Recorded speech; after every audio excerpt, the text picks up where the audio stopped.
We've been waiting a long time to say the following. Football is back. Atlanta Falcons taking on the Pittsburgh Steelers. We're going to have a great pregame show and tailgate with you guys for the next 60 minutes, leading into Kirk Cousins' Falcons debut, Raheem Morris's return, Arthur Smith's return. Plus, we've got a quarterback change for the Steelers just hours before kickoff. So a lot to get to on today's video, but I can't wait. Football is here, folks. Falcons football is back. The wait is over, and I want to know who you got today, and I only want to see one type of response in the chat. Give me ATL for the Falcons, or give me a PIT if you think the Steelers are going to lose. Either way, it's a win-win because the Falcons are coming out on top today. I am scared for how confident I am in the Falcons winning. And this is not like a host bias or anything. Across the board, the Falcons are the most confident team I am this week, or most confident I'm in the team this week for winning. So let me know who you got. I'm giving shout-outs here as we already have 75 people hanging out with us. I've got Austin typing ATL, Matthew Peterson ATL, Ben the Goat, Ty Man, Jason Greenway, The Bright Wolf, Brandon Bell, Mr. Hagan, Luke. Get the ATLs going in the chat right now, and remember to like the video too if you're just tuning in. But the big news going into this game, Russell Wilson is out. Justin Fields will be starting for the Steelers. A quarterback change as Wilson is dealing with a calf injury. So a no-go for week one, which means the Falcons will be going up against a quarterback that they debated trading for. Ultimately, they signed Kirk Cousins. So in week one, Terry Fontenot will know if he made the right decision or not based on how these two quarterbacks play. It might be a little bit of an overreaction, but right out of the gate, Terry Fontenot gets to see quarterback A and quarterback B, the two that they considered in the offseason. Now, I want to keep seeing ATLs in the chat. Let me know who you got. Jeremiah Jones saying, should we expect the Atlanta Falcons to dominate the Pittsburgh Steelers like the Georgia Bulldogs dominated Clemson? Absolutely. Without a doubt. I think it's going to be a bloodbath. I think it's going to be a beatdown. I think it's going to be the first of many wins for the Falcons this year as they embark on a new era, ending a 6-season drought, ending all those 7 and 10 seasons, 6 playoff drought. There's a lot to be excited for.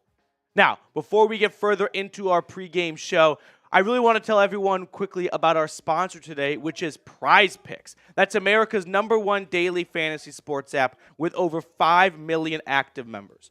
All you do is pick more or less on 2 to 6 player stat projections and watch the winnings roll in.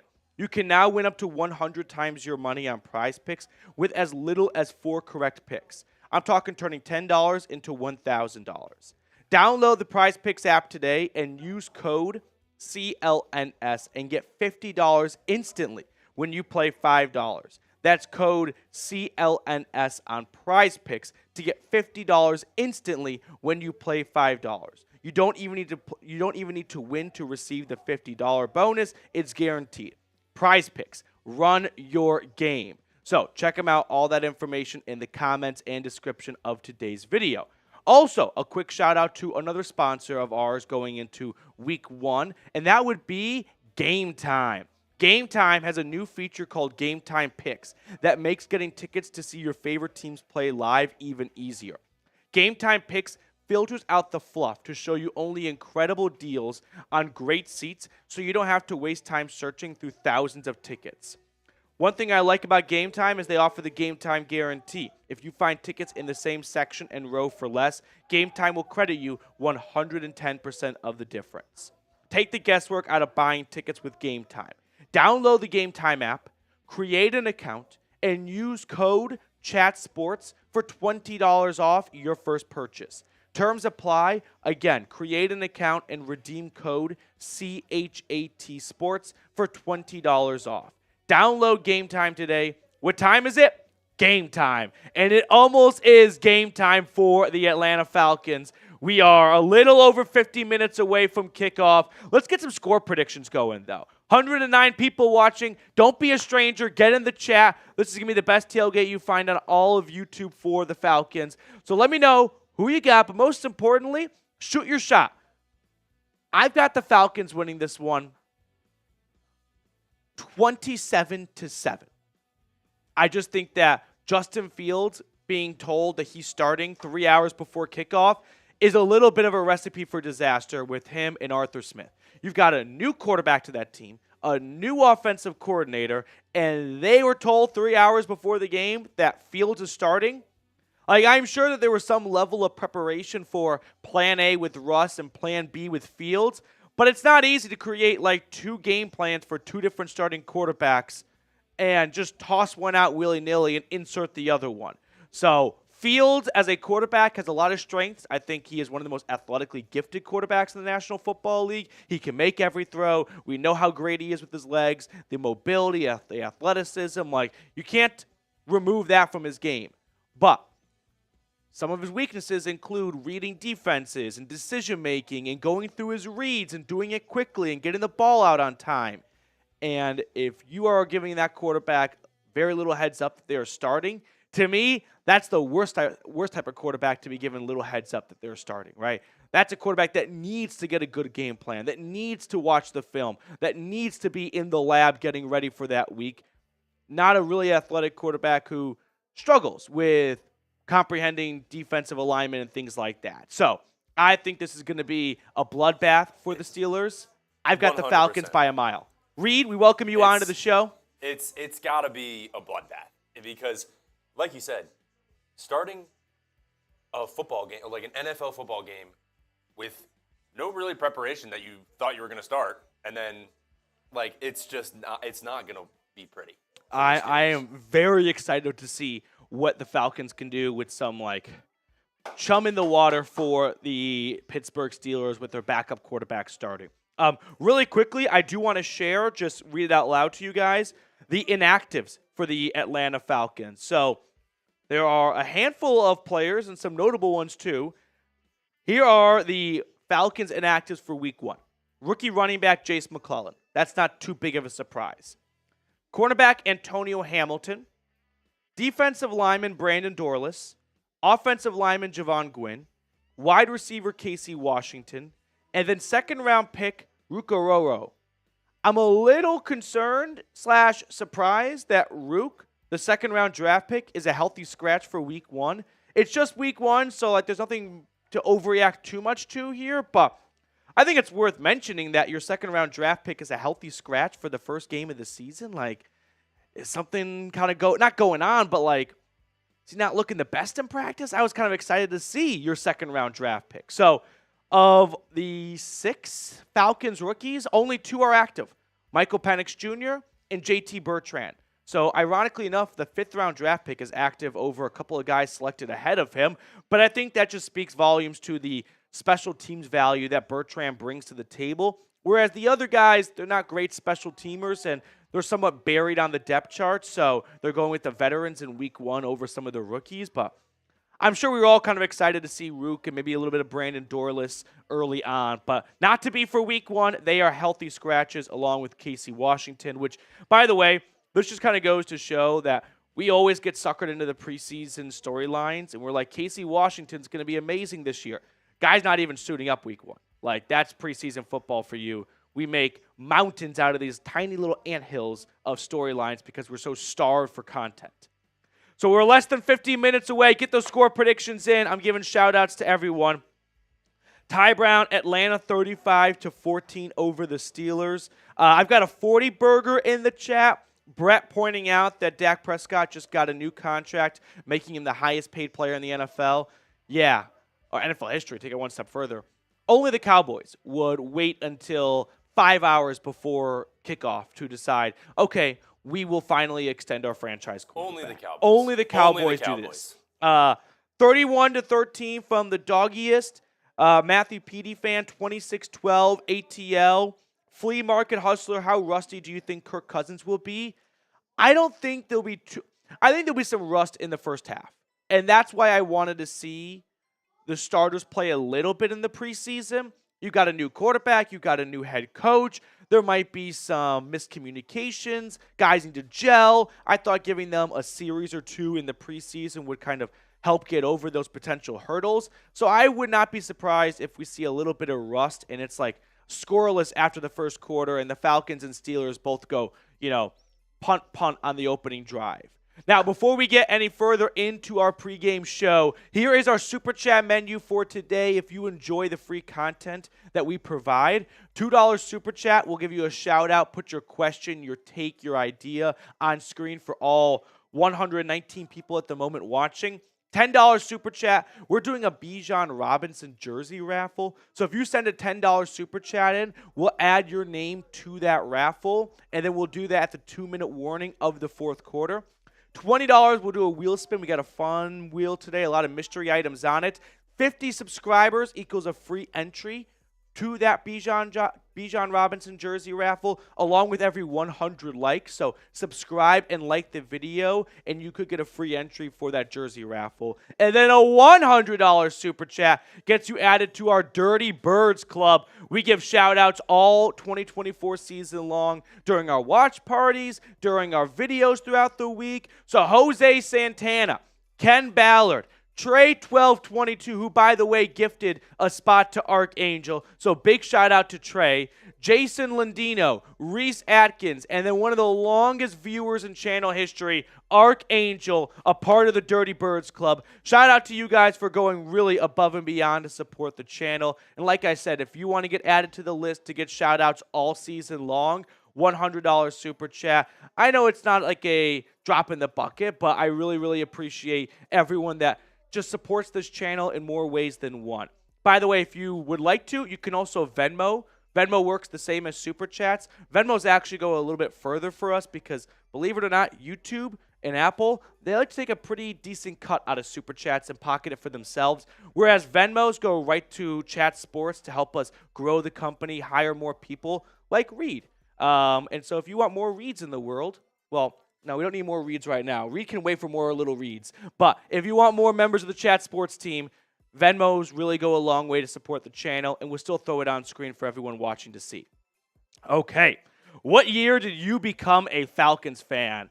I saw someone comment on a video yesterday talking about how excited they are. No, it was Dave Anderson who emailed me saying how excited they were for the start of the season. And they're like, Falcons fans since 1966. So what year did you become a Falcons fan? Let me know in the comment section right now. Get in the chat. It's game day.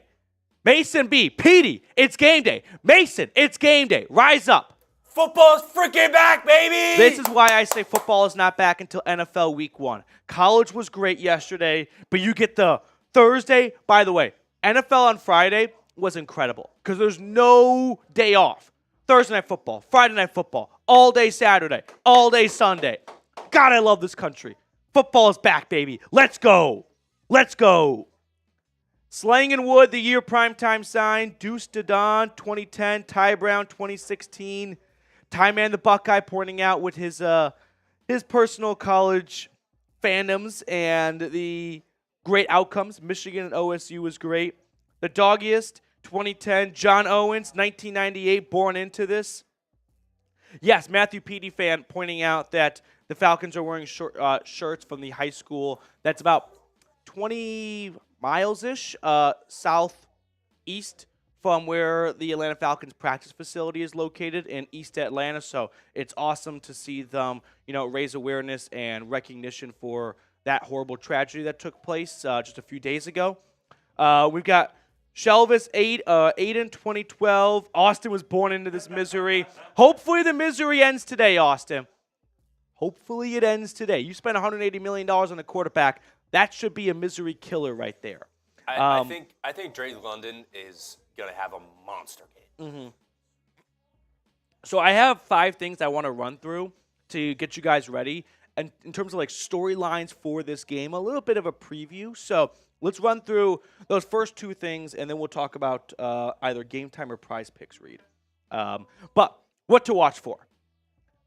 How can I not start with Kirk Cousins, right? The $180 million quarterback the Falcons signed in March will make his Falcons debut. We did not see him at all in the preseason. It's our first look at him with his 3rd team in the NFL, going from the Redskins to the Vikings to the Falcons. So all eyes are on Kirk Cousins and how he initially gels with the new offense and the new coaching staff and whether or not there's any rust, right? Not only is he just playing for the first time all year because he didn't play in the preseason, but as we all know, he is coming off a torn Achilles. He suffered that in October last season. He was healthy to start training camp, didn't even begin on the PUP list or anything. I don't think there's any health concerns for him going into the season or concerns about some fatigue or maybe a little bit of like 90 versus 100% to his Achilles. No, it sounds like all systems are a go for launch for Kirk. So obviously a ton of excitement for what number 18 can do. Second thing to watch for, Arthur Smith's return. Former Falcons head coach, now the Pittsburgh Steelers offensive coordinator, makes his return to the ATL. And obviously, this is a fan base that has some bitterness and resentment towards him for 3 straight 7-10 seasons. And I can understand that because ultimately, there's nothing worse in football than wasting time. And it felt like a lot of time was wasted over the last 3 seasons with no improvements being made year after year after year under Arthur Smith.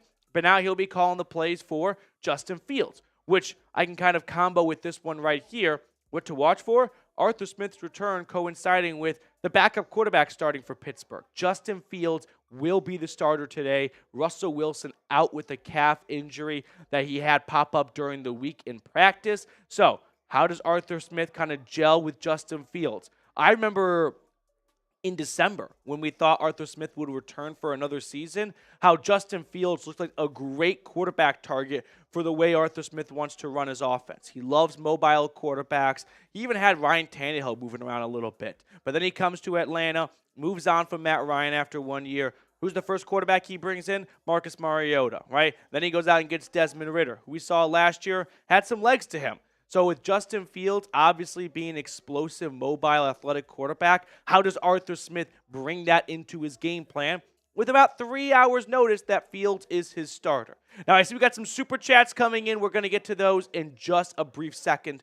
But first, today's show is brought to you by Prize Picks. Prize Picks is America's #1 daily fantasy sports app with over 5 million active members.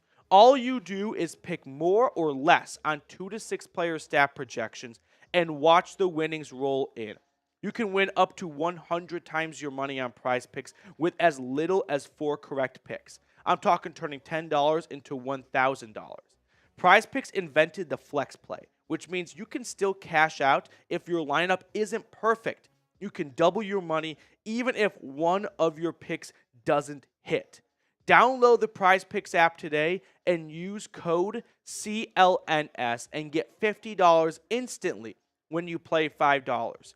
That's code CLNS on Prize Picks to get $50 instantly when you play $5. You don't even need to win to receive the $50 bonus. It's guaranteed. I put all that information for you guys in the comments, in the description, in the chat of today's video. So go check them out today. Prize Picks. Run your game. I saw we got some super chats rolling in as we get closer and closer to kickoff for week 1 against the Steelers. Mr. Reese Atkins and Austin, we'll get those on screen for you in just a second. Quick plug, though, we are so close to 24,000 subscribers. If we get there before kickoff, that is going to be, I'll say, 2 free jersey raffle entries for the Bijan giveaway we're doing at the 2-minute warning of the 4th quarter. So hit the sub button if you have not already. If we can get to 24,000 before kickoff, I'll double up the free entries for all of you guys.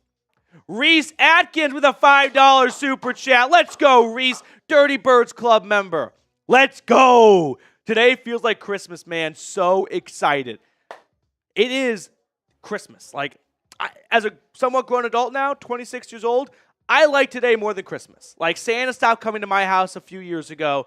I love NFL Week 1 Sunday. It's been a little while. It's been a little while. Yeah, it's been a minute. But you're right. Last night was Christmas night. I could not fall asleep. I was up late watching Oregon, Boise State, not thinking about what's going on in the Mountain West, but what's going on with the Atlanta Falcons and the rest of the league tomorrow. Because NFL Week 1, this is what I love about the NFL. This is why I'm NFL over college. And don't get me wrong, I love college. Go Vols. But every single NFL game has a storyline built into it. Like today, we've got, if Russell Wilson had played, but still, even with Justin Fields playing, you've got Terry Fontenot watching a quarterback he signed versus a quarterback he could have traded for. Like, instantly he's going to know, did he make the right decision? Week 1, and they're going head-to-head. Yeah?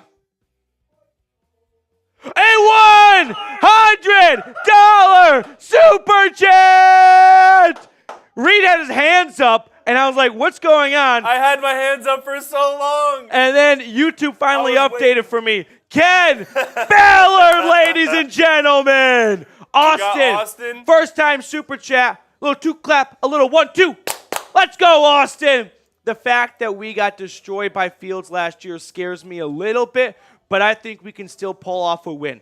That is why that Justin Fields starting is not like a great thing, because I don't think Russell Wilson is really any much better, maybe marginally. But the fact that Justin Fields is starting with 3 hours notice, I think that's a big difference from him beating the Falcons last year as the Bears starter versus, hey, Russ tried to give it a go in pregame. He's not able to play. It's going to be you. And we've got a decent game plan and install for you, but ultimately we kind of had to hedge our bets a little bit. That's not good for a quarterback like Fields, whose biggest weakness is progression, reading defenses, right? That's kind of the stuff that goes to the starter all week leading up to game day. Fields not getting that because Russ may or may not have started. I think it's going to be a huge blow to the Steelers. Ken Ballard, F the Saints. Dude, he hates the Saints so much. No one in Atlanta hates the Saints more than Ken Ballard. Disagree with me? Watch him. Every single game day. F the Saints, regardless of the opponent. I love it. Everyone spam Ken. Everyone spam F the Aints in the chat for Ken. Rise up, Ken. By the way, I'm all over the Panthers.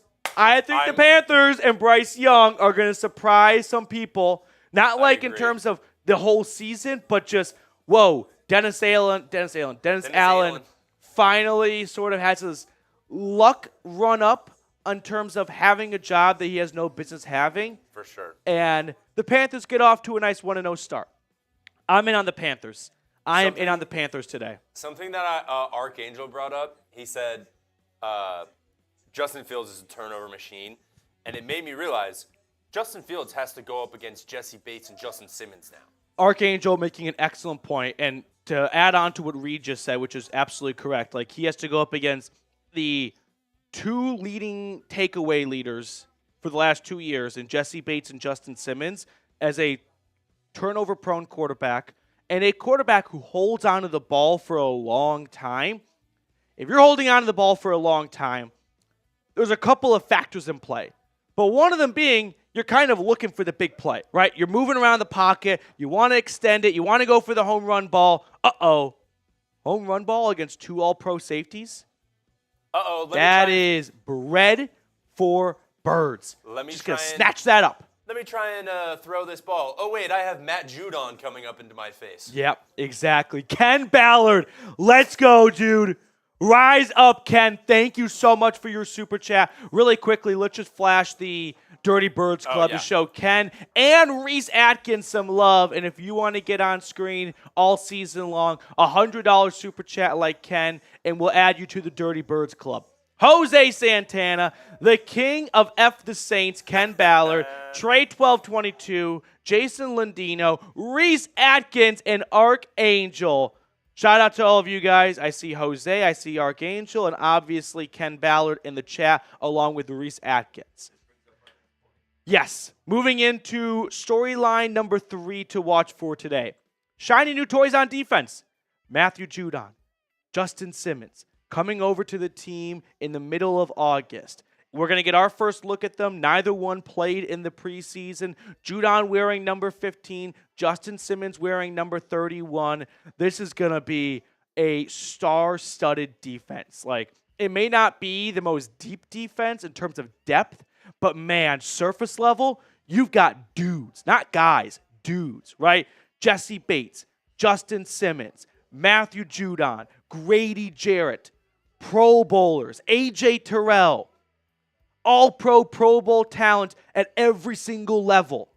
And I think the funniest part is, like, from a casual standpoint, they will probably gloss over the linebackers as a weakness. Man, the linebacker room might be my second favorite room after the safeties. Troy Anderson, Nate Landman, Caden Ellis, those are guys. You got guys and dudes all over the place. The Falcons got a lot of talent on this defense, and they have not been able to say that for a long time. That is over now. I'm so excited to see what this defense can bring. I think it might take a little bit of time to gel simply because Judon and Simmons joined, 3 weeks ago. So there might be a little bit of install still going on for them. But both those guys are veterans. Like, they pick things up pretty quickly. If it does take some time, I don't think it's going to take more than 1 to 2 weeks. We are creeping towards 24,000 subscribers. If we get to 24K, we're going to add 2 people from the chat to our Bijan Robinson jersey raffle, which will be the 2-minute warning of the fourth quarter. G-Bus H. Christ. If they don't let Watt take over the game, is it a Falcons lock for the win? Like, G-Bus H. Christ raising a great point. Like, G-Bus H. Christ, yeah. TJ Watt is the Steelers' only path to victory. And he's got that big play potential in him where he can get the pick six. He can get the scoop and score. But if Jake Matthews and Caleb McGarry and a little bit of help from a tight end or a running back take him out, or at least not even take him out, but like make it a 1-sack performance and that's it, I love the Falcons' chance not just to win, but to absolutely demolish the Steelers. Like, the only way I see the Steelers winning this game is if Mike Tomlin outcoaches Raheem Morris, which, I wouldn't put it past that as a possibility because Tomlin being one of the best coaches remaining or one of the best coaches in the NFL, and Raheem Morris kind of getting a second crack at being a head coach for the first time in over a decade. Yeah, like that's got a greater than 0% chance of happening. But even if that does happen, he's going to need some help from his players. Like, I only see the way, if the Steelers win, it's going to be because Mike Tomlin puts on a coaching masterclass and just drowns both teams to a 13-10 victory for Pittsburgh and ekes out 1 defensive score and a couple field goals, and that's it. Jeebus H. Christ, thank you so much for your super chat. Really, really appreciate you supporting the channel that way. Okay, we still have a few more storylines to watch for, but remember, hit the sub button, help us reach 24,000. If we get there in the next 29 minutes, we are going to add 2 people to our jersey raffle for absolutely nothing. I got to turn the fan on really quickly. I'm starting to sweat. It's hot. Petey's getting hot. He's excited. I'm excited. Tail is wagging today. Okay. All Fourth right. thing to watch for. Let's see. This is the, rain cloud. Possible slow start from the Falcons. If both teams get off to a slow start, I think we can attribute the Steelers' slow start to a backup quarterback in Justin Fields starting with little preparation, little heads up, little notice. For the Falcons, I think it's going to be because if this does happen, they did not play any starters in the preseason. So everyone is sort of getting accustomed to one another. Like, they get all these reps in practice, and practice is very valuable. Everyone's been practicing. But there is a difference, I think, between practice at Flowery Branch and game days at the Benz. Like, I don't think you can replicate it exactly the same. So if there is a slow start to be had, we got to take Taylor Heineke out of that depth chart now, actually. That's okay. I think it's going to be because everyone's sort of getting used to all the newness. A new quarterback in the huddle giving the play call. A new play caller in Kirk Cousins' ears, right? A new head coach on the sideline. Like, there could be some speed bumps that kind of take the wind out of the sails for Atlanta after all the adrenaline and hype after kickoff. So don't rule out a slow start. I would love to be wrong, and I would love to see the Falcons put up a 75-yard touchdown to Darnell Mooney on play number 1. But I do think there is a decent chance that this could be a little bit of a slow start, and then things start to get cooking into the last 4 minutes of quarter number 2 and into the second half. Austin with a $20 super chat. Speaking of Darnell Mooney, I think Mooney will have a decent game since London will be covered by Joey Porter Jr. Might just be me. I don't think Joey Porter Jr. is the type of corner that can just take out a receiver. There are corners like that. Jalen Ramsey, Pat Surtain, Jair Alexander, Sauce Gardner, Denzel Ward. I'm not convinced Joey Porter after one season is in that category of like, well, all the eyes are going to be on Darnell Mooney because Drake London won't be able to get open. Like, I think this is going to be a matchup where Drake London could kind of bully Joey Porter Jr. But I still think Mooney can have a good game simply because he's wide receiver too, and what I expect to be a decently pass-happy offense. Like, it was just preseason, but no offense had more 11 personnel sets, 3 wide receivers, 1 running back, 1 tight end, than the Atlanta Falcons. They ran it 94% of the time. Now, maybe they were doing that to, like, throw a curveball to teams and, like, you know, a bit of a red herring and some smoke screens in terms of what their actual plans are. But, man, they used a lot of 3 wide receiver sets in the preseason. So as wide receiver 2 in a pass-happy offense, there are going to be targets coming towards Darnell Mooney. 5th and final and perfect timing, too, from Austin. By the way, Austin, thank you so much for your super chat. Getting added to our Bijan Robinson jersey raffle, too. Drake London breakout.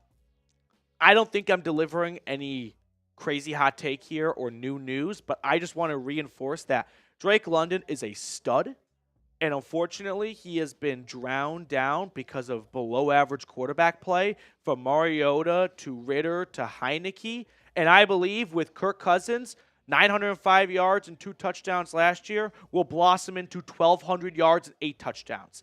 I think he's going to have that monster of a season, and I'm excited for it. So buy your Drake London stock right now. You're not buying it for pennies on the dollar. Like, we're not talking about penny stocks from Wolf of Wall Street, but we're talking about a decent stock to invest in. And I think London's going to emerge as one of the great receivers in our game now that he's got Kirk Cousins throwing him the rock. Austin with another $10 super chat. I just really want a Bijan jersey. I'm now pulling for Austin. I can't pick favorites. You know, no parent picks favorites. You guys are all my little kids. But Austin, I'm pulling for you. The work you're putting in for this Bijan jersey raffle, it's not going unnoticed. He's got 3 entries so far. Yep. 243 people watching, 68 likes. Every 100 likes and every 50 subscribers is a free entry for that Bijan Robinson jersey raffle. 2-minute warning of the 4th quarter. So remember, like the video and you could get a free entry for that raffle, or subscribe and you can get a second free entry for that raffle. But everyone's able to like it. I know not everyone's able to subscribe because you can only subscribe once, but subscribed or not, you can at least like the video. So, go ahead. I was going to say, we encourage anything. Yeah. If you're just here watching, might as well just like the video. A couple of NFL storylines unfolding this morning, and I'll just kind of rapid fire these bad boys. I'm going to go in chronological order of when they all broke. Tyreek Hill, if you did not see, was arrested, detained outside of Hard Rock Stadium going to the game this morning. He was on the ground in handcuffs with like 4 Florida policemen and like the biker police where they got like the big boots and everything and they got the helmet on. So not a good look. A little Scotty Scheffler-esque. No idea what traffic violation Tyreek Hill was in violation of, but his agent said that Hill will play today. So I don't know if that means he's going to go off for sure, or if you want to fade Tyreek Hill, do with that information what you will, but Tyreek Hill showing that he's got speed on and off the field. So that was storyline number 1 that came out. Then we got then we got Justin Fields starting for Russell Wilson, who was out with a calf injury. So Wilson out, Fields in. And then we got Dak Prescott signing the largest contract in NFL history. 4-year, $240 million contract. That's an average of $60 million a season, which is, I believe, $5 million more than the next highest paid quarterback, somewhere in that range. Like Trevor Lawrence and Jordan Love both got $55 million deals, and I can't remember if someone topped those two.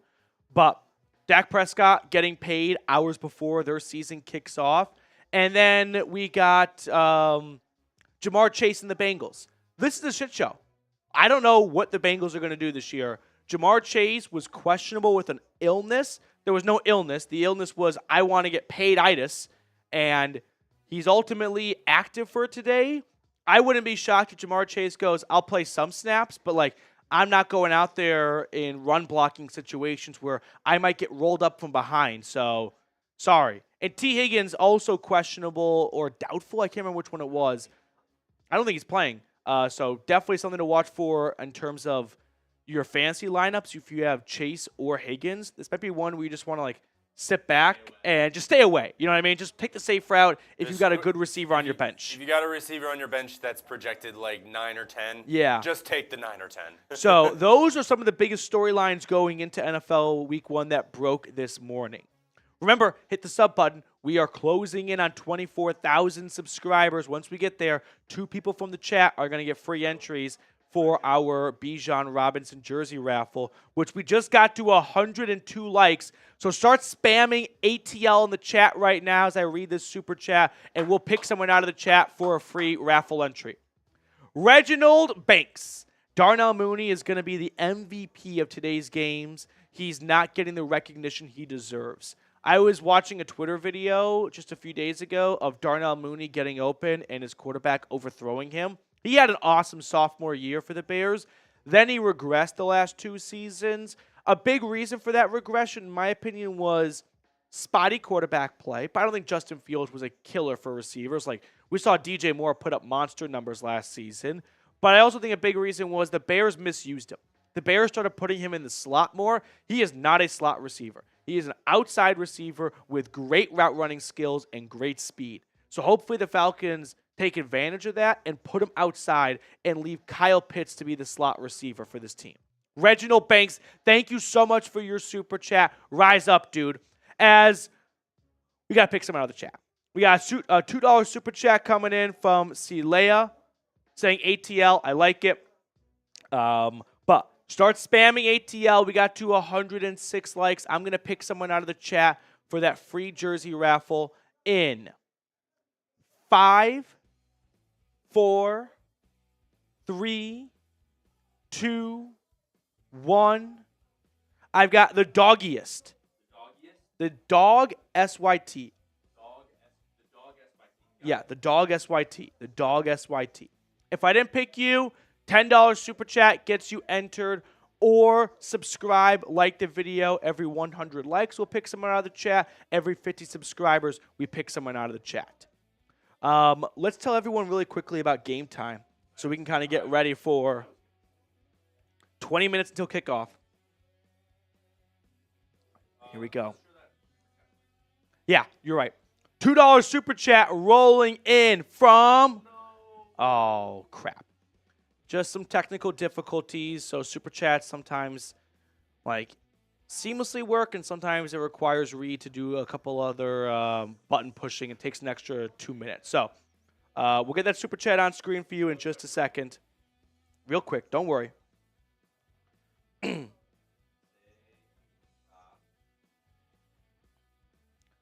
So we got ATL from Sayla. Thank you very much, Sayla. Reginald Jones, Reginald ATL. I love it. 264 people watching. Week 1. God, there is nothing better than football coming back. Like, every single year, it goes by way too fast, too. Zachary, where can I watch the game? Right here. Or on Fox, depending on where you live. Sayla with a $2 super chat. ATL. ATL Sayla. Is SE something on the periodic table? I definitely am not going to know if it is one, but it kind of looks periodic. Parker does stuff. Sup, what's going on, Parker? BG Kirkwood, rise up. EQRC, Dipstick, Ty Man the Buckeye, Wayne Bennett, Luke, Josh Terry, Lav, pointing out what SE is. Thank you very much. No, don't say you Google. Just say you knew that. You're a chemist. You're Walter White. I want to rewatch Breaking Bad. You've never seen Breaking Bad? I also had a realization that I feel like people going into college now may have never watched The Office because it's not on Netflix, and it hasn't been on Netflix for a while. And I feel like we're going to start entering a generation of people that's like, yeah, I never watched The Office. I don't get all the gifts. It's on the cock. It's on the cock. It is. All right. Today's show is also being brought to you by our friends over at Game Time. Game Time has a new feature called Game Time Picks that makes getting tickets to see your favorite teams play live even easier. Game Time Picks filters out the fluff to show you only incredible deals on great seats, so you don't have to waste time searching through thousands of tickets. One thing I really like about Game Time is their all-in pricing option. Toggling this feature shows you the total upfront with no surprise fees at checkout costs. Plus, they offer the Game Time guarantee, which is if you find tickets in the same section and row for less, Game Time will credit you 110% of the difference. Take the guesswork out of buying tickets with Game Time. Download the Game Time app, create an account, and use code CHATSPORTS for $20 off your first purchase. Terms apply, but again, create an account and redeem code CHAT Sports for $20 off. I put all that information in the comments and description of today's video. Download Game Time today. What time is it? Game time. It's almost game time. That's also one of the great things about the NFL. It starts on time. Like, none of this big noon kickoff bullshit where they love starting Michigan, Texas at 12:11. It's not even close to noon. It infuriates me. Ooh, another storyline today in the NFL world. Tom Brady will make his Fox debut during the Browns-Cowboys game at 4:25 p.m. Eastern from the booth. So we'll get the next chapter of Tom Brady's football life. Is it? Should I? Don't. I didn't say anything. Jordan, how many points do the Falcons need to be up in a game for us to see Michael Penix take a snap? Great question, Jordan. I would say if they are leading by 21 or more points with under 3 minutes to play, he'll go in there and hand the ball off. Yeah. Maybe throw it once, but do you really need to see him throw it? Right? If you need to see him throw it, wouldn't you have played him in the preseason? So I think it's going to have to be a decent blowout. I mean, it's just tough to get starters pulled in the NFL anyway. But if they're up 35-14 at the 2-minute warning, maybe they want Kirk in there to kneel it out, or maybe they want Penix in there to kneel it out. But it's not common you see the backup play. So, and if you do see him play, and it's because the Falcons are winning, I'd be surprised if he threw it more than once or twice. Like maybe on a third down just to get a fresh set of downs and kneel it out after that if it's a monster lead. So, Jordan, I would say 21 points minimum. Thank you very much for your super chat. Rise up, Jordan. Okay, we have been sitting on 73 for a while. That was actually my number in high school football as your starting right tackle. B-Team Bombers for life, baby. But hit the sub button down below. Rise up. Let's get all the good mojo going into week 1. I know it might seem corny or cheesy, but honestly, it's been 7-10 after 7-10 after 7-10 season. Maybe something different can help. Like subscribing to a YouTube channel, being a part of a Falcons community where after every single win, it's like you know where to go. Where everybody knows you. It's cheers. Yeah. We want to be the cheers of Falcons YouTube. So someone just said F you. That was not very nice. Let's go. Sub for dubs. Let's start to get the good vibes going into the season, beginning right now.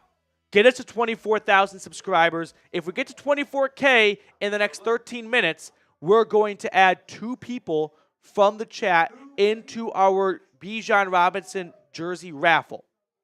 Right back to where we started a moment ago. Parker does stuff. Real question. Who will be our leading tackler today? Oh, we owe some wheel spins. You're right. We got 2 $20 super chats. Austin, I'm sorry. Just Austin. He said 120 in. Yeah, 120 in. Zachary going with Caden Ellis. I like Caden Ellis. Caden Ellis or Nate Landman. I mean, it tends to be your middle linebacker. So we do owe a wheel spin for a $20 super chat. So, $20 super chat. We spin the wheel. Let's spin it. You ready? I'm spinning it. Here we go. This takes me back to Vegas. It's spinning. It never landed on black for me. Oh. He gets another jersey raffle. Another jersey raffle entry for Austin, who, by the way, is the most motivated person ever to win this jersey I know. raffle. That makes sense. This was destiny for Austin. $20 super chat. We spin the wheel. Breyer, have a 2K bet on Atlanta winning today. All the faith in the world, we're going to dominate. Breyer, you're a much ballsier man than I am. 2K. I was in Vegas last weekend for USC LSU, and I was a big loser in the casinos. Didn't matter which one. They all took my money. But before I left, I put a couple of bets down for the next week in college football and the NFL. And in college football, I hammered Tennessee -7.5. Easiest bet of the life. And I also hammered Texas -7. Also super easy. So now I've got some money to play with in my account. And that might make me less of a loser. But I also made an NFL parlay, and I had the Falcons -3 in that. I did Bills +6, Falcons -3, Texans money line, and I think that was it. Just those three things. So that's what I'm rolling with for week 1. Cardinals +6. Cardinals +6 against the Bills. I think Kyler Murray and Marvin Harrison are going to get off to a nice start. And Josh Allen with some new weapons. It might just be a little bit of a closer game than expected. That's all. Super Chat menu. If you enjoy the free live stream we provide and you want to support the channel or get on screen, $2 Super Chat. We'll toss it on for everyone watching to see. $10 gets you entered into our jersey raffle that I've been saying nonstop, but I think it's super fun. $20, we spin the wheel.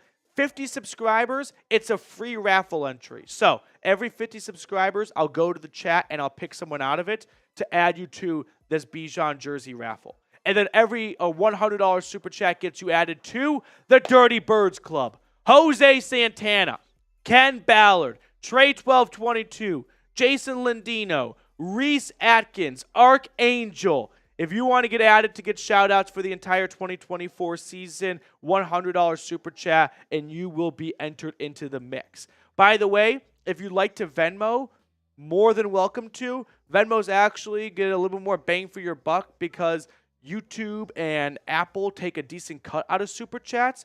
We have any Venmo so far? Not that I see. No. Okay. So that's fine. But that's my Venmo right there. I didn't want to miss anyone. Okay. Reed's going to get some shout-outs here. I just got to fire off a couple of tweets or two. All right. How we doing? How we feeling? We're under 10 minutes until the start of the freaking football season. Are you kidding? Oh, my gosh. How long have we been waiting for this? This is amazing. All right. Let's do some shout-outs. Where's my mouse? There we go. We got Turbo Duran, Tony, CJ, Zachary, Malachi, EQRC, Robert, Anthony, Steven, Jason Greenway. What up, man? The Dog ST, or the Doggist. Matthew Petey fan. Zachary. Matthew Petey fan again. Shad? Is it Shad? Oh, Sonic Bones. Falcons by 17. I agree. Falcons all the way today. Taylor Elwell, what's up, man? Robert, Donnie Price. We are here. 308 people watching, 126. And Noah C. with a $5 super chat. Let's see. Noah. From Noah C. I have returned once again full of hope and optimism for this season. Will the Falcons crush my will to live this year? Let's find out. That is the question every single time. I just read that without it being on screen. I'm sorry, guys. Noah C., I love your profile picture. This is what we do every time. I saw a picture, and it was a guy pointing in the mirror, and it's, you will not let your favorite team ruin your mental health. Oh, I absolutely will. We do it every year. So Noah C., we'll be here, gutting it out. I don't have an issue with letting, like, a pro team ruin my mental health. It becomes a little silly, though. Not silly, but, like, pathetic when you let a college team do it. When you're like, yeah, this 19-year-old is going to dictate the rest of my week. And I'm all for it. Like, well, pro, okay, they're professionals. Yeah. Like, I'm in. But you put all your faith in a 20-year-old, that's where I'm like, okay, need to not reassess, but just, like, except that putting your fate in college teenagers is not a good idea. Jose Santana, ladies and gentlemen. 1, 2, 3, rise up, Atlanta. Jose, shout out to you. Thank you so much, man. Rise up indeed. 7 minutes to go until kickoff. I can't wait. I can't wait. We are getting closer and closer, baby. Get those. You know what? We got 336 people watching right now. Let's get a new pulse check. Who you got?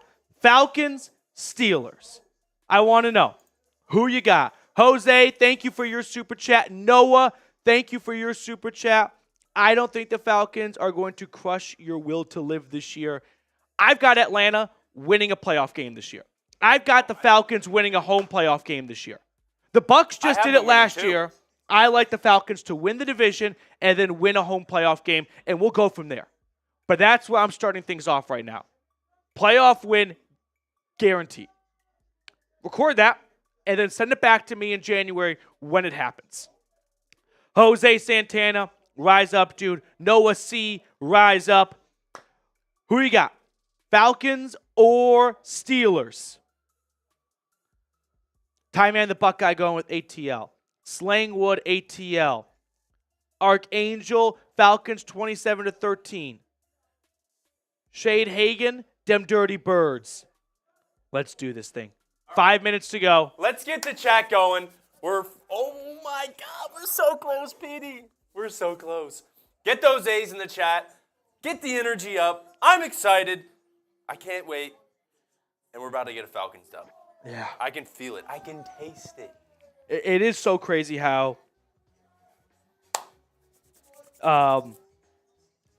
like Arthur Smith, offensive coordinator for the Steelers, has Justin Fields at quarterback for him. And you can make an argument that the straw that broke the camel's back for Arthur Smith in Atlanta was when he lost to Justin Fields in Chicago. So now he gets the quarterback that somewhat ended his career as a head coach of the Falcons as his new quarterback for the first game of the next season. Jeebus H. Christ with a $10 super chat. I love that.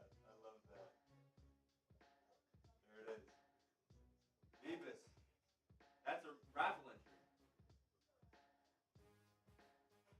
entry. Jeebus, that is a raffle entry for you. He says, which number 18 will we see after the W? Kirk, humble child of God, or Cousins? Cousins. Sorry, I read that wrong. Or Big Kirko Chains. I think Big Kirko Chains. Big Kirko Chains, indeed. I like that one. I like Big Kirko Chains. By the way, did you guys see the Falcons Twitter today tweet out a picture of Kirk Cousins arriving in like a total dad outfit? And it's like, look how Kirk Cousins arrives to the facility, professional. I think they were sending a message to Tyreek Hill and the Dolphins. They're like, look how Kirk got to the game. He didn't get arrested. Either that or it's a very strange coincidence in timing. And maybe that's what it was, but like, you see Tyreek Hill get arrested going to the game. It's like, look how Kirk gets here. Perfectly fine. Okay. Here we go. Joe Davis and Greg Olsen. We got the Fox B team. Greg Olsen relegated to the B team in favor of Tom Brady. But I like Greg Olsen as a color guy, so that's fine for me. I love it. Yep. 4 minutes until kickoff. Which quarterback would you rather play today? Russell Wilson or Justin Fields? 4 minutes left. I'm cracking the beer. Which quarterback would you rather play? Russ or Fields? I would rather play Fields, knowing that Fields gets very little notice that he's starting. Yes. I think Russell Wilson could probably run Mike Tomlin's offense a little bit better, or Arthur Smith's offense. But you give Fields 3 hours notice that he's starting, yeah, I'm going to take that option every time. There runs Kirk Cousins. All right, Kirk Cousins running out of the tunnel. Of the Atlanta Falcons. Here we go. They have the what's it called? Graphic for Justin Fields. What do you mean the graphic for Justin Fields? His graphic was going that he's the starting quarterback. Yeah. Is this the plan all along? They already had it ready. Oh, I see what you're saying. Yeah. It was him like spinning the ball. in their little cutoff. By the way, I see a lot of white flags being flown right now in the crowd. A ton. Not a lot of yellow. And I know the Steelers fan base is large and expansive and travels super duper well. And they traveled very, very well the last time they played in Atlanta. Doesn't appear to be the case this time. Not seeing a ton of Steelers fans in the crowd. A lot of white, a lot of red, and a lot of black. A lot of Falcons fans in town. Or in the seats, I should say. Here we go. Let's go. 391 people hanging out with us. 143 likes. Hit the thumbs up button if you're ready for a win. Olsen did say lots of Strikes fans. I don't know Strikes fans. Jason, you got to clean that one up for me. Okay. I'm like, this is just one of those moments where it's like your wedding day. You know what I mean? Whew. Here we go. Week 1. Finally get our first look at the real Atlanta Falcons for 2024. Okay, so, by the way, I'm a NFL-aholic. I've got 1, 2, 3, 4 different screens in front of me, and one of them being Red Zone. So, I'm going to have you guys updated on all the other games during this game as well. I can't not watch all the other games. So, we get Red Zone. We're in a good spot. Yeah, the dog sit. Yeah. It feels like Christmas. I mean, we talked about that already, but it is finally here. The wait is over.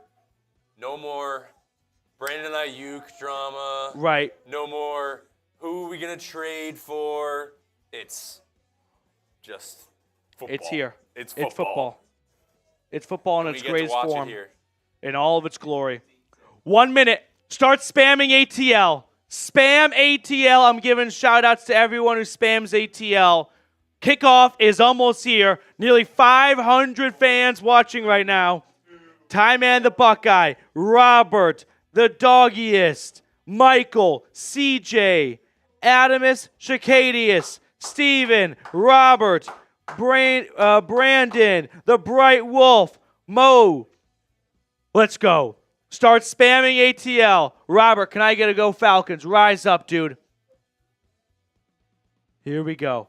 Start spamming it. Red zone, baby. Are you gonna hear the Chris Hansen? Take me to. I hate that Red Zone does like. Take me to the Red Zone channel, YouTube TV. Red Zone's countdown. It just hit 0. Let's go. Okay. And now Falcons Steelers coming up any minute. One last sip of water.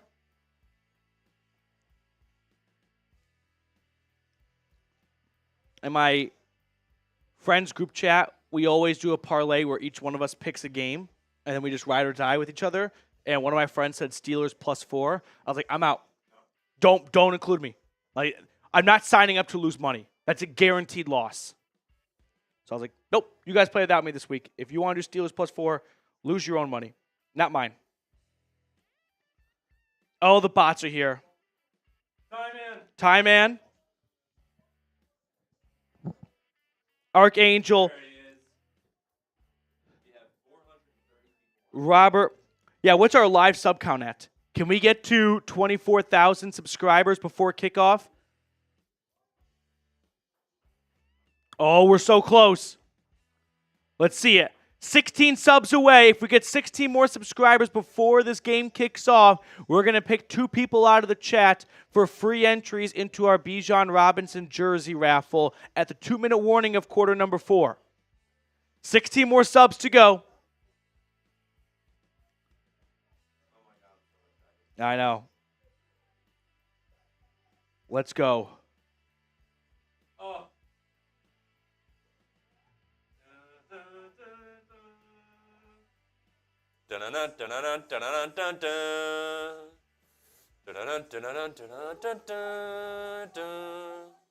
God, I love that. Oh. Let's go, Jose Santana. Let's go, Let's go, indeed. Steven. Monkey, Frenchie, the doggest. Oh, my God. And Weebalus with a $2 super chat. Someone's watching. Someone's on my YouTube TV. I got to kick them off. I don't know who it is. Okay. Weebalus, I have to build this one real quick. So just give me a second. We'll put your super chat up. All right. Kickoff is coming up in just a second. The Steelers will kick, and the Falcons season is underway. Return beginning at the 1-yard line. An initial stumble, but across the 20, out to the 30-yard line. Ray McLeod returning it to the 30, and that's where Kirk Cousins and the Falcons offense will begin the season. Here we go, baby. And we got to 24,000. So the next time out, we will get 2 people out of the chat for a free jersey raffle. But all eyes right now are on Kirk Cousins and this Falcons offense.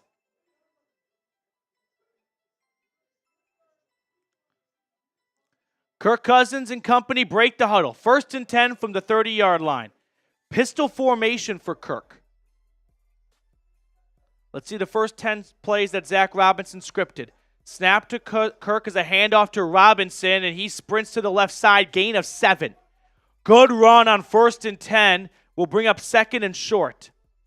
Same 5 starting offensive linemen as of last year. Matthews, Bergeron, Dahlman, Lindstrom, McGarry. But some newness in terms of the skill set players. Darnell Mooney coming over, Charlie Werner from the San Francisco 49ers, and Kirk Cousins at quarterback. 2nd and 3, back in the pistol again. Haven't seen Cousins run the pistol very much in his career. Handoff to Robinson. This one is going to go for about 3 yards. Should be a first down for Atlanta.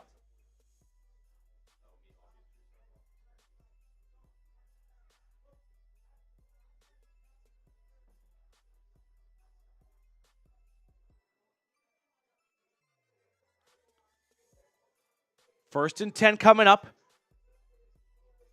Steelers defense adding new faces like Patrick Queen to the middle of it from the Ravens. Does he want you on screen? Okay. 1st and 10. Snap to Cousins. Another handoff. 3 straight runs for Robinson. Wow. I mean, if it ain't broke, don't fix it. Make the Steelers stop the run. This one only goes for about 4 yards. 2nd and 6 coming up next. Cousins now in shotgun. Robinson to his right. Here we get our first pass. Indeed. Kirk on 2nd and 6 throws, and that is incomplete. Somewhat nearly picked off. It was a tight window for Kyle Pitts, and that brings up 3rd down.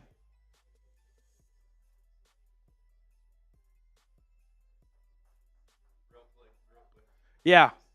Weebalus, as a Seahawks fan, please beat Russell Wilson. Well, he is on the bench.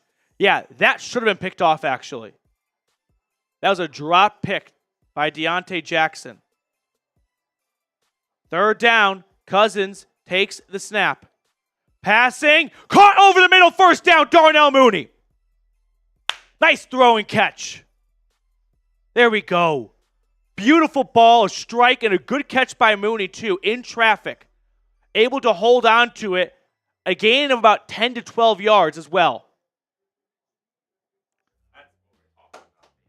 1st and 10, they're out to the Steelers' 41-yard line. Cousins in the gun.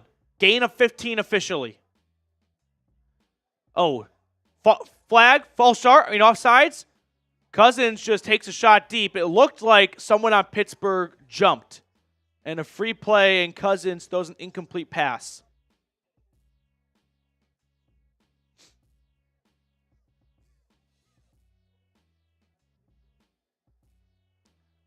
So, offsides on the Pittsburgh Steelers. That'll bring up 1st and 5. I mean, so far, good early drive here. Just methodically moving down the field. Robinson getting a lot of touches. Darnell Mooney hauling in a nice 15-yard pass on 3rd down. TJ Watt getting a breather on the bench right now, so this would be a good time to take a shot on 1st and 5 with him off the field. Instead, they run it with Tyler Algier, and he gets the 1st down and more. Algier approaching the red zone, taken down to the 23.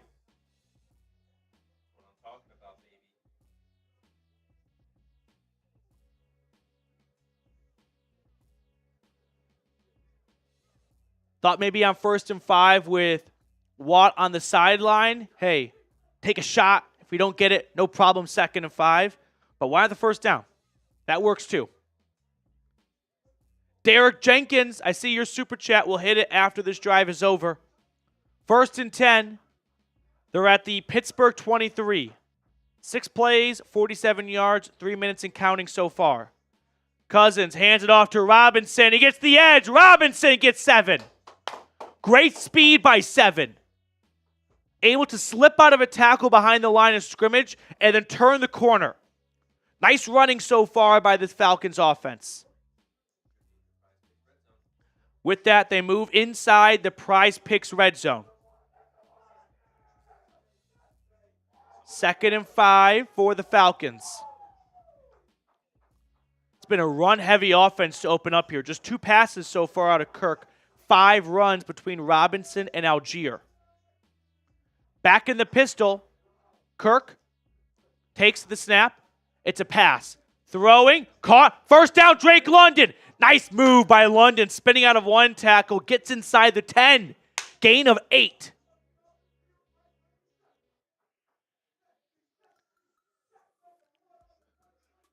Drake London, he's just going to run a simple curl, right? He's not even just a stick route. He's just going to run, turn around, catch the ball. From the 10, Cousins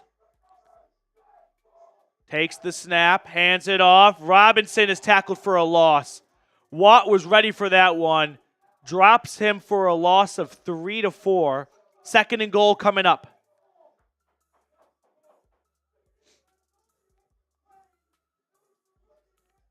McGarry working on, he just whiffs on Watt altogether. I mean, that's why TJ Watt's one of the best in the biz, right? Caleb McGarry, he gets off balance, right? He tries to lunge at Watt. Well, Watt just takes that and uses it against him. Like, if you want to get off your feet, then I'll just step to my right and I'll just split the gap between you and the guard. 2nd and goal from the 13. Cousins throwing in the dirt, incomplete. That was just a misfire. That had no chance. 3rd and goal now from the 13-yard line.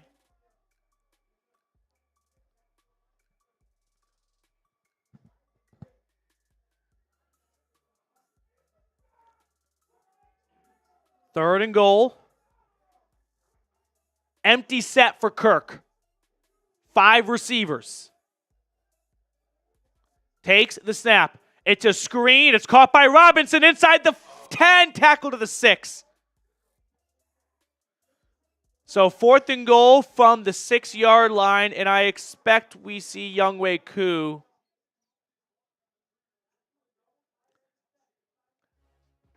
Man, Peyton Wilson, the rookie out of NC State, he makes a great tackle on this play, and that might have saved a touchdown for the Steelers.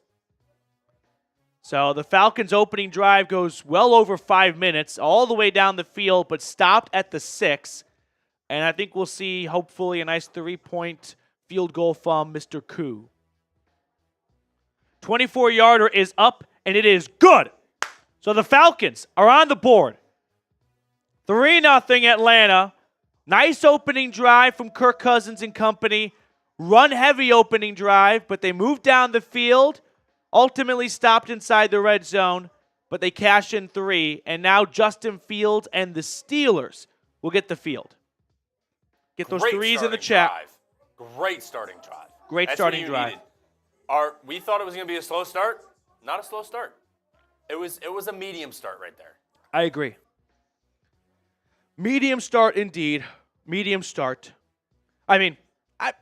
Medium plus. Like, you got 3 points on the opening drive of the season. I'm not complaining. You're not complaining. Very nice drive from the Falcons. Came up a little short at the end, but that's perfectly fine. You're not going to convert 100% of the times in the red zone.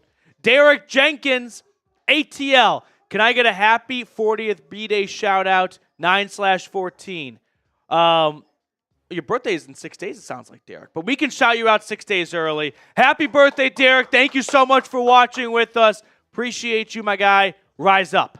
Everyone spam HBD for Mr. Derek Jenkins. The big 4-0. The big 4-0.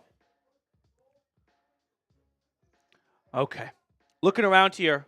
Bears, Titans, scoreless so far, 4 minutes into that game. I expect if the Falcons were run heavy, we owe 2 raffle entries. We'll do that in a moment. I know the Steelers are going to be run heavy. If the Falcons are run heavy, this is going to be a game that's won and lost in the trenches. Who's going to win at the point of collision? Okay. 24,014 subscribers. Thank you guys so much for helping us reach our next milestone.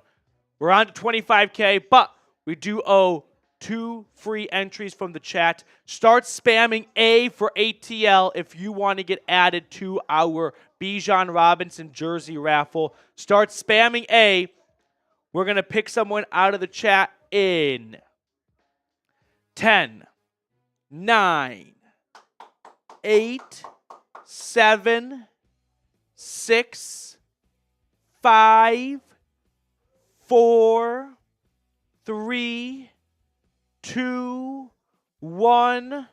I've got Offbeat Pally. Offbeat Pally. That's the first free entry. I got one more coming up.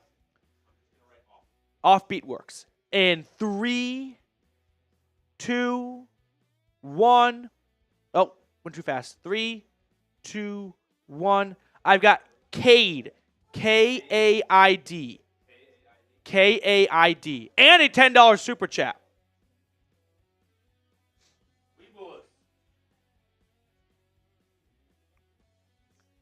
So Justin Fields and the Pittsburgh Steelers are up next.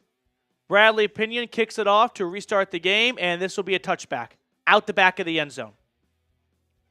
So here comes Fields in his first start as a Pittsburgh Steeler after 4 seasons with the Chicago Bears. Arthur Smith, his offensive coordinator. The two went against each other last year, late in the season. Falcons won. Fields won. And Arthur Smith probably lost his job because of that. Now they work together.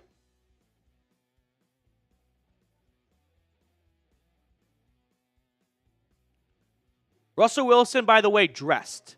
Why? I don't know. He is inactive. He cannot play even if he wanted to. Oh, fumble snap! Fumble snap! Recovered by Fields.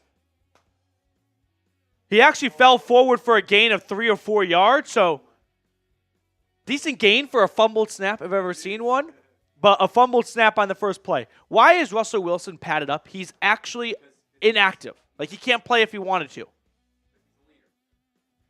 2nd and 7 after the fumbled snap, and now Fields is in shotgun. They're like, well, we're not doing that again.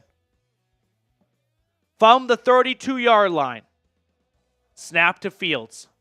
Pressure, rolling to his right. He throws, incomplete.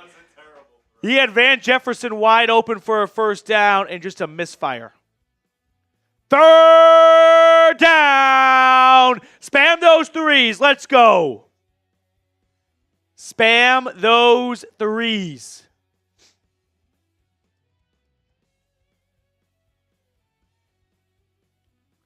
It is loud. Look at the white flags waving right now. Awesome. I don't remember the last time the Benz was rocking like this.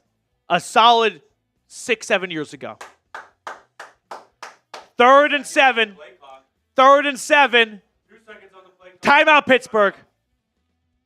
That's the fans right there. Oh, yeah. That's boots on the ground right there. Come on, baby. Oh. Every Steelers fan, by the way, is sitting down. Quiet. Let's go. That's awesome. This is incredible. This is a rejuvenated fan base. Arthur Smith talking things over with his young quarterback.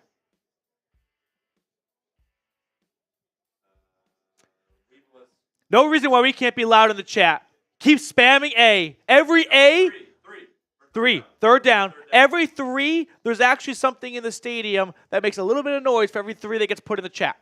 Weebless, Seahawks and Falcons till I die, baby. Weebless, I hope you come hang out with us when these two teams face off this year. That'd be a fun watch party between the two of us. 3rd and 7. Fields in the gun.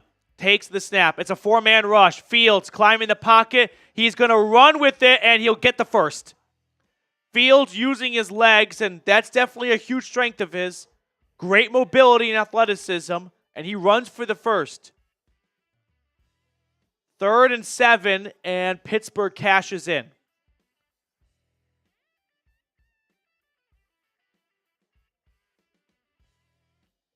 So Pittsburgh has 1st and 10 out towards their own 45-yard line.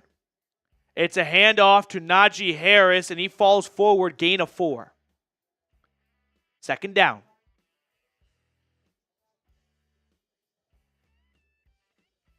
Now it's going to be up to Raheem Morris and Jimmy Lake to adjust a little bit, right? Put a quarterback spy on Fields. You got to maintain your lanes as a pass rusher, right? You can't just go free willy and try to be a hero. You got to keep him contained. 2nd and 6. Fields under center. Approaching midfield. Snap. Oh, another fumbled snap. He pitched it to Harris, who gets the corner, and he'll get about the 1st down. Big hit on A.J. Terrell. And he backs up with a lot of shit talking. But it looked like Fields initially fumbled the snap and then regained it and tossed it to Harris. Yeah, he does kind of bobble it. I'm not even sure if it hits the ground or he just didn't get a good grasp of the football. They actually give the Falcons a generous spotting. 3rd and 2, 3rd and 3. I thought he got the first. It's a run for Harris, and he will fall forward. I think he barely gets the first. So Najee gets the 1st down.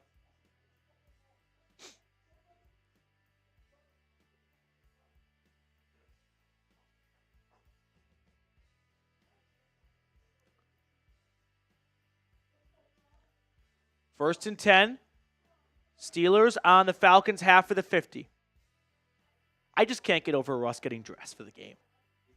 It's the biggest, I want attention. 1st and 10. Justin drops it off. Harris can't hold on. Incomplete.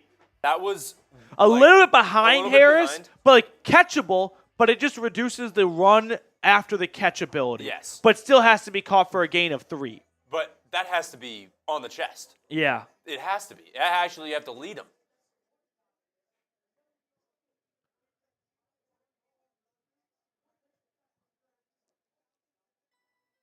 Second and 10.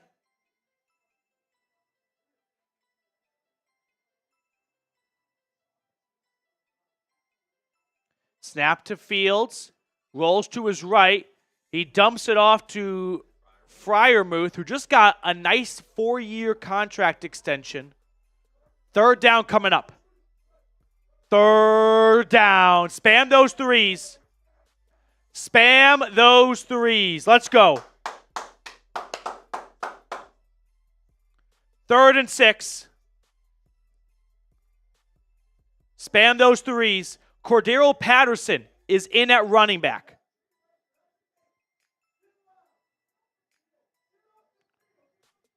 Russ in the gun from the Falcons 41. Snap, handoff to Patterson. He is not going to get it. No. He'll come up 3 to 4 yards short on 4th and 6. And they are right on the cusp of field goal range, but also go for it range, but also punt it range. You're really in that 5-yard no man's land of 57-yarder, go for it or pin him deep. They're going to go for the field goal. I was going to say, I think go for it because either way, the field position isn't terrible. Yeah, they're going to go for the field goal. This is going to be a 57-yarder. PD knows That's ball. why they pay me the big bucks. PD This is knows what comes ball. up in my annual review. 57-yarder is up, and it is good. It's perfect, actually. Great kick by Boswell. And that's going to even the score 3-3. Yeah, well, he gets paid a lot more than I do. That's for sure. 57-yarder from Boswell is perfect. So, both teams cash in on field goals. The difference is the Steelers worked for that field goal. The Falcons somewhat easily moved down the field and came up a little bit short in the red zone. So, don't like how the Pittsburgh offense looked initially, but a decent job. Okay. I do want to give a quick shout out to our sponsor today, Prize Picks. That's America's #1 daily fantasy sports app with over 5 million active members. All you do is pick more or less on 2 to 6 player stat projections and watch the winnings roll in. One Caleb Williams passing yard gets you 1 win on Prize Picks every week in September. That's right. Only 1 yard gets you an automatic win every football weekend in September. He's already got 1 yard today, by the way. 4 weeks of free W's. Don't miss this deal on Prize Picks because it's gone when September ends. Download the Prize Picks app today and use code CLNS and get $50 instantly when you play $5. That's code CLNS on Prize Picks to get $50 instantly when you play $5. You don't even need to win to receive the $50 bonus. It's guaranteed. Prize Picks. Run your game. So we're going to get a second look at Kirk Cousins and this new Falcons offense after a field goal on their opening drive. Let's get 6 this time. How about this? Who's going to score the first touchdown of the season for the Falcons? Put me down for Bijan Robinson. It's chalky, but man, do they get him the football a lot on that opening drive. Who's going to score the first touchdown of the season for the Falcons? The raffle is at the 2-minute warning of the fourth quarter. Who's going to score the first touchdown of the season? James Miller is going with Tyler Algier. Nathan's going with Robinson. Derek Jenkins, happy birthday, going with Kyle Pitts. James going with Robinson. Nathan, you can't do or. I need one. I'm going with you. I'm going screen pass or like a dump off to Robinson. To the right side to Robinson on the right side. On the right side. Breaks one tackle, makes one man miss, and then does that thing where you walk into the end zone with the football in front. Bears have a 3rd and 29, speaking of Caleb Williams, and they dump it off on a screen that goes nowhere.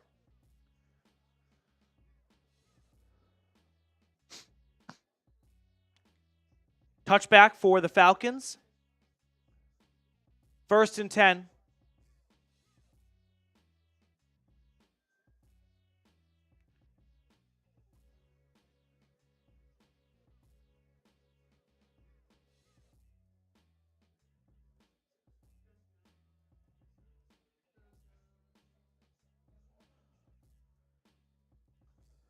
First and 10. Cousins on that first drive, 3 for 5 for 30 yards. 15-yard completion to Darnell Mooney, and then shorter ones to London and Robinson. 1st and 10 from the 30. Cousins takes the snap. It's a pass, swings it out to Robinson, and he gets about 9 yards. That is some NCAA offense. Like that is, hey, get the ball immediately to our best player in open space and let him win one-on-one. 2nd and 1, there's nothing you can do about it.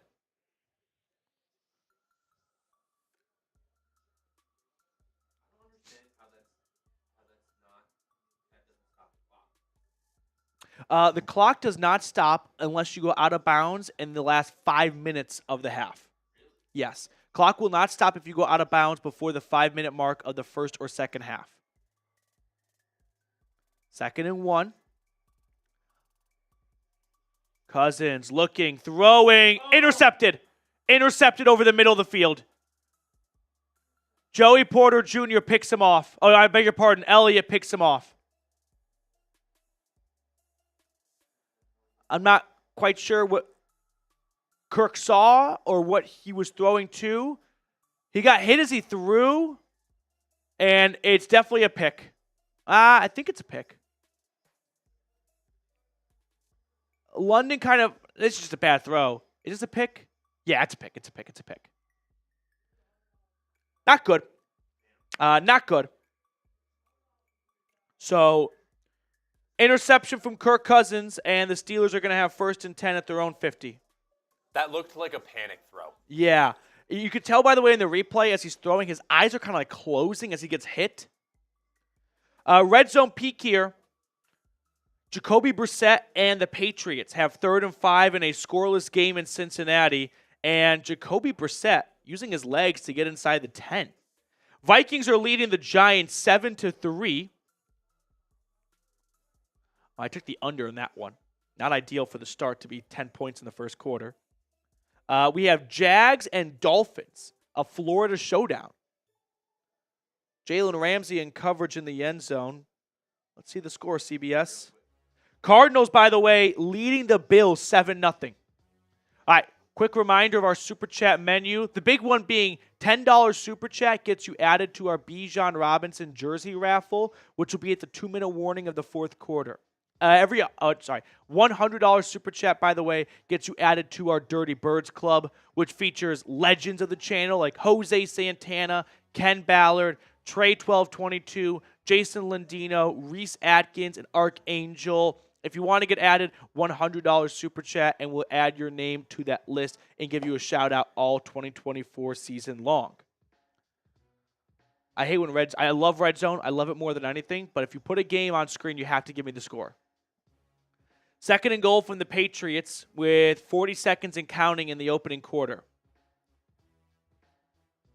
Jacoby Brissett from the 10 throws, and it is caught down to the 3. Meanwhile, Cardinals over the Bills, 7-0. Kyler Murray running with it inside the 20. Arizona up 7 on the road across the country, and they're looking to double their lead right now. I was all over the Cardinals in that game. I liked them a lot. They're playing the Bills in Buffalo. I just like the Cardinals this year. I like the Bird teams. How does Marvin Harrison look? I have not seen Marvin yet. All right, so let's watch the Greg Olsen breakdown of this.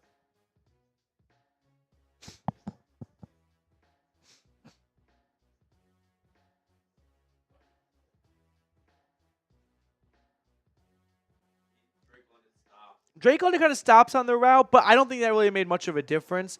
The thing was, as he starts to make this throw, he's hit. So Fields dumps it off to Patterson, and I beg your pardon, Pickens. He is lost, dropped for a big loss. Maybe 7 yards on 1st down. What do you think will happen, Petey? On this drive? Yep. I'm feeling a punt. Punt? I'm feeling a punt. I like turnover. You like turnover? Yep.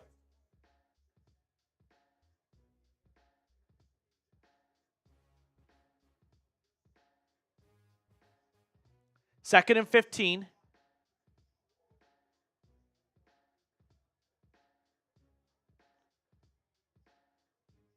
Fields takes the snap. And he's going to run with it, and he'll fall forward. That was a broken play. I'm not quite sure where the miscommunication was. He ends up getting 3 yards out of it, which is better than what it looked like for a moment. So 3rd and long coming up now. 3rd down. Start spamming those threes.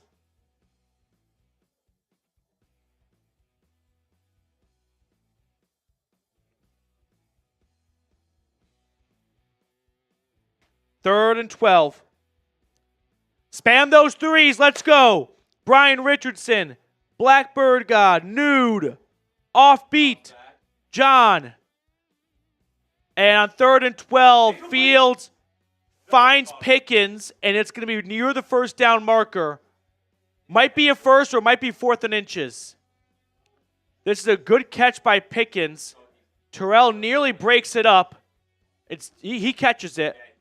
I think he's got enough for the first 2. 4th and 1. 4th and 1. That's a bit of a rough spot, honestly. Oh, now they say first. What is it? 1st down or 4th and 1? Oh. It's 1st down. Thank you, Fox. 1st and 10. Handoff to Jalen Warren. He is dropped for a loss. Ball came out. What? Maybe, no? No. Wait, yeah. Wait. I think it's just a tackle for loss. They all celebrated like it was a fumble.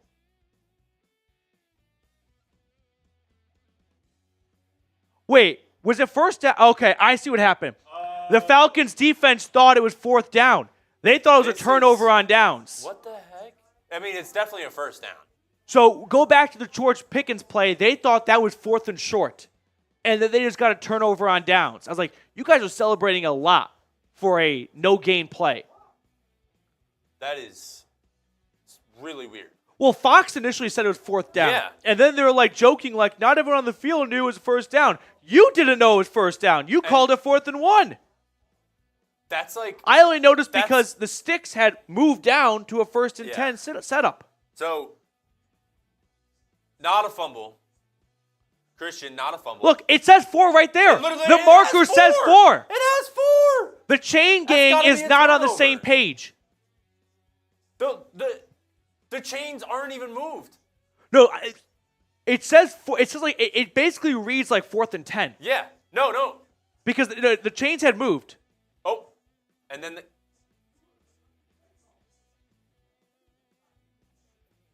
let's get your pads off. I do believe the correct outcome here is 2nd and 11. I just feel like the Falcons were deflated. They were told it was 4th down based on one of the markers saying 4. On 2nd and 11, it's a run for Najee Harris, and he's going to get about 7 yards. Wow. Najee Harris had his helmet pop off at the end. He is pissed off. I mean, that was a violent run. We got some fights. Let's go. Darnell Washington doesn't like it.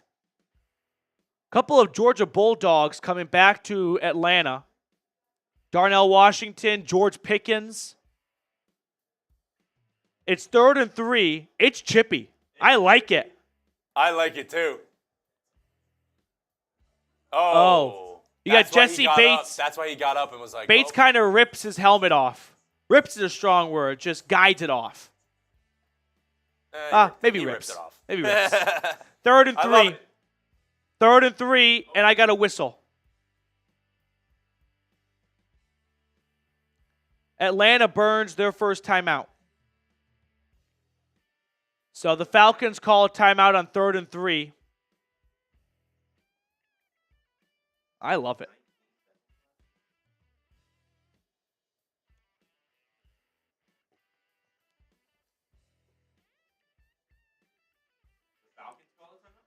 Falcons called a timeout. They were not ready for an empty set defensively by the Steelers. Red zone update. The Saints, my take earlier, is not looking great. They're leading the Panthers 10-0, and they're at the 3-yard line. And a touchdown just makes it 17-0. So, all New Orleans in New Orleans. Foster Moreau. Derek Carr is on fire right now. 3rd and 3. 3rd down from the 34. Fields in the gun. Takes the snap. 4-man rush. He throws. It is caught by Pickens, and it's right by the first down marker. I think with forward progress, he has it. I believe this will be a first down Pittsburgh. Yeah, he's got the first.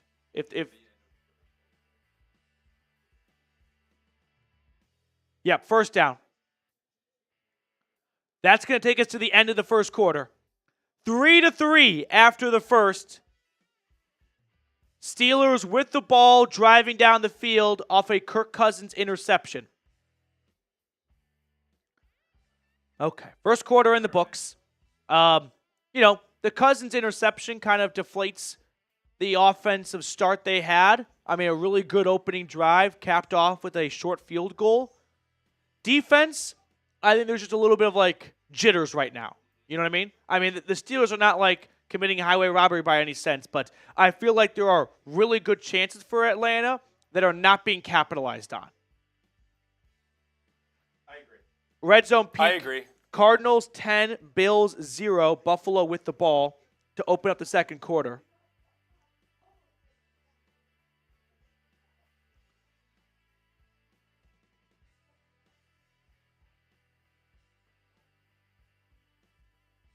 Damn.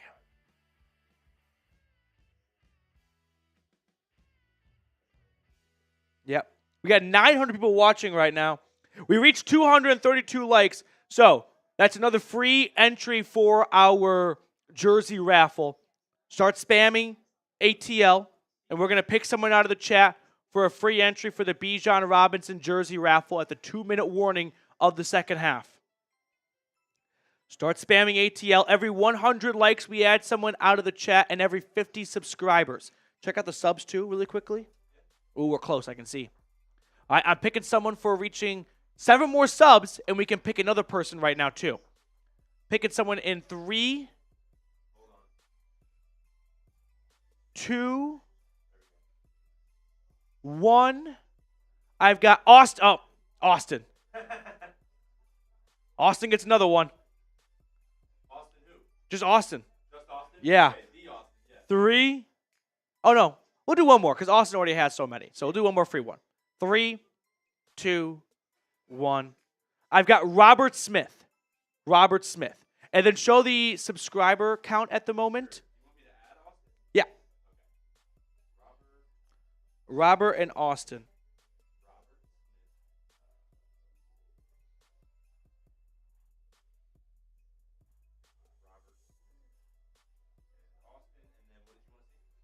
The live subscriber count. We're there. Oh, we got to 55. All right, let's pick one more then. Picking someone in. Every 50 subs, another free entry. 3, 2, 1. George Pickens on an end around. This play is broken. He is going backwards all the way back to the Steelers' 41-yard line. Okay, picking someone in 3, 2, 1. I've got John Richardson. So a bit of a trick play from the Steelers, an end around, a reverse of sorts, and there's nowhere to go. And I feel like this is just textbook. You got to cut your losses. Yeah. Stop trying to wiggle around. You're going to make it worse. It's like running your tires in the mud. You're only digging yourself a deeper hole. 2nd and 19 now, all the way back to the 41. They run it, and just a yard or two for Harris. 3rd down. Start spamming those 3s. 3rd down coming up here. Let's see Judon pin his ears back. You got an obvious passing situation. My guess is the Steelers are going to go for something short, right? They want to give Chris Boswell some more room for his field goal. They have given up on getting the 1st down. On 3rd and 18, no way. It's going to be something short to make it 3rd and 12. Fields takes the snap. It's a run for Patterson, and he gets about 6 yards. So 4th down coming up. I think it's going to be exactly what I said. I think it'll be 4th and 12. They wanted to get 6 yards and get an easier field goal.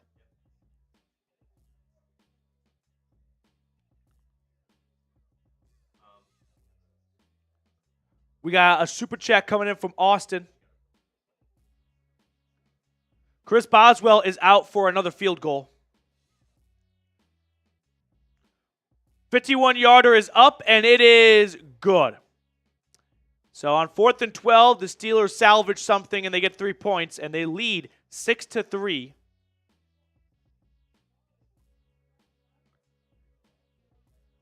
So a 6-3 lead for the Pittsburgh Steelers. After a Kirk Cousins interception, they ultimately cash in a field goal. Not the worst thing in the world coming off a turnover. Nice job by the defense. I mean, they started at the 50-yard line, and they ultimately only gave them, at the end of the day, about 15 yards of field.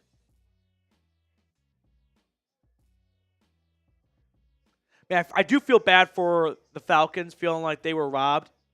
The chain gang somewhat showed 4th down. One guy said it was 4th down. The other guy said it was 1st down. Atlanta feels like they're getting off the field on a 4th and 1 play. I think the Steelers also thought it was 4th down. I'm not convinced that they knew it was 1st and 10. On 1st and 10, you run a jumbo package up the gut? No.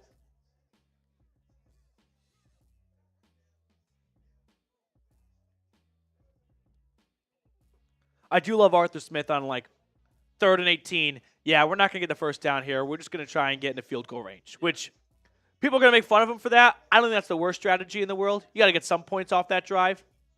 Austin, and I have another. How many entries is Austin up to? He's putting together a nice little corner of entries for himself. Colts are leading the Texans 7-6, but C.J. Stroud is in the red zone. Meanwhile, Josh Allen just ran it in for Buffalo. 10-7 Bills. Alex Pierce with a touchdown for Indy. There is a flag on that Josh Allen touchdown run. This one could be coming back. 6 entries for Austin. No, I did not see Anthony Richardson dime. Did he have a nice pass? I'm not an Anthony Richardson believer. I'm not. I was never a fan of his coming out of Florida. I hate Florida, so that's a big reason why. I think this Josh Allen touchdown run is going to come back. I think an offensive face mask is about to get called. Titans have a 7-0 lead, and after they scored a touchdown, Tony Pollard run, Velus Jones for the Bears fumbled the kick return and gave the ball back to Tennessee deep in Chicago territory. But it looks like the Titans are going to have to settle for a field goal.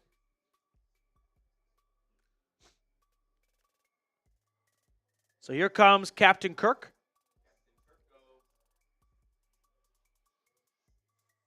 See, people say Anthony Richardson is another Cam Newton. Cam Newton did not complete 55% of his passes at Auburn. Like, that's a very big difference.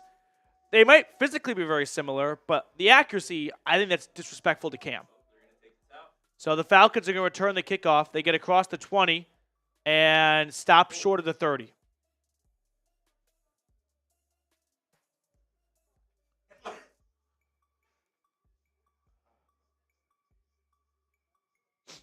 A whole new defense.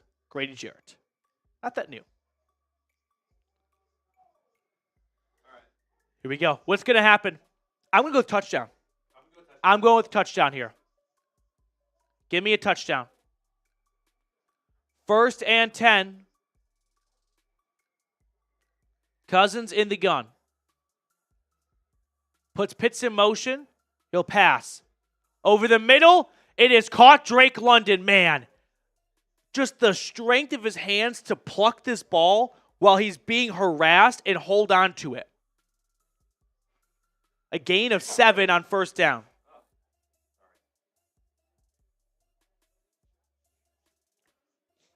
Bills are going to settle for a field goal, by the way, after that penalty wiped off a Josh Allen touchdown run.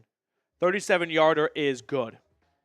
2nd and 3 now for the Falcons.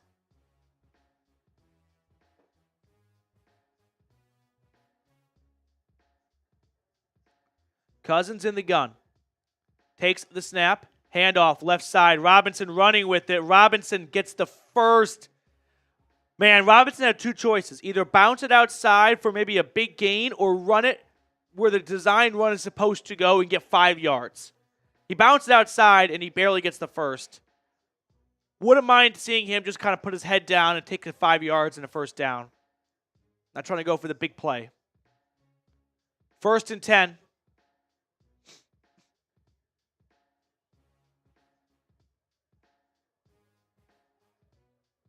6 carries, 20 yards so far for number 7. Cousins hands it off to Robinson on 1st down. Just a 3-yard pickup.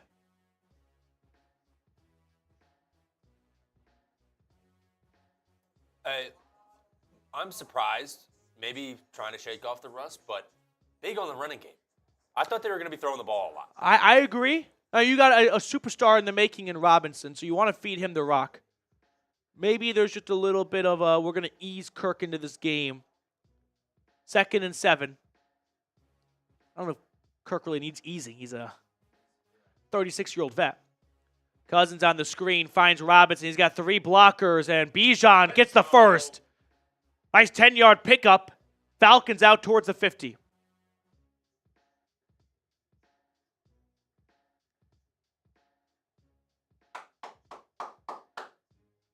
Get those 7s in the chat for Bijan. He's having a monster game right now. I don't, maybe not monster, but monster making. A monster in the making. First down. Robinson getting a breather right now. They're at the 50 in the pistol. Cousins takes, there's a whistle, pre-snap whistle. I didn't see anyone jump. Maybe a timeout? A medical timeout? Is that what he just said? Chris Lindstrom is off the field. You know what? I think this is someone from above spotting down a potential head injury. Because he was walked off the field. I wonder if someone from above said, hey, take a look at 63, please. So Chris Lindstrom, who is an Iron Man, and I don't remember the last time. I think last year he might have missed a couple of quarters. But he'll miss at least one snap here. That's not going to sit well with him. Him, Jake Matthews, those are guys who just never leave the field. Darnell Mooney being number 1 is sick. He's fast. It looks so cool. First and 10. Cousins takes the snap. Throws left side. This is incomplete. Trying to find Charlie Werner. Second down.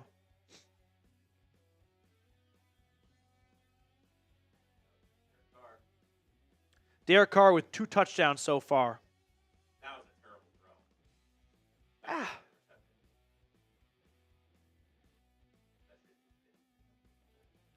Second down. Robinson back in the game.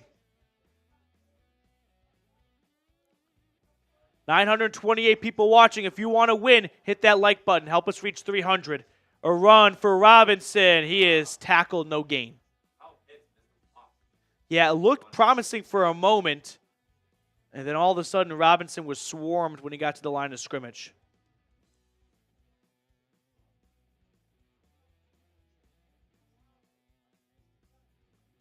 Let's watch this play. It's a nice zone run to the left. And then there's, like you said, Pitts. You know it's bad when you're behind the guy you're blocking and you're pushing him into the player because you're trying to make an effort. 3rd and 10. Now Steelers fans are on their feet. Come on, go to London here.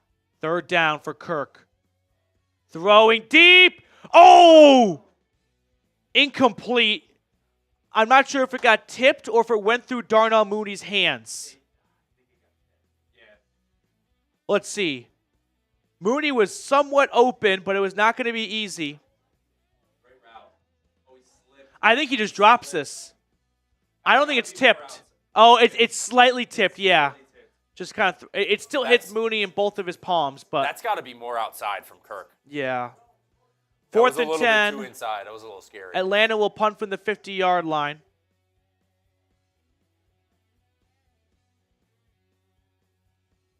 So now the Falcons defense will have to make some kind of stop.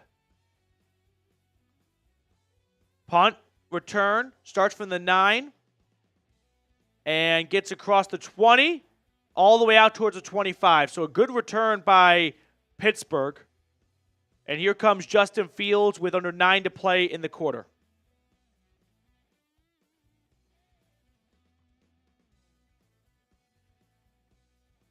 While they go to commercial, give me 60 seconds to tell you guys about our great sponsor, Game Time.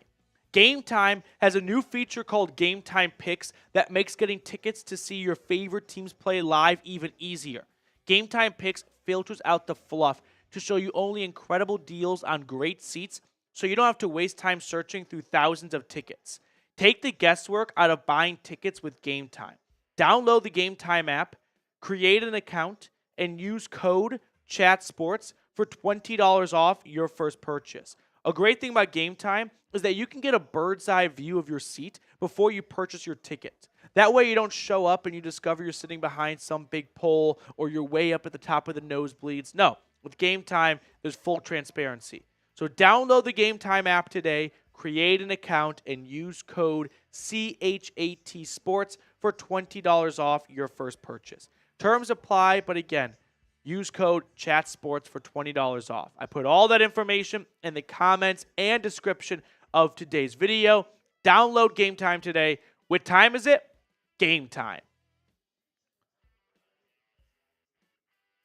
Okay.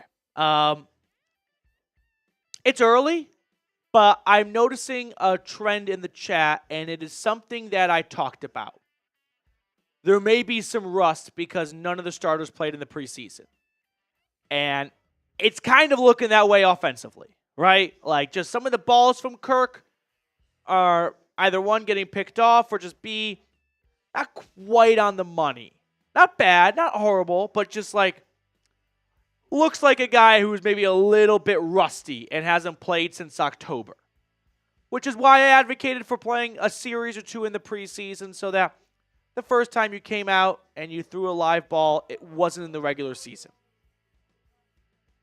I was told I was crazy. Now I think people are starting to come around a little bit. Yeah. All right.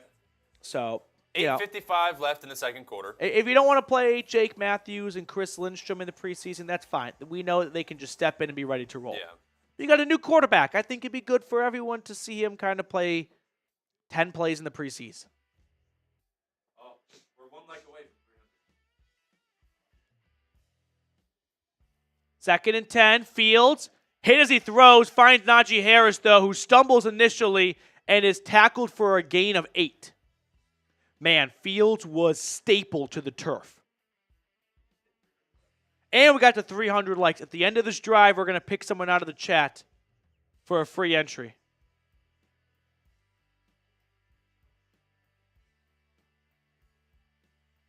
Second and 1 from the 30-yard line. Fields, pitch right, run for Harris. He is tackled, gain of 3 and a first down. I'll tell you what, this game has been physical. Yeah. This is not some candy-ass West Coast game. These are two teams that have just, like, tempers have flared. I mean, when you run the football a lot, there's going to be contact every play. 1st and 10, it's a run for Fields. I'm not sure if it was a designed run or not, but he gets about 4 yards. That's happened multiple times, where either he's confused or he just scrambles. And that's what I'm saying. Like, and just goes up 4. There's been 2 muff yards. snaps and 2 instances of a play appearing broken. You got to capitalize on the Steelers not being in sync in week 1. And he's fumbled the snap. Yeah. On that pitch to Najee Harris. 2nd and 5. Fields hands it off. This one goes to Cordero Patterson. He spins out of one tackle. Man, Pittsburgh not just using Patterson as a kick returner, but as a viable threat in the run game. Or a homecoming for him as well, too. Which is weird because they have Najee Harris and Jalen Moore. Yeah, they are using all 3 running backs. Patterson? I don't think a pass has gone to anyone but George Pickens so far. And Pat Freiermuth. Yeah. So, you're seeing that they are going to their best players, and if they all happen to be at one position, so be it. 3rd and 1, QB sneak for Fields, and he gets it.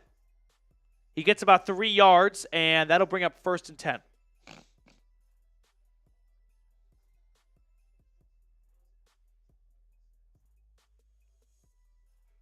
Ryan Long. By the way, go Chris Falcons, Lindstrom. listening in from Canada. Appreciate you, Ryan. Chris Lindstrom cleared to return. 1st and 10.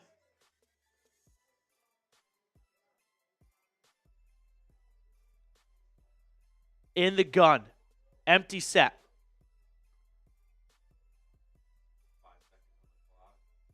Snap to Fields. He throws. This is bobbled for a moment, but I think caught ultimately, but just a 2-yard gain for George Pickens. Didn't have it initially, but I think he collected it before he went out of bounds. 2nd down. Yeah, he kind of gets on the second effort. And he has 2 feet in and 2 knees, so that's a catch. 2nd and 8 from the 46. Fields, another broken play. Now he's going to run to the left. There is a flag, and he dives forward for 4 yards. Fields takes the snap. He looks to hand it off. There's no one there. So he's like, well, I'm going to run it then. There is a flag down. This one came in halfway through the play. I think it might be on the offense. It's got to be holding, but the Falcons defense needs to. They got to punish them for this. And he's getting 3 or 4 yards on the scramble every time. What should be negative plays are not even just breaking even. They're actually picking up some yardage. Yeah. Let's see what the call is. Prior to the snap. False start on the offense prior to the snap. So why did you guys even let the play go? Taylor Elwell, a $10 super chat.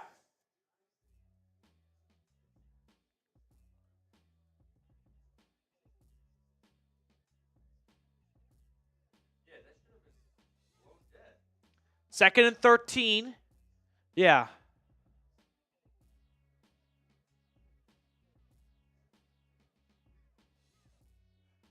Taylor, we'll hit your super chat right after this play.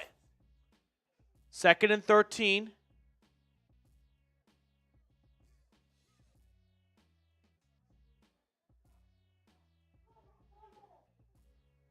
Snap to Fields. Swings it out to the left side. Jalen Warren is going to get about 4 yards. All right, Taylor.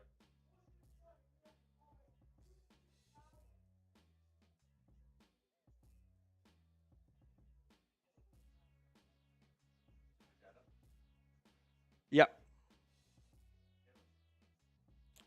Oh, sorry. 3rd and 9. 3rd and 9. Fields throwing deep.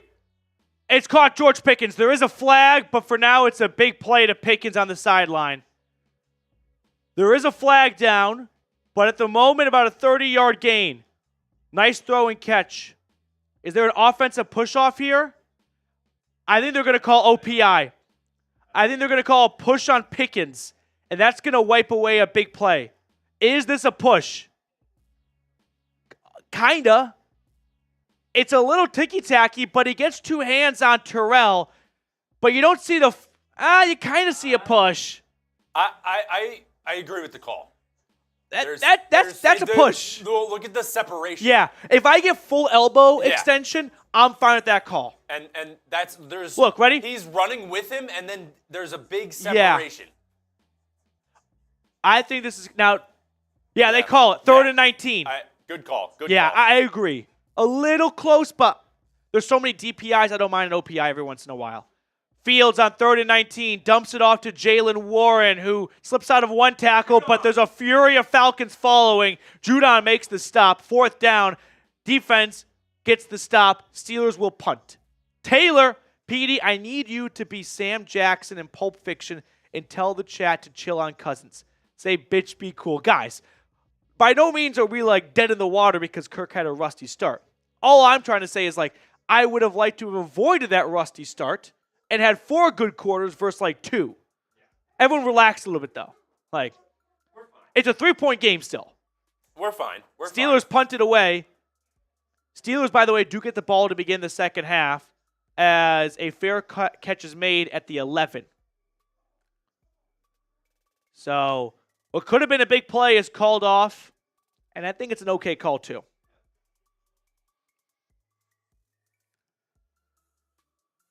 Okay.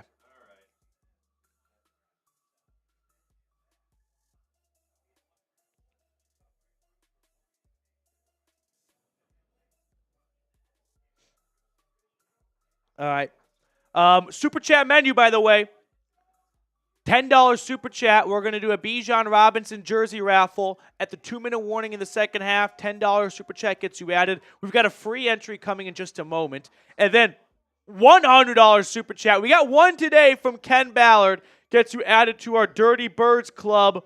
Jose Santana, Ken Ballard, Trey1222, Jason Lindino, Reese Atkins, and Archangel. If you would like to get shout-outs all season long while supporting your favorite Falcons YouTube channel, $100 super chat will toss your name on screen all watch party long, all season long and throughout our videos during the week as well. We got a fun wheel spin. Yeah. Should we allow Ken Ballard to... if Ken would like to add someone, to add somebody? Yeah, in his place, because he already had his own spot on the wall. So, Ken, if you'd like to add someone from the chat, whatever you prefer, just let us know. But we do owe one free entry. Can we put up the subscriber count as well? Every 50 subs, we're adding someone too.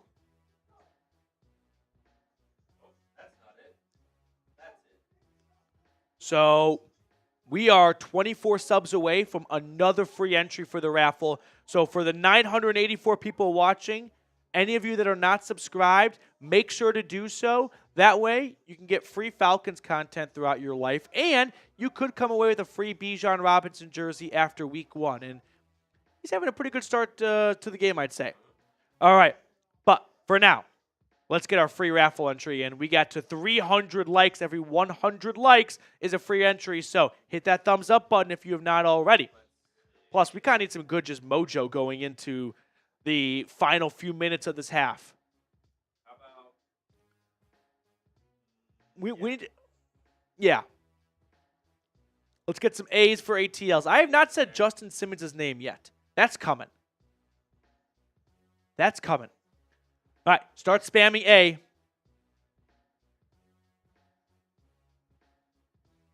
Start spamming A. Falcons have 1st and 10 at their own 10-yard line. I'm picking someone after this play. Empty set for Cousins. Kirk throwing left side. This is caught, and good yards after the catch ability by Ray McLeod. 2nd and 8. All right, picking someone in 3, 2, 1. I've got Bren 2010. Bren, B-R-E-N, 2010. 2nd and 1.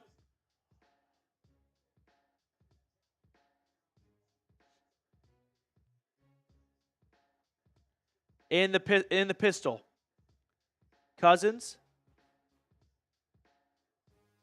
takes the snap, handoff to Robinson, and he'll get the first down. Only gets about 3 yards, but that's all he needed.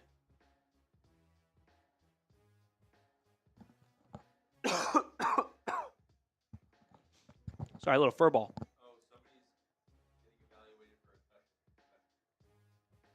It was Lindstrom earlier, but I think he's cleared now. Oh, Bergeron. No, Bergeron's still in the game. Cousins hit as he throws. It's a duck. What a catch! What a catch! Ray McLeod.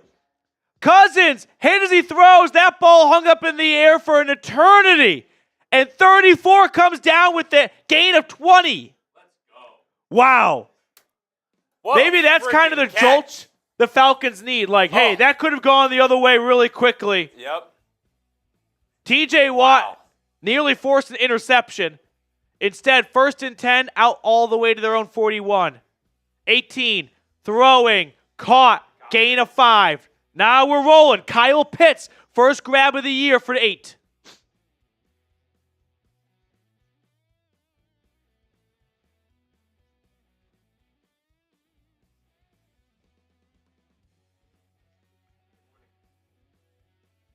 Is that taking us to the 2-minute warning?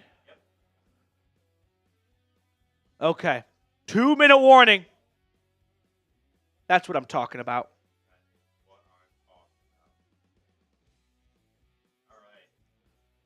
All right. I like this. First game of the season. What jersey you got on? Let me know in the chat right now. I'll start giving some shout-outs. What jersey is everyone wearing for week 1? Who's going to be first? If you were to get a jersey, what would you get? I would love a Drake London jersey. Yeah? I think when you get a jersey, there's got to be a couple of factors in play. Do you like the player? You got to like the number. It's your number then. You're wearing that number. 5's cool. And then the last name. London's just kind of cool. London, the city. King Solace wearing a Jesse Bates jersey on me. That came in. You got to let me know. I'm on pins and needles wondering if these jerseys arrived to you guys. Old Michael Turner. Big Booty Turner. All black. Yeah. I mean, in Madden, there was no stopping that guy. And they made his ass like triple XL. Dave, a white Kyle Pitts jersey. I've got all black Matt Ryan.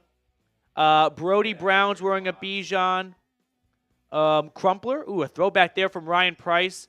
Nude, a classic Mike Vick red jersey. The Bright Wolf wearing a Cousins jersey. I like it. Derek, throwback Julio. I love the black Vic one. That's great.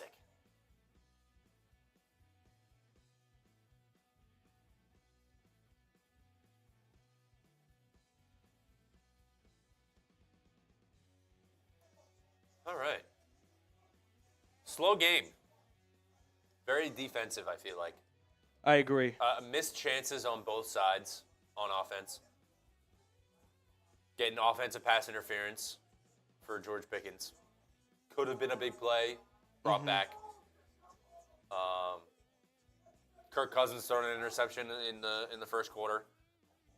Red zone peak here. Titans are up 10-0, and they are inside the 10-yard line trying to add on to their lead over the Bears. So, other games at the moment.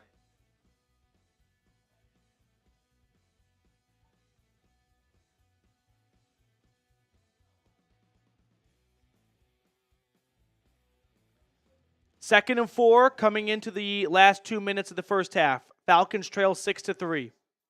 Snap to Cousins, handoff, Robinson. He is tackled, no gain.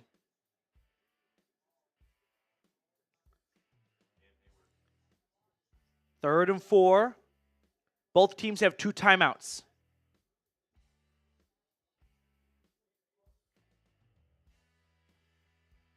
Vikings are leading the Giants 14-3. Third and 4 for Cousins.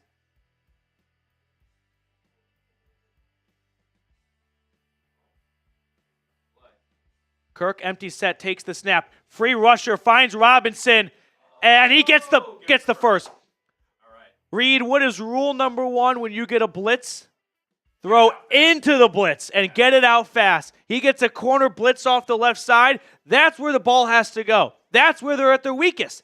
Get it out fast, like Reed said, and throw it into the blitz. First and 10. Cousins, snap. 4-man rush. Dumping it off to Robinson. He's got some space, and Robinson gets the first down and gets out of bounds, too, with 47 seconds. Bijan, big focal point so far, on the ground and through the air. Nude with a $10 super chat. We'll get to that super chat at the end of the half, Nude.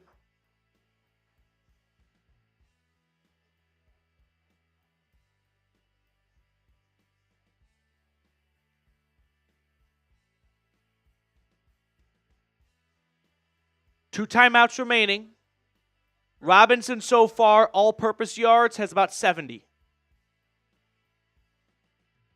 First and 10, Cousins. Pump fakes, throws, caught over the middle, let's go! Ray McLeod. And I think Atlanta calls their second timeout, about a pickup of 15 or so. Inside the game time red zone. Nice pump fake by Cousins. Holsters it and then reloads and fires it. Last time it was like that. It was he threw it and it was a duck. Yeah. It was scary. Got caught by Ray McLeod. But this time recognizes he's getting pressure, doesn't throw it, pumps and throws a great throw to Ray McLeod. Cousins so far 12 for 17, $126 and 1 interception. 41 seconds remaining. At the Steelers, 17. Empty set. 4-man rush. Pressure. Oh, Watt gets there. Ball came out. I think Watt has it. There is a flag down.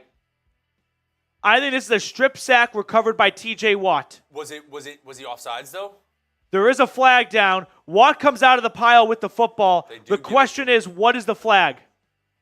The Steelers don't seem super pumped up about it. He's off. He's offsides. Reed thinks he's offsides. I thought he perfectly timed it on Caleb McGarry.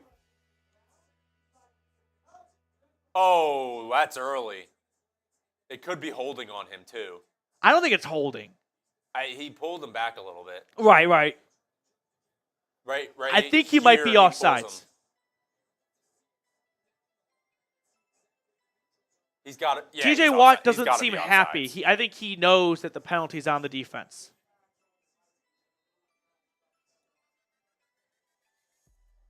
He's way offsides. Look, the ball's not even snapped yet. It's offsides. Yeah. We never get the referee of naming the penalty. 1st and 5. Cousins looking, throwing, end zone, touchdown! Kyle Pitts for 6. Yes, all by himself in the corner of the end zone. Let's go. Come on. Pitts gets in motion. Watch the Steelers. They set up in a zone defense. Pitts over here like, I'm wide open. Let's go. Look at him, screaming for the ball. And then one of the easiest touchdown passes Kirk Cousins will ever throw. Just lays it over the defender. And what a change of events. It goes from a strip sack to a touchdown. Oh, Falcons take a 4-point lead with 32 seconds to go in the half. Show me those TDs. Let's go. By the way, who had Pitt's first touchdown? Oh, yeah. I pussied out. I think that's what I had initially, and then I went to Bijan. We had a couple people who Some had people Pitts. definitely said Pitts. Pat yourself on the back if you said Pitts. Archangel said Pitts. Yeah, I remember Archangel had the. Let's go. Let's go. Come on. Not to be a fortune teller, but like I literally said in the pregame, I feel like the first quarter and a half will be a little bit rusty. Yeah. And then what I want to see is like that last 4 minutes of the first half going into the second half. Yep. You get rid of the cobwebs. Yes. And that's I all totally started, by the agree. way, by that Ray McLeod duck catch. Oh, my that God, ball I know. floated up in the air. He came down with it. And instead of an interception, it's 6 points going down for them. God. Let's go. Let's go. And Antonio Kim. $10 super chat. chat. Are we behind? We're behind 2 super chats. Nude and Antonio Kim. All right. We got Nude super chat in a moment and Antonio Kim's. Yes. They're here. Panthers trailing 23-0 against the All right, Saints. Nude. Let's go, Falcons fam. Still early. We got this. Rise up. I love when super chats don't go on screen for a few minutes. Yes. And whatever they said at the time has now dramatically changed. Nude was the minister of culture here. He changed the culture of the I chat love it. with that I super love it, chat. Nude. Come on. Let's go, Nude. And then we got Antonio Kim, who is a First time super chatter. A little 1-2. Come on. Falcons, way to do the defense justice by getting Yes. a TD. Absolutely. The defense did their job. Offense did their job. Great football. Great touchdown.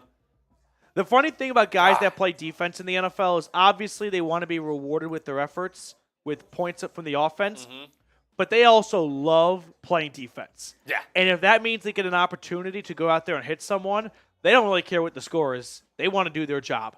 Let's Antonio go. Kim, Falcons defense definitely giving some French kisses on the sideline. Just a little like a mwah, mwah. Patriots, by the way, leading the Bengals 7-0. Titans all over the Bears 17-0. It's been a bit. Man. Oh, Let's go. kick return for the Bears. Almost. Pushed out of bounds at like the 35-yard line. So it's 10-6 good guys. Falcons are down to 1 timeout. Steelers have 2 timeouts.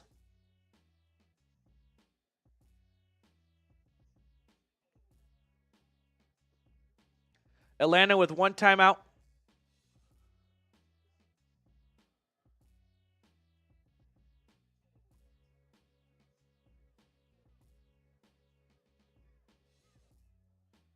A $20 super chat flying in from Wayne. We'll get the timeout updated for you guys. That's what my nonverbal or somewhat verbal cue was. $20. That's a wheel spin for Wayne 999. Falcons. So 32 seconds for Justin Fields at his own 30. 2 timeouts. Wayne will do your wheel spin at the end of the half. Fields completing the first pass for a gain of 6. 20 seconds and counting. Out to Atlanta's Steelers 37. 15 seconds and counting. Fields throwing. This is caught. Freiermuth gets out of bounds with 9 seconds. Right around the Steelers' 40-yard line. I mean, you got 2 timeouts, so you can get, I would say, 3 plays off still. 4 seconds, and you leave 1 to 2 seconds for a field goal.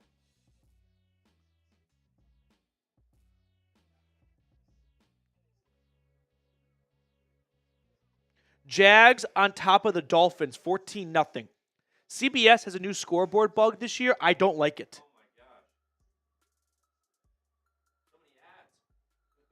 Over at that, whistle before the snap. It's not delay of game. Maybe a timeout Atlanta. Yeah.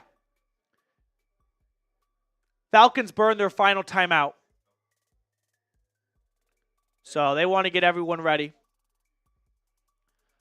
Red zone peak here. It's 14-0 Jacksonville, but Tua has Tyreek Hill, who, by the way, is playing for a touchdown. Wow.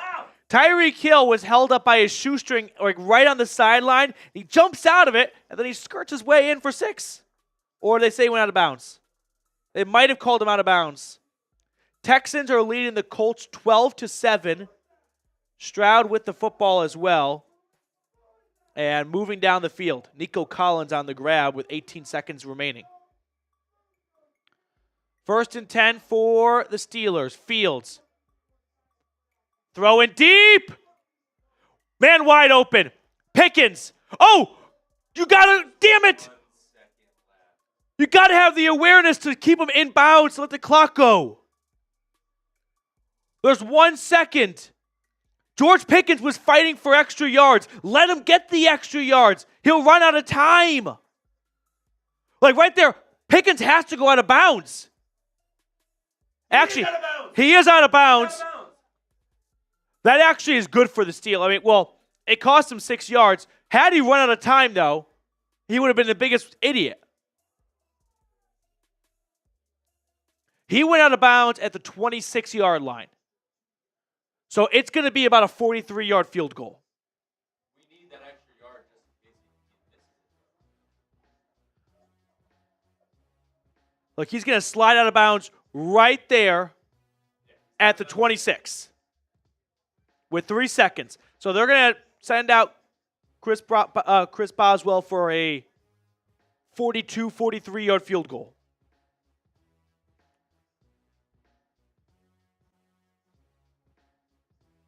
He's just like, I wish, ultimately it doesn't matter because he went out of bounds, but man, don't push him out of bounds. Like, let him kind of roam around for a second and run out the time. Damn. The bigger issue is how is he so wide open? That deep into enemy territory.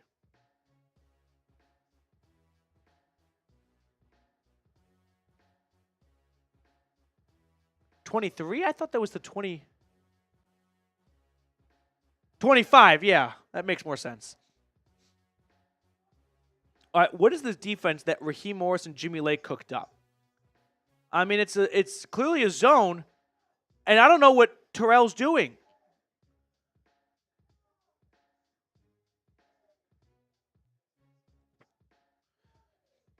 So it's going to be about a 42-yarder. Boswell so far is 2 for 2 today. Both his makes have come from greater distances. 44-yarder officially. Kick is up. Nearly blocked, but it's good. So the Steelers get 3 field goals in the first half, but the Falcons maintain a 1-point lead, 10-9, the difference maker being a Kyle Pitts touchdown with 30 seconds to go in the half. A little disappointed by Atlanta's defense to close out the half there. But Kirk Cousins goes 13 for 18, 136 yards, 1 touchdown, 1 interception. Meanwhile, Fields, 11 for 13, 100-ish yards, no touchdowns, 92 yards, no touchdowns, no interceptions for Fields. So that's your first half right there. overall thoughts. It's the first half of the first game of the season. Like, I wasn't expecting picturesque perfect play. The Falcons, I felt like offensively kind of settled in as the game went along. Overall, there's a lot of good stuff here, but there's also some things to work on, right? Defensively, they got to capitalize more on these mistakes the Steelers are making. Like, they're kind of letting them just eke out these field goals, and they're going to start adding up. And what I don't want to see happen is the Falcons start stalling offensively, and the Steelers keep adding on little three-point chip shots here and there, and all of a sudden they come away with a 15-13 win. So, defensively, they're making some plays, but they really got to buckle down when the Steelers and Justin Fields are out of sync and make them pay for that. I don't think the Steelers have punted once today. Maybe once? Okay. We're going to get the stats from the first half on screen here. And then I got to run to the bathroom. So Reed will hang out with you guys for the next 5 minutes. He's got some fun deals, if I remember correctly. And we owe a wheel spin. So we owe a wheel spin, and we'll look at some first half stats. Bears, with 30 seconds left in the half, are on the board. 17-3, Tennessee over Chicago. Meanwhile, the Dolphins are still trying to get into the end zone, and I think they do here on a Devon A-Chain touchdown. Was he down short? How would you guys grade the first half? A, B, C, D, or F? What would you guys grade it? I would give the Falcons a B, right? I mean, you gave up 9 points defensively. By the way, one of those 9 or 3 of those 9 came from a Kirk Cousins interception where Pittsburgh started at the 50-yard line. Offensively, there was a little bit of rustiness from Kirk Cousins, but seemed to smooth things out there down the stretch in the first half, finding Kyle Pitts for a wide-open touchdown. So I think a B is pretty fair for the first half. Luis, C-. Okay, you guys are a little bit harsher than I am. Yeah, Dolphins are on the board 14-6 with an extra point coming.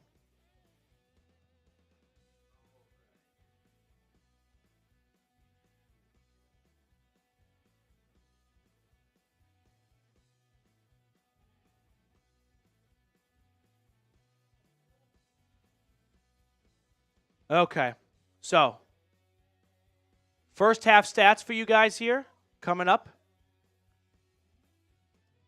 Caleb Williams in his Bears debut not going super duper well, as it is all Tennessee on the road. Justin Fields, though, 11 for 13, 83 yards. Najee Harris with some good runs, some hard runs, I should say. 6 carries for 23 yards. Pickens definitely the biggest, difference maker so far for the Steelers offense. He's been the really only spark. 5 grabs, 45 yards. Cousins, 13 for 18, 136 yards. 1 wide open, easy touchdown pass, and then 1 bad interception. There's no other way to put it. Just a bad decision and a bad throw from Kirk. Robinson, 10 carries for 26 yards, but he's been a big threat in the air as well. He's got over 40 receiving yards, so he's putting together a well-rounded performance. And then Ray McLeod, I did not have down as the Falcons leader at halftime for receiving yards. 3 grabs, 45 yards, came up with 2 big grabs on that final scoring drive for the Falcons. So 10-9 at the half here between Pittsburgh and Atlanta. Cardinals up over the Bills 17-10 as we get all the 1 p.m. Eastern games underway. Okay, so Producer Reed is going to just drive the boat for the next, steer the ship for the next 5 minutes while I run to the bathroom, and then I'll come back for the second half right after that. But it is 10-9 Falcons over the Steelers at the half. And Reed, this is your show now, so have at it.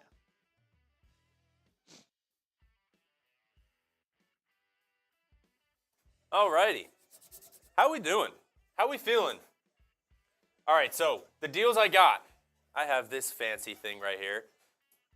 This is the beer hat. From now until PD gets back, this will be here. It's going to be hard to keep on. But, hold on. Let's see.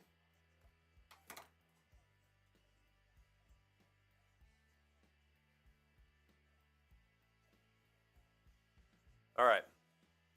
There we go. I'm not going to be able to hear myself, but that's okay. Actually, I wonder if I can just do this. All right. I can hear myself now. All right. So,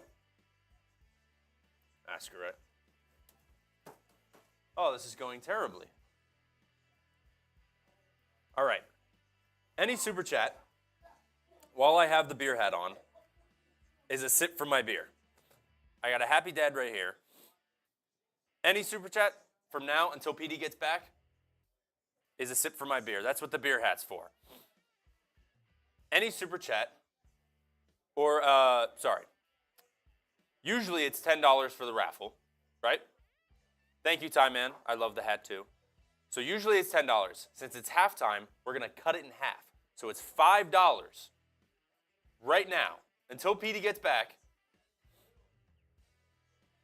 $5 to get the Bijan jersey raffle entry. How we feeling? ATL Falcons, you got your Bijan jersey on. Love it. Love to see it. Man. Football's so back. So LJ, PD is going to the bathroom. Mr. Unknown. $2 super chat. I won't be able to show it until PD gets back. But that's a drink right there. Actually, let me see if I can show it.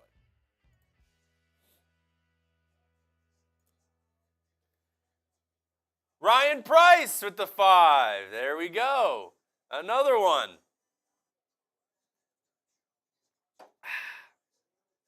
That is a raffle entry because that is $5, so it's halftime, so half off. So Ryan Price gets in. Let me write you down, Ryan.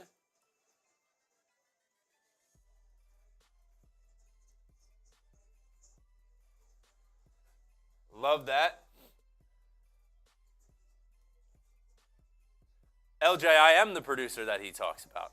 I am PD's producer for Falcons. You'll be hanging with me the whole season. As long as you're okay with that, I'm okay with that. Oh, Siri thought I was talking to her. All right. So, Jamie, you say, Antonio, I am not a Saints fan. What are you talking about? Get that out of here.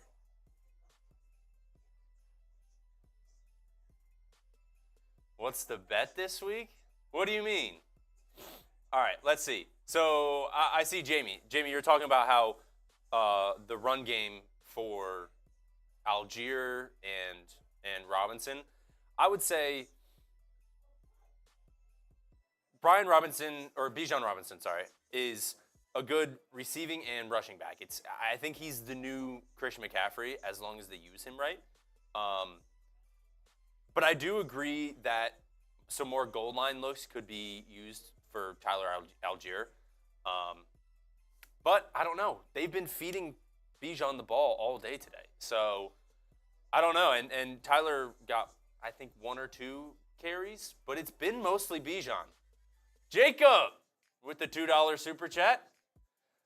Angry Liquid with the $100 super chat. Yes, sir.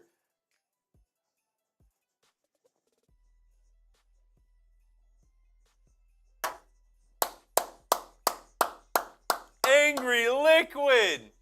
And Jacob, don't forget about that. Angry Liquid gets put on the Dirty Birds Club. That's what I'm talking about. Let's go, Angry. Oh, I gotta shut the door. I'm being too loud. Angry, what a play! Oh, that's awesome. I'll add you to the Dirty Birds Club. Oh, and then we got Jacob B as well. Angry, you're getting added to the jersey raffle. Oh, that's awesome. Spam and Angry in the chat. Spam Angry in the chat. That is awesome. Rise up, baby. Let's go. I don't have a YouTube, but my Twitter is read_Bartkiss. So you can follow me over there. I'll give you a follow back. Let's go. Spam Angry, the newest member of the Dirty Birds Club. Oh my goodness. Still got the hat on, and I have a brand new Happy Dad. Any super chat with the beer hat on is a sip. I'm going to take another couple of sips for that $100 super chat from Angry. Wow. Jason Landino at the game, so haven't been watching the stream, but I figured I'd check in and rise up. Let's go. 9-10. It's a little bit of a slow start. That's what we talked about in the beginning. But still, good game. Good game. Ray McLeod making some noise too. But Jason, how's the game? The white flags that they're doing, it's got to be like a sea of white in there. It's got to be so cool. Rise up, Jason. Jason Greenway in the chat. Nude, EC, Jose. Oh, man. Archangel, definitely. Defense is keeping us in the game, for sure. For sure. All right. Let me see if I can't pull these.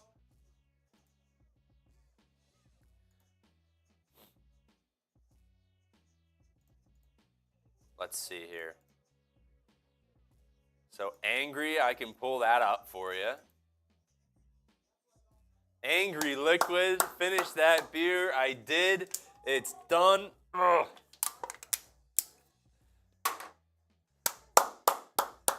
All right. So, like I said, halftime. Half off halftime. $5 gets you into the raffle ticket, or the raffle entry for the Bijan jersey. So let me put the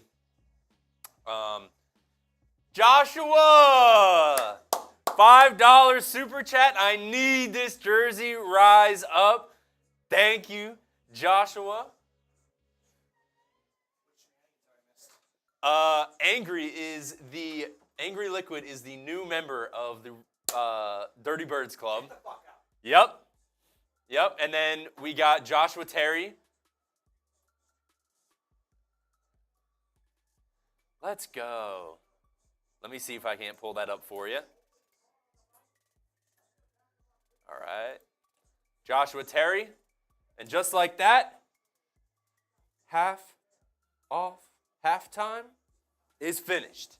But I got to drink that one for Joshua. Joshua gets added.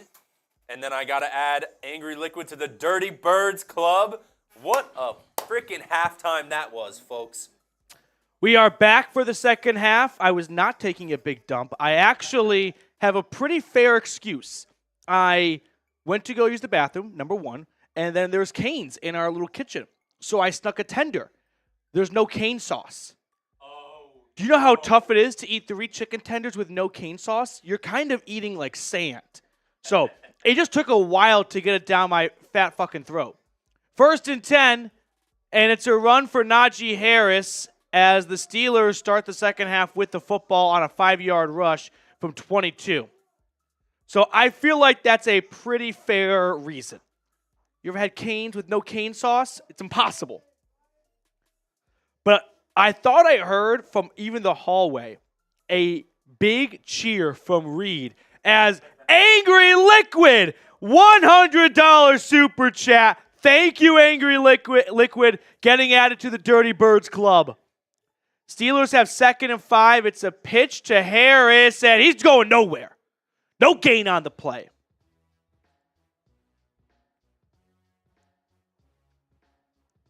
I really want to say Justin Simmons' name this next play.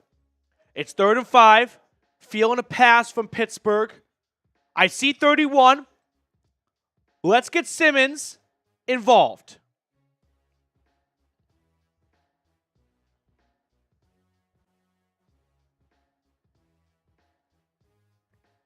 Third and 5 from the Pittsburgh 35.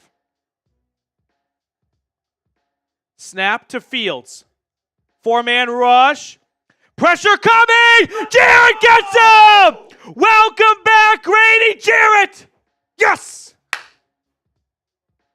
Let's go.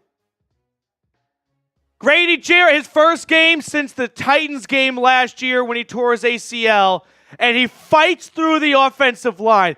This guy just brought like a fork to a knife fight. He's clawing his way through a bunch of white jerseys, comes out the other side, and hello, Justin. Loss of 14, and the Steelers punted away to begin the second half. Return starts at the 20, across the 25, out to the 30, 35, 40, 45, pushed out of bounds at the 50. Avery Williams missed all of last year from a torn ACL. How about the ACL bros right there? Jarrett to Williams. That is what I'm talking about. Red zone peak. It is 17-10 Cardinals over the Bills. And a little bit of a surprise brewing. Bengals down at home against Jacoby Brissett and the Patriots. 10-0. In Gerard Mayo's debut. So a couple of new head coaches leading at the half. Raheem Morris and the Falcons, Gerard Mayo and the Patriots, not Dave Canales and the Panthers. They're down 30-3 at halftime. So not good in Carolina, or for Carolina in New Orleans. Who are the other new head coaches? Maybe we haven't gotten to them yet. I don't know. We got 785 people tuned in right now. We also got to 24,116 subscribers. Do we owe another free entry, or did we already do the one for 100? I think we already did the one for 100. You don't think so? Okay. We'll do it. I don't want to short-circuit anyone. Robert, Pats versus Bengals is why I don't gamble on sports. I understand that. Because that one, well, I will say that game just became a don't-touch game with Jamar Chase and T. Higgins maybe playing, maybe both not playing, maybe one of them playing. I felt like there was enough going on there for me to go, I'll sit that one out. There's 15 other games to pick from. You guys can either look like geniuses or fools, but not me. The Vikings are taking it to the Giants. Sam Darnold is having himself a day. This time he finds, I don't know who that is. But it's a touchdown pass for Sam Darnold. It is 21-3, Minnesota over New York. Yeah, Marsh, you can tell he's our Giants guy. He's very loud when things are going well for the G-men. He is silent as a mouse when things are not going well. Things are not going well. Yeah. You know what? For Grady Jarrett getting a sack, everyone starts spamming 97. I'm going to pick someone in the chat for another free entry for our Bijan Robinson jersey. Spam 97 for Grady Jarrett. Spam 97. Jose Santana, you gave me the inspiration. Welcome back, Grady. Spam 97. I'm picking someone after this first down play for Robinson. Oh, a nice... Oh! Gets a couple of guys out of their shoes and gets 5 yards in what could have been a whole lot of nothing. Second down, Atlanta already across the 50 with that run. I'm picking someone in 3, 2, 1. I've got Harley Stathaas. Harley Stathaas. Harley Stathaas. Second and 6. Cousins, handoff left side. Robinson yet again getting the rock, and this time it's a gain of 4. Harley S. works. Third down coming up here. It's going to be third and short.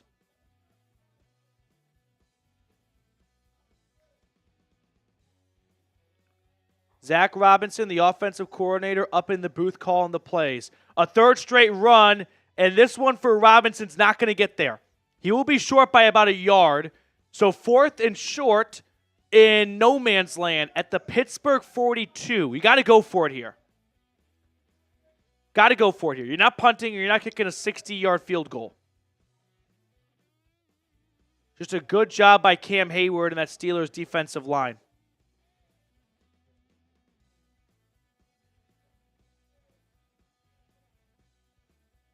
Fourth and 1, offense is on the field.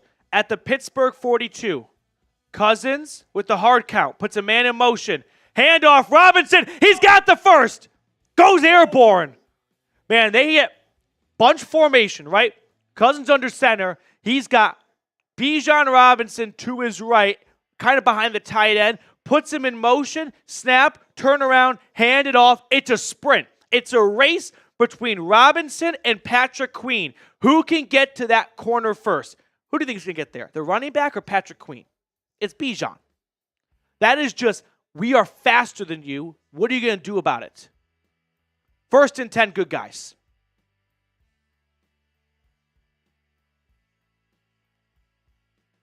They're at the Steelers 33.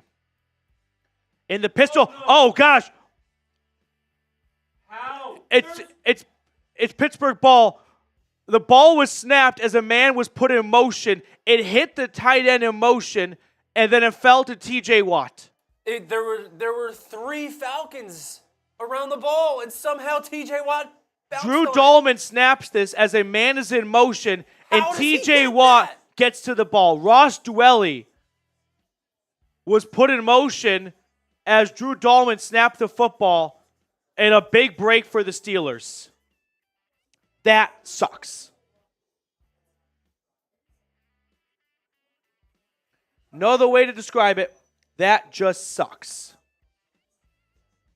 Dude. And I agree. This ball kind of ricochets towards Robinson and Cousins. Somehow TJ Watt just leaps like a gazelle and gets to it first. That was so weird. There were 3 Falcons there. I was like, they're just going to hop on it. This might be the football gods' way of evening out that very close offsides call that negated a strip sack for Watt earlier. I mean, I think it was by the letter of the law the right rule, but TJ Watt and the Steelers were pissed. Yeah. They called that, close. So a second turnover for the Falcons offense. By the way, this is one of the very rare team fumbles. It's not attributed to a single player. It's a team fumble. Well, while they're at commercial, today's show is being sponsored by Prize Picks. That's America's #1 daily fantasy sports app with over 5 million active members. All you do is pick more or less on 2 to 6 player stat projections and watch the winnings roll in. For the month of September, 1 Caleb Williams passing yard gets you 1 win on Prize Picks. That's right, only 1 yard gets you an automatic win every football weekend in September. 4 weeks of free W's. Don't miss this deal on Prize Picks because it's gone when September ends. Here's an example of my selections for Monday Night Football. I like the more on Christian McCaffrey at 0.5 touchdowns. I like the more on George Kittle at 4 receptions. Ayuk has been said to be a load management guy for the first game, so feed 85. And then I like the less on Aaron Rodgers for his first game, basically in 2 seasons. So download the Prize Picks app today and use code CLNS and get $50 instantly when you play $5. That's code CLNS on Prize Picks to get $50 instantly when you play $5. You don't even need to win to receive the $50 bonus. It's guaranteed. Prize Picks. Run your game.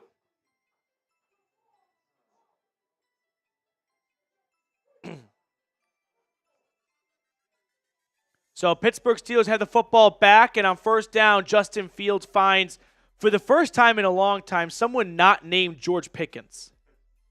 Gain of 9.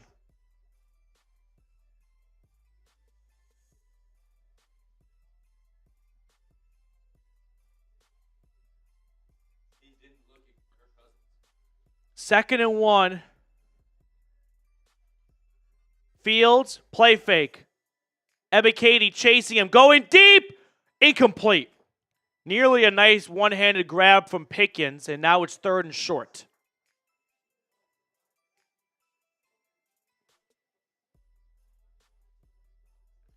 Oh. Cousins almost realizes what's going to happen, and he tries to stop him.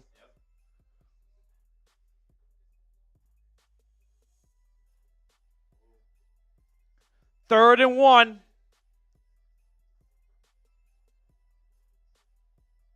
Fields, quarterback sneak on 3rd down. He gets it, but with a good second effort. Also, Mike Hughes not in the game. Clark Phillips is in at corner.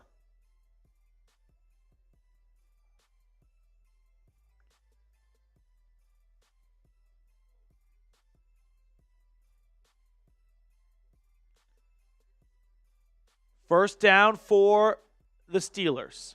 Approaching midfield. A run for Harris, and Najee gets about 4 yards. As a visual, as a viewer of a football game, nothing looks more painful than when a running back's kind of stood up, but their legs are towards the ground and their body is just there for the hitting. Second and 5. When they get folded up, too. Yeah. On, a pile or something, and somebody comes in late and, hops on top, and I'm like, oh, your knees. Second down and 5. Handoff goes to Harris again. He only gets about 2 yards, so that's going to bring up 3rd and 3. Caden Ellis flagged down a part of the stop. 1 like away from 400 likes and another free raffle entry. Let's see what this flag is. On the offense or defense? Oh, we're there. I think it's on Atlanta based on Mike Tomlin smiling. Holding defense.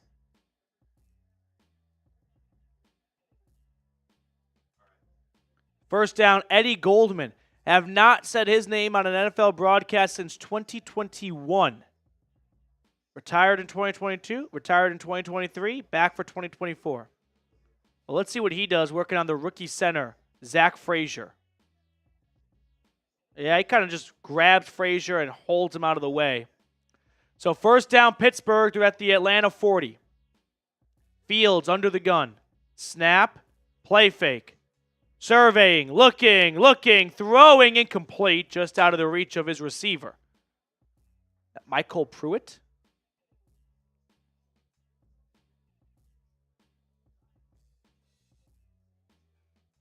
We'll do the free raffle entry at the end of this drive. At the end of the drive.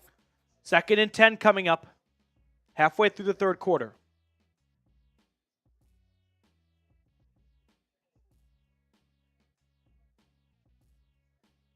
Come on, defense. Let's get a stop. Let's make a play. Who wants to make a play here? TJ Watt just made a play for them. Make a play for your team. Run, Cordero Patterson. Not a lot of room. He's going to fall forward, gain of 2. 3rd and long coming up, and they're not really in field goal range at the moment. I mean, he made a 57-yarder, so it's not out of the question.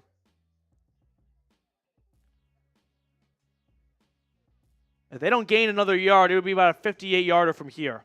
Fields on 3rd down, checking it down, incomplete! Justin Simmons. Lurking in the area, getting high fives from his teammates. And now 4th and 8 is here. They want to punt. They want to go for about a 58, 59-yarder. Great breakup by Justin Simmons. He's going to get a hand. This is just textbook, right? He's breathing down the receiver's back, and then he slips his hand around and breaks it up. 56-yarder is up, and it is good. Wow, Boswell is on one today. He is 4 for 4, and he has made some really long kicks. So a 56-yarder gives Pittsburgh the lead. barely makes it 2. I don't think so. Let me go check.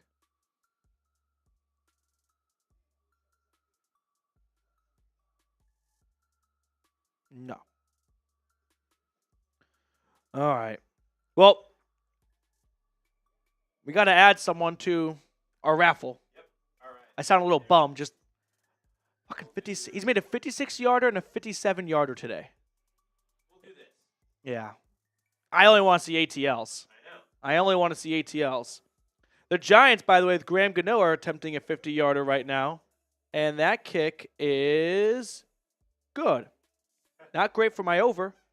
21-6.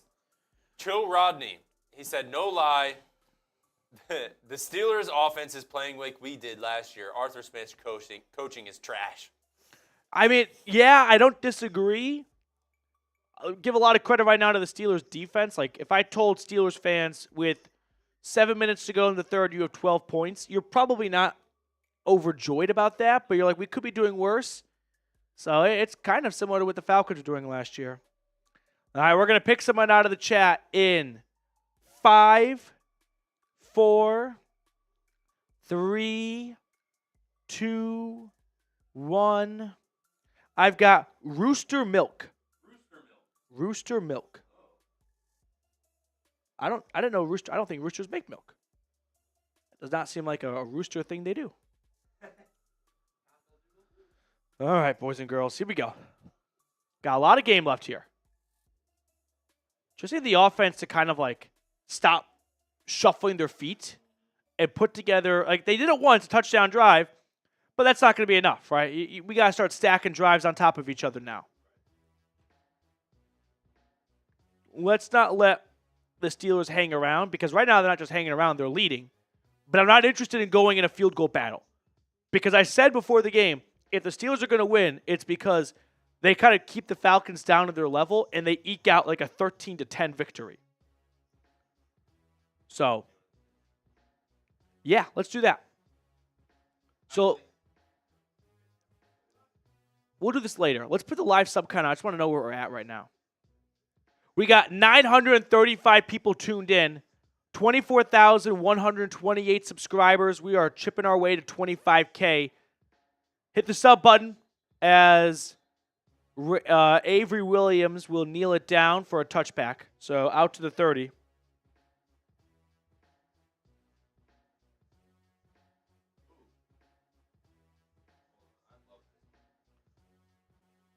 Sub for Dubs. Come on. We all need a little bit of a morale boost right now. 1st and 10 for the Falcons.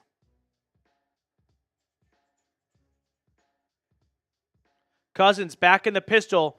They put a man in motion again. This time it goes okay. It's a run for Algier, and Tyler Algier gets 7 yards. I mean, overall, the Falcons' run game has been pretty solid. We haven't really had that big explosive play, but they've been good for 4 to 6 yards every time. Like, the Steelers have not been stuffing the Atlanta run game at the line of scrimmage. 65 rushing yards apiece for the two teams. They're kind of on pace for about 100 yards, which they've looked like a 100-yard game so far. 2nd and 3 for Cousins. Takes the snap. Another run, and man, TJ Watt was waiting for him. I don't think Watt was touched. And you're telling him, you're betting, well, we won't block him because we're going to run the other way. Here's the issue. He's too fast to do that. You got to slow him down.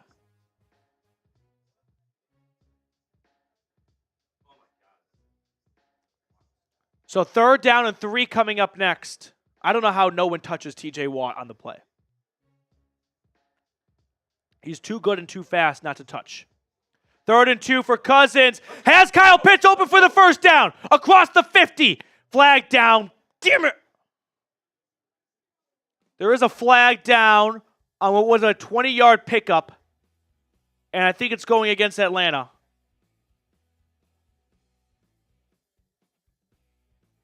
Illegal use of hands to the face on the offense. Is that Caleb McGarry? No. That's on Jake Matthews. So that negates about a 15-yard pickup. Let's watch Matthews here.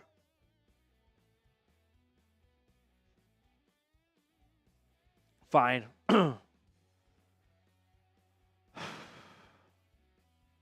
Whatever. 3rd and 12 now. Cousins, shotgun snap.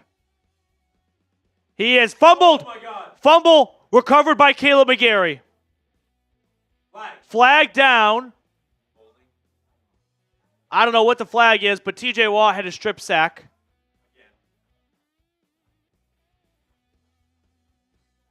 I don't think this flag's going against Pittsburgh. God, Caleb McGarry just is getting worked by TJ Watt. It's on Pittsburgh. Automatic first down. 2 strip sacks have been wiped off. Dante Jackson, illegal hands to the face. I mean, I don't blame Watt for frustration. He's had 2 great plays taken away by a penalty. Let's watch this. Is this illegal hands to the face? Face mask. Yeah, he grabs Darnell Mooney's by the face mask.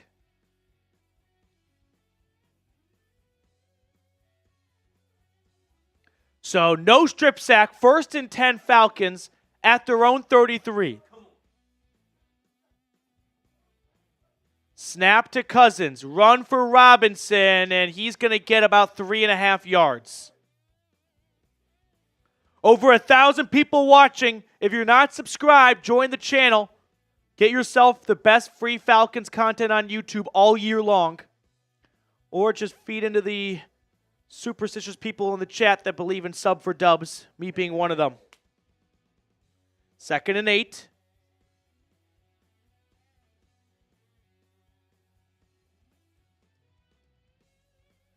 Back in the pistol. I'm shocked to see how much pistol Cousins is running. Kirk is sacked. He is sacked. Pressure up the middle. And he is taken down for a loss of about 8. So right back to 3rd and long where they were a moment ago. Drew Dahlman just whiffs pretty much. 2 Steelers players just land right on top of Cousins. That's 600 pounds on top of you. 3rd and 17. Cousins throwing to the flat. It is caught. Tight end Ross Dwelly's only going to get, 6-7 yards. 4th down, and Atlanta will punt. Can we get another flag? I would love another flag. So Falcons are going to punt after all.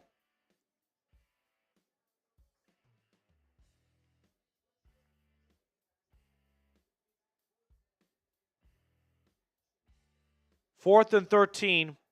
Right now, Pittsburgh's defensive line is winning. Like, that is the difference maker in this game. They are beating up the O-line. Bradley Pinion's punt is a good one. Return begins at the 15. And slips out of a tackle. Flag down. Tackled at the 27. But like I said, flag on the play. It's not running into the punter or roughing the punter, so I'm guessing this is going to be a block in the back or a hold on Pittsburgh. And it'll move them back within their own 20-yard line. So it'll be a long field for Justin Fields. Although,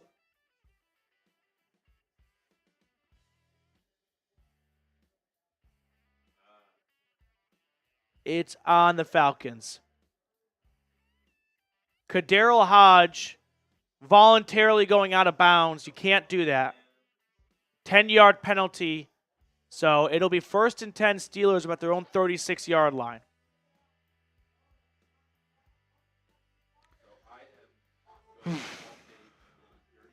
Yeah, let's see the updated Dirty Birds Club with Angry Liquid getting added.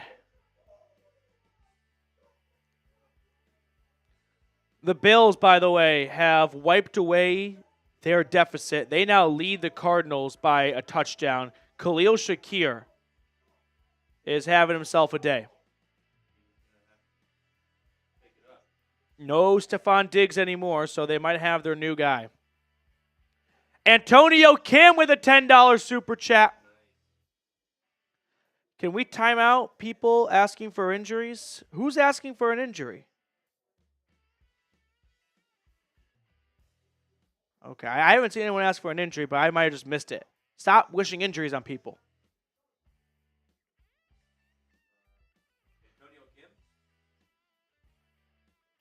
Jason, how am I feeling now? I mean, I'm not feeling over the moon. I'm definitely not feeling like this game is out of reach for the Falcons, though. Like, defense, make a stop. Offense, make a score.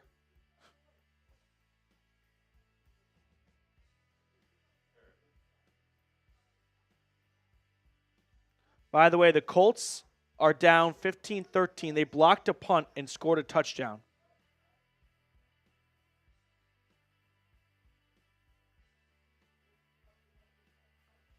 Antonio, appreciate your super chat. That's another addition for the Bijan Robinson jersey raffle.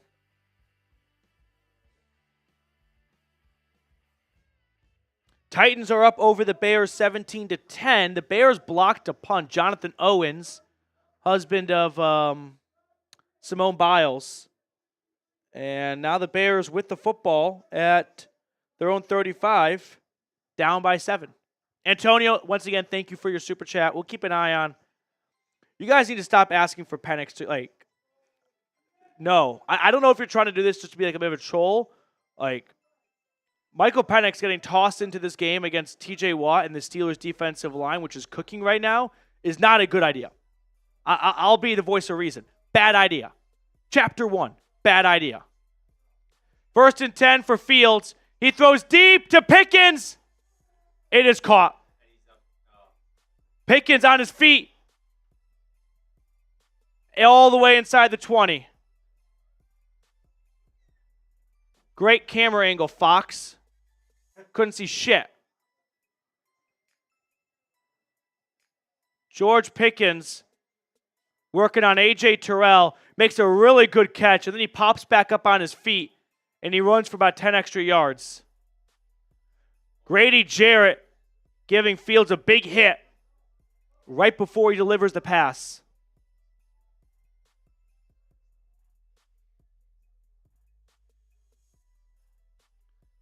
First and 10, they're at the Atlanta 28.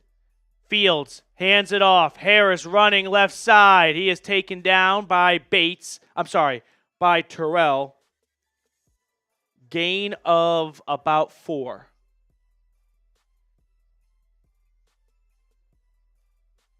Second down coming up, 2nd and 6.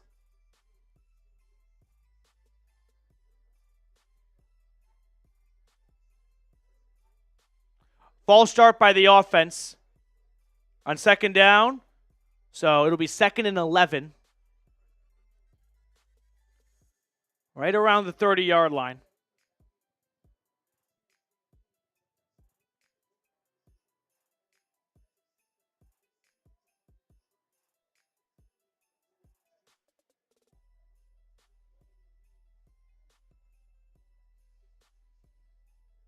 Second and 11. Pickens is the offense today. It's Pickens and Boswell. That's it. Fields in the gun. Quarterback run, and Fields will get about the 5 penalty yards back and make it 3rd and 6. 3rd down coming up.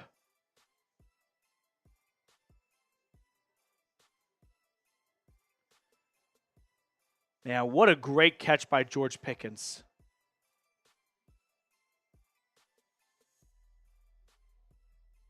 Third and 7, let's go. Span those threes. Span those threes. Let's get a stop here. Limit the damage. 3rd and 7, span those threes. Play clock winding down. Fields, snap. Play fake. Flag down. Fields throwing. He has a tight end for a gain of 6. It'll be 4th and 1. There is a flag on the play. I think this is going to be on Pittsburgh, though. It looked like guys were moving when the ball was snapped.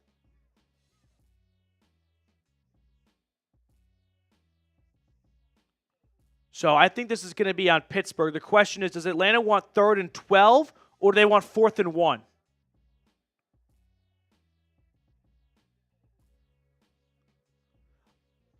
I guess they opted for 3rd and 12.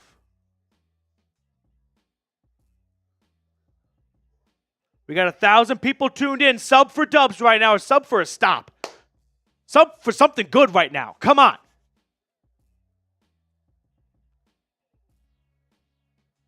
Third and 12. Fields. Good pocket. Throwing. This is caught Freiermuth, and he's not going to get the yardage needed. Nice tackle. Caden Ellis right there with him. Ultimately, the Falcons come out as winners from that transaction. Steelers don't get to the same yard marker they were at before the penalty, and they are going to send Chris Boswell out for a 4th and 7 for a field goal. Get those M's in the chat, or just blow on your screen to miss the kick.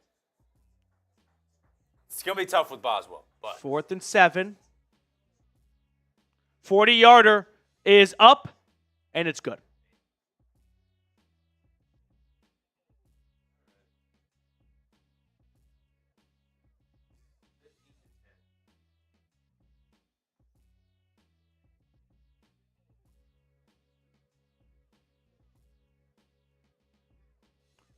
Okay.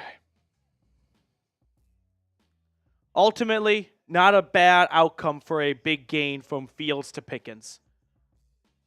Now it's a touchdown game, though, right? Kirk Cousins needs 6 with a little over a minute to go in the third quarter. Needs 6. Needs 6. Antonio Kim with a $20 super chat. We'll throw that on screen super quickly, Mr. Kim. We'll spin that wheel. Did we spin the wheel at halftime? I don't know. We'll spin it twice. I think we owe 2 wheel spins. We've been pretty bad about keeping up with our own wheel. That's on me.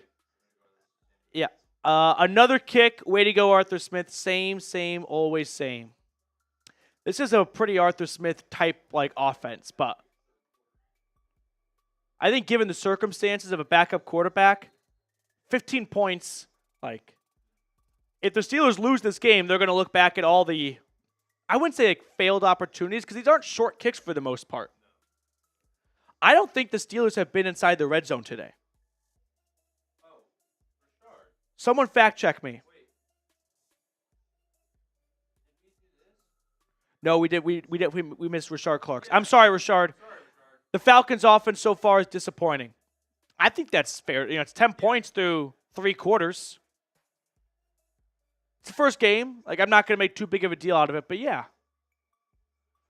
Pitch to Robinson, and Bijan is going to get 5. The offense has been Robinson for the most part, and that's fine. He's a really good player. I would like to see more from Drake London. I've only said his name once today.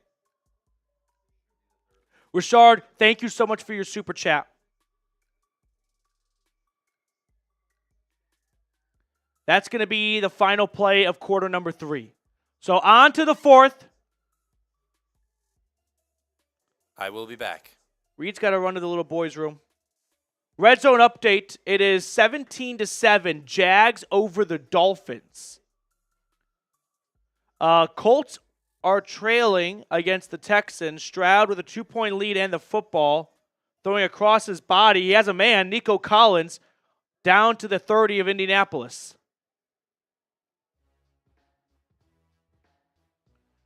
This is, I hate the I told you guy. No one likes the I told you guy when what the I told you guy said was not positive news.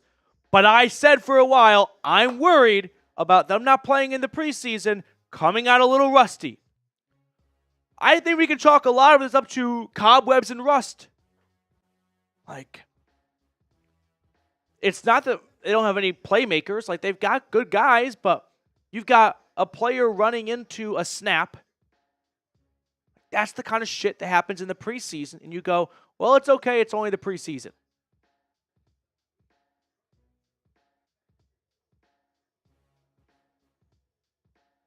Just so irritating.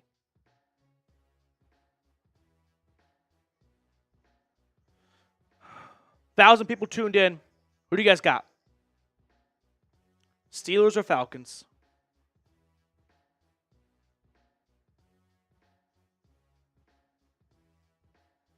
Jason, definitely Rusty. I like the play calling. Yeah, I don't think the play calling's bad.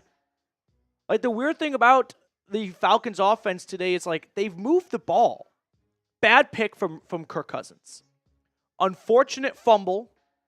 And then, one or two punts, but you're not going to score most likely on every series. Like, you can have a punt here and there. They're just not really capping off drives outside of the one touchdown drive where Kyle Pitts was wide open and busted coverage.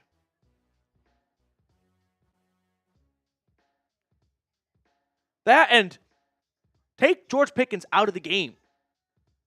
Like, clearly Terrell's having some issues with him.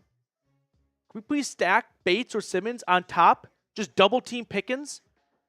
I haven't seen another wide receiver catch the football today. Let's see that happen first.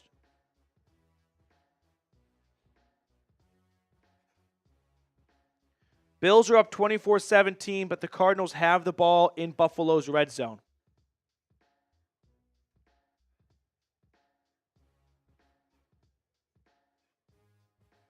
What'd I miss? 2nd and 5. Robinson running right side, and he gets the first. Across the 40, it'll be 1st and 10 Atlanta. Flag on the play. God bless it. I think this 6-yard run is coming back. Likely a hold. Maybe on McGarry. Exactly that. Hold on Caleb McGarry. Joey Porter Jr., the Steelers' number 1 corner, is not in the game. He is being attended to by the team medical staff. Zach Robinson has to attack these DBs now. Their number 1 corner is out. Football's got to go that way on 2nd and 15.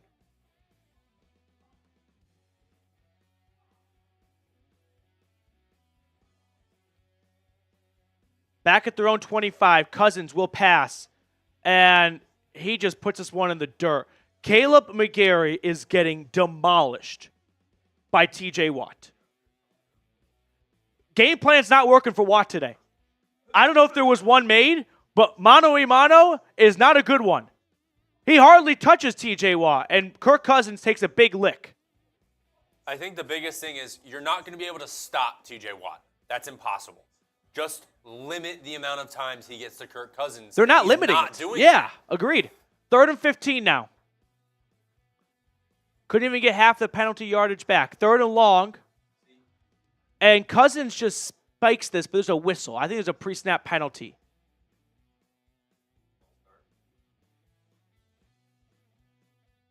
I don't really know what just happened there.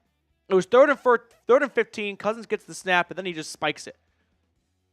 Oh, the Steelers called a timeout pre-snap. Okay. Well, on that last play, when we talked about it, they send Kyle Pitts out to be the first line of defense against TJ Watt, and then Caleb McGarry is waiting him.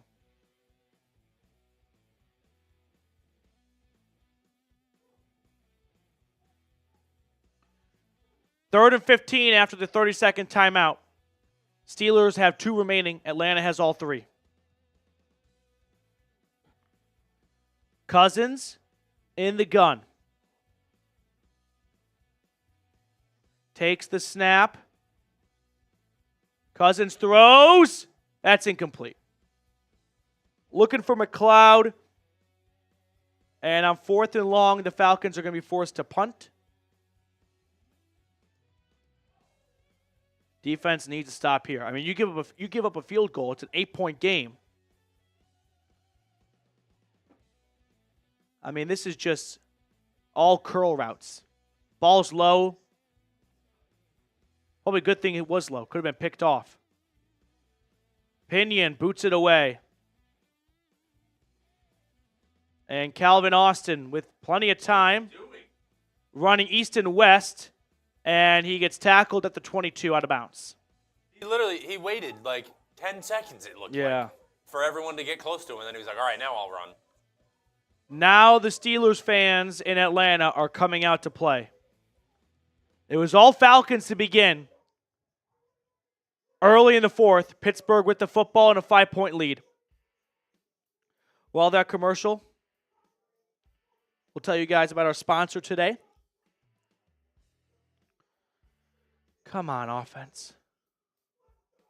Now I need the defense to really bail you out. All right. Today's show being made possible thanks to Game Time. Game Time is a new feature called Game Time Picks that makes getting tickets to see your favorite teams like the Falcons or Braves or Atlanta United play live even easier. Game Time Picks filters out the fluff to show you only incredible deals on great seats so you don't have to waste time searching through thousands of tickets. Take the guesswork out of buying tickets with Game Time. Download the Game Time app, create an account, and use code CHATSPORTS for $20 off your first purchase. One thing I really like about Game Time is you can get a bird's eye view of your seat before you purchase your ticket. That way when you show up, you kind of have a good idea as to what you'll be seeing. So download the Game Time app today, create an account, and use code CHATSPORTS for $20 off your first purchase. Terms apply. Again, create an account and redeem code CHAT Sports for $20 off. All that information in the comments and description of today's video. Download Game Time today. What time is it? Game time. All right. Reed wants to know what everyone's eating. I think this is because Reed is probably a little bit hungry. So let Reed just kind of fill his stomach up through the chat.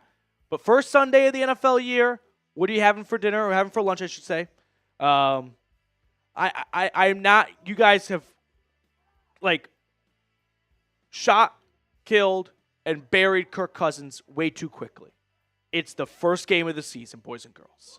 Stop. Slow down. This is the most week one thing that happens to every single fan base every single year. Last year after week one, what did you guys think of Desmond Ridder? How did that work out? The opposite. Don't do that again this year. I don't think Caleb McGarry is a good tackle matchup with TJ Watt. He's a run-first offensive tackle. And it's being shown right now. Fields on 1st and 10, play fake, rolling to his right. He'll tuck it and run and slides for a gain of 6.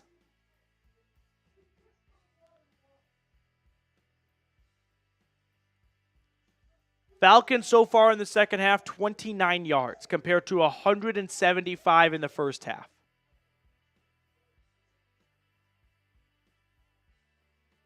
Second and 3.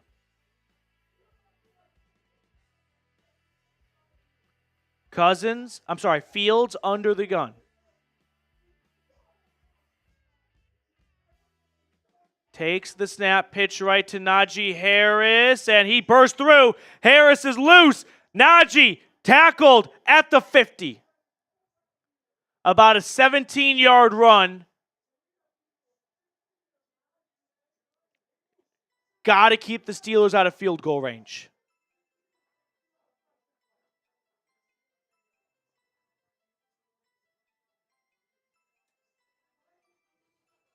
Got to get them out of field goal range. Or got to keep them out of field goal range. They're at their own 48. Fields will hand it off to Harris again. This run goes for 2 yards. 2nd and 8. All right.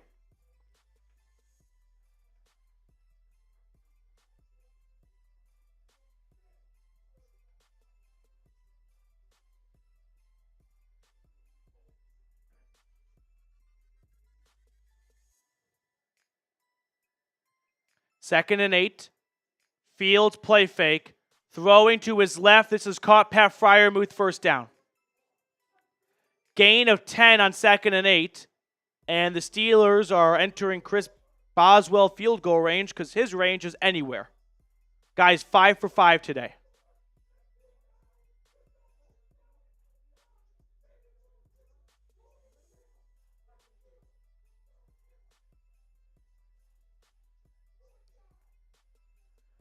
First and 10 at the 40-yard line now. Handoff. Harris, 4-yard pickup. 2nd and 6.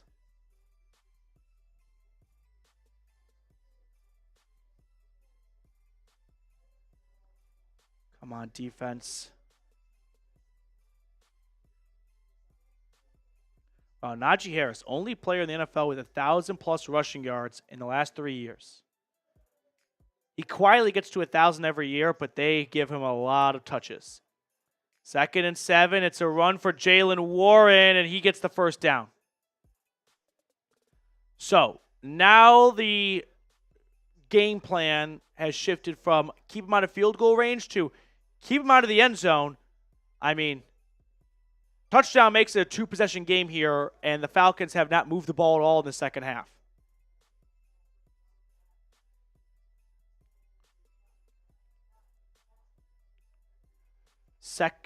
First and 10. Come on, Fox, get your shit together. Snap for Fields. It's a quarterback keeper, and he is going to get about 5.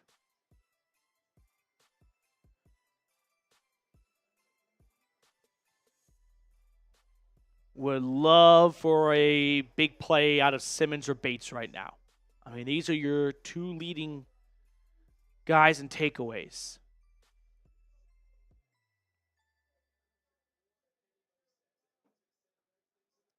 Second and 6.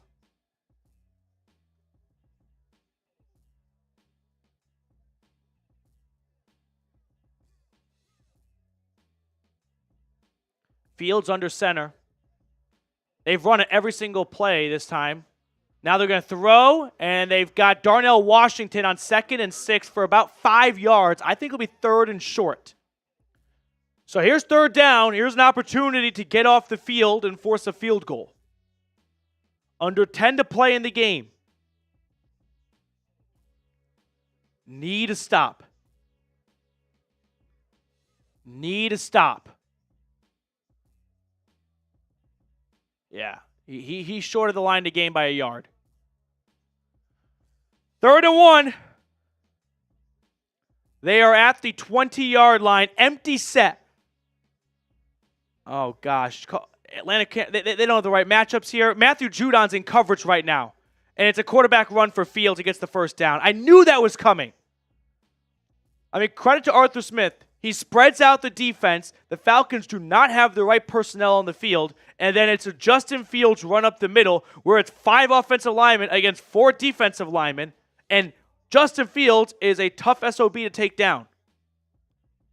It's 5-on-3. They're double teaming everyone pretty much. 1st and 10, they are at the Atlanta 15. Time beginning to become a factor now.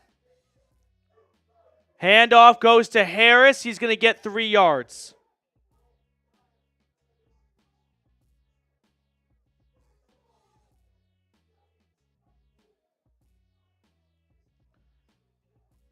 Are the Steelers really going to win this game without scoring a touchdown? That is the most Mike Tomlin win of all time. Week 1 win, no touchdowns. 2nd and 8.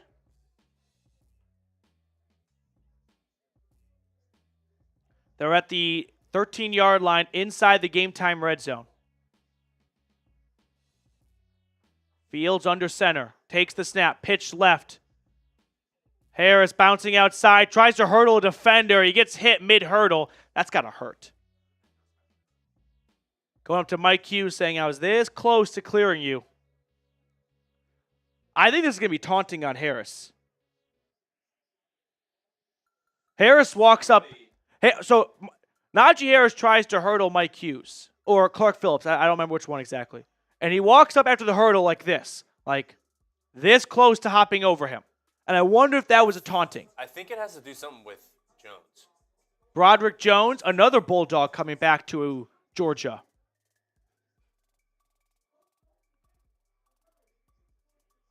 I mean, let's watch here. Grady Jarrett kind of gets a late, this could easily be on Grady Jarrett. It's a late shove on his offensive lineman.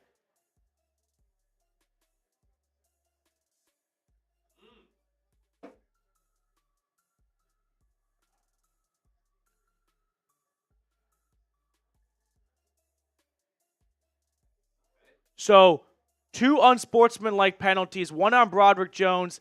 He said 93 for Atlanta. I thought it was on Grady Jarrett, 97. Or maybe 99, James Smith-Williams. But they're offsetting penalties, so we're going to redo the whole thing, 2nd and 8.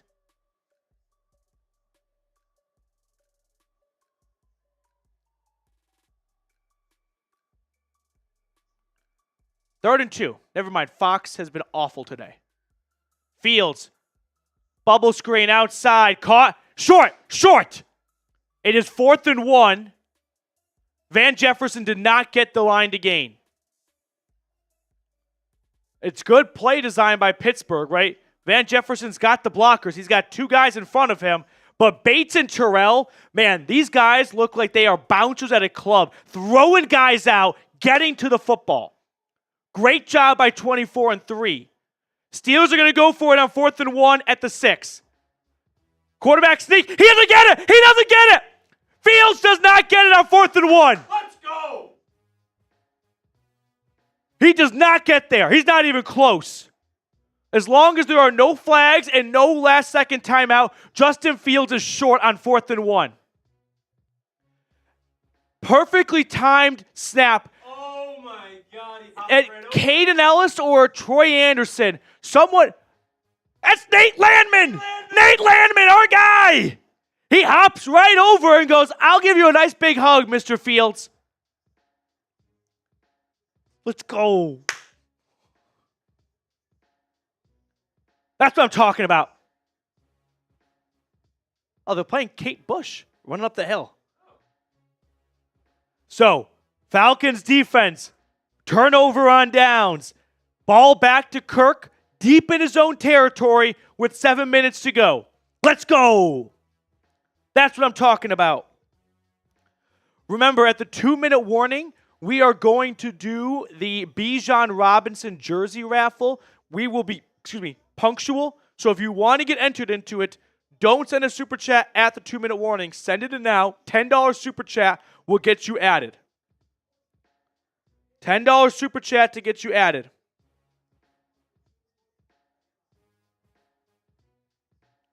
That's huge. Dude. That was, oh my, He wasn't even close. He lost a yard on it. I go up by 8. I don't know why they don't kick a field goal there. Yeah. Go up by 8. Let's go through the pros and cons here. If you get the first down, you don't automatically just get the touchdown still. You still have to go score. Yeah. So the field goal is still in play for you, even if you get the first down. It's one thing if you do that at the goal line, where it's either touchdown or not. Yeah. Let's say you get the first down, and you end up kicking a field goal still anyway. Make it an 8-point game against a Falcons offense that has been stale the last 20 minutes of game time or whatever. So who was behind that call? That was probably a Mike Tomlin call. You think so? I think so. 4th and 1 like that. I don't think Arthur Smith's making the decision making. He made the play call. A $10 super chat. Let's go. Earthquaked Donuts.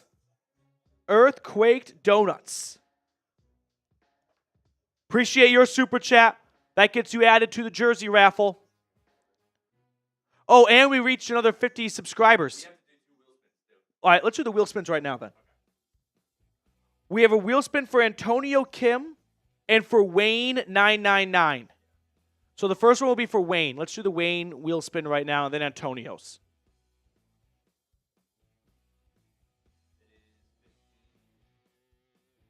Yep.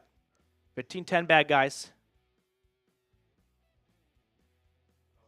That's fine.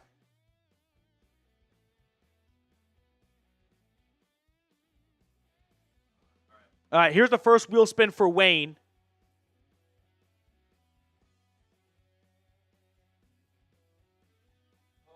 Oh, it's a shot for Reed. Or a beer cheers. I don't have any liquor, but I will chug my beer. That seems like a fair trade-off. Falcons offense on the field. They run it on 1st and 10. They get about 4 yards. 2nd down coming up. Under 7 to play and some hurry-up setting in here. This one's for Antonio Kim. 2nd and 7 for Cousins. That's another big chug, I think. Yeah, I'll just do another big 2nd and 7. Cousins on 2nd down. I see a flag thrown. He checks it down to Robinson, who gets the first. About a gain of 10, but we got to see what this flag is for. We got a couple of $10 super chats flowing in here. I think this is going to be on the Falcons. There was a flag down. Kyle Pitts is already going like, that's my fault. Is it a legal formation? Guys, illegal formations and a player running into the snap while in motion is the shit you want to see happen in the preseason, not in week 1.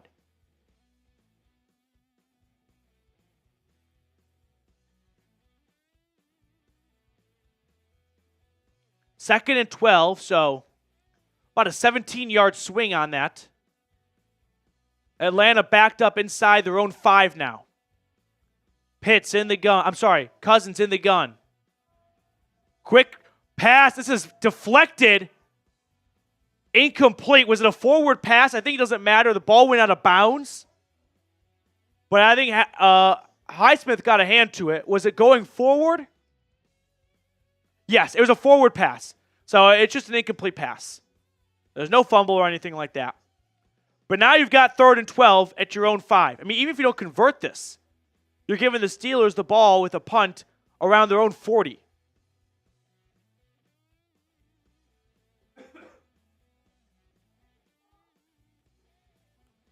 Cousins in the gun, 3rd and 12. Drake London, make a play, please. Cousins throwing. This is caught, pitch short. On 3rd and 12, he gets about 7 or 8 yards. It'll be well short of the marker. 4th down.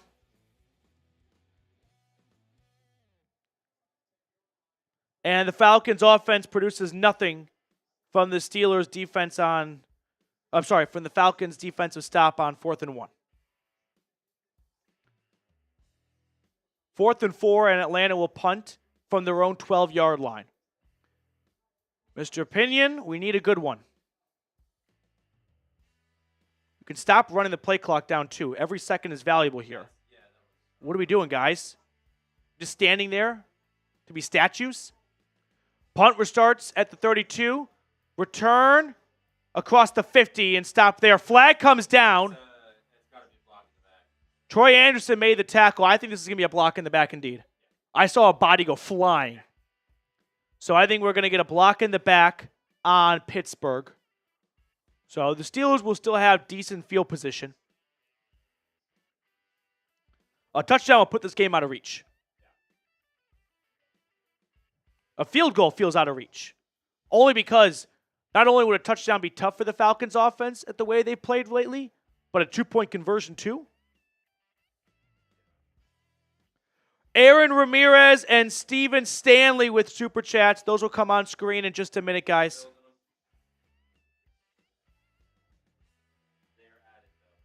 Block in the back on Pittsburgh. Penalties declined.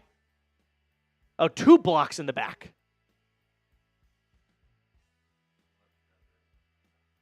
But Aaron and Steven, both of you guys are in the Bijan Robinson jersey raffle. Don't worry. And Earthquake Donuts. TV timeout. I mean, it's been a tough debut for Kirk Cousins. A touchdown, a pick, and a fumble. Well, I don't think he's actually fumbled. Yeah, he's strip sacked. No, but that was a penalty, remember? There was the offsides one, and then the next one was the hands to the face by Dante Jackson. But there was the team fumble. Red zone peek here. The Titans, they had a good lead against the Bears. Chicago down 17-16 now.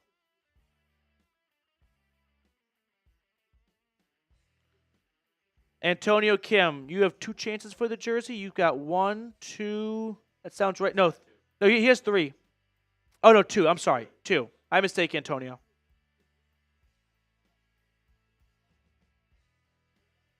No, he's got 3. He had the $20 super chat, and then he had 2 10s. He just only gets 1 entry for the 20. That's all. So let me be the calm voice in the room that says, no matter what happens over the next 5 minutes, the 2024 Falcons season is not determined by this first game of the season. Like, the tough thing, though, is it was a very difficult first 3 games of the year for the Falcons. Steelers, that's not an easy out. Eagles on Monday Night Football on the road. Chiefs at home on Thursday Night Football. Both the Eagles and the Chiefs look good in their first game. So this felt like the most winnable game, and if you didn't win this one, you could very quickly be looking at 0-3. That's what's like the real kick in the nuts here if they don't get it together. But other than that, no, I am not drawing any season-long conclusions based on this first game for the whole team. That's a bit silly. Do you guys remember that one year when the Jags beat the Colts in Week 1, and they tweeted out, "We're not settled, job's not done," or "We're not done yet," and then they lost every other game after that. Don't do this after Week 1. The Steelers last year in Week 1 got pummeled by the Niners, and they still eked into the playoffs. 1st and 10 for Fields. Pitch left. Najee Harris nowhere to go. Get him down. They do. Loss of 4 on 1st and 10. Nice start for the defense. Kirk Cousins in the second half, 2 for 5 and 11 yards.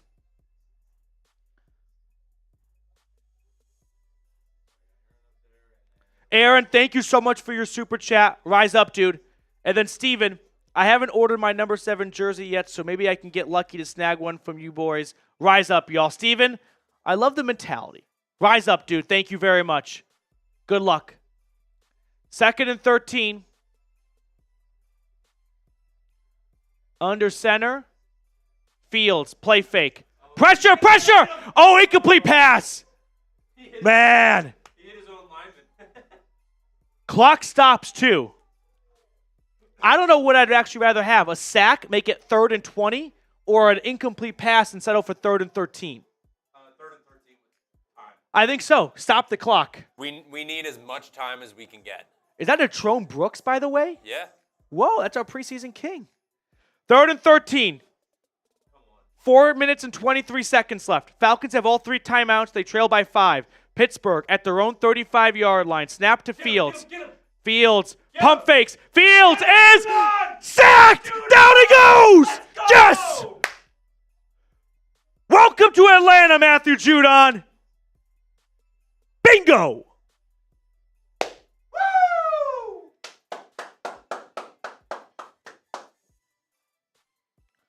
Come on. That's what I'm talking about. That's what I'm talking about. Oh, my God. Let's fucking go. He got destroyed. Let's go, Matt. 4th and 16. Clock still ticking. That's perfectly fine. Time's not really a factor. It's just going to come down to this drive for the Falcons. So the Steelers punted away. Punter got ran into. Flag comes down. Okay. We'll go over this in a moment, but the return gets out to the 35. Punter was hit. Now, the question is it running into the punter or roughing the punter? If you get the punter's plant leg, it's roughing the punter. That's 15 yards and an automatic first down. If you get his kicking leg, that's running into the punter. That's just 5 yards and a repunt. Which leg did they get? But was he pushed into them, though? That's also another thing. Was he pushed into it? He's I think he's pushed into it. First off, this is the kicking leg. So I believe this will be running into the punter, 5-yard penalty and a repunt. He's also pushed in. Look. He's also kind of pushed. They're going to look at this. But that's the big difference. The plant leg or the punting leg? He hits the... By the way, he fucking destroyed his knee. I feel really bad for the punter. He is helped off the field. Oh, that's an ACL for sure. I feel bad for the Steelers punter. That looked really painful. So he's helped to the sideline. Man. The fact that both referees threw a flag, I don't think they're interested in he was pushed in. I mean, you have to throw that flag, though.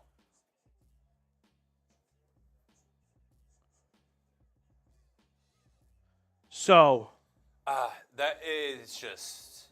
Fox now saying it's 4th and 31. Fox, get it together. It's not 4th and 31. There's just no combination that makes it 4th and 31. Who's on the? So who's Chris on the ones Boswell's and going twos? out there. That's because I believe is what I said. It is running into the kicker, which is a 5-yard penalty and a repunt. It does run time off though. Like it's that. So we're gonna repunt. Steelers do not get the first down. It's a big difference between the punting leg and the plant leg.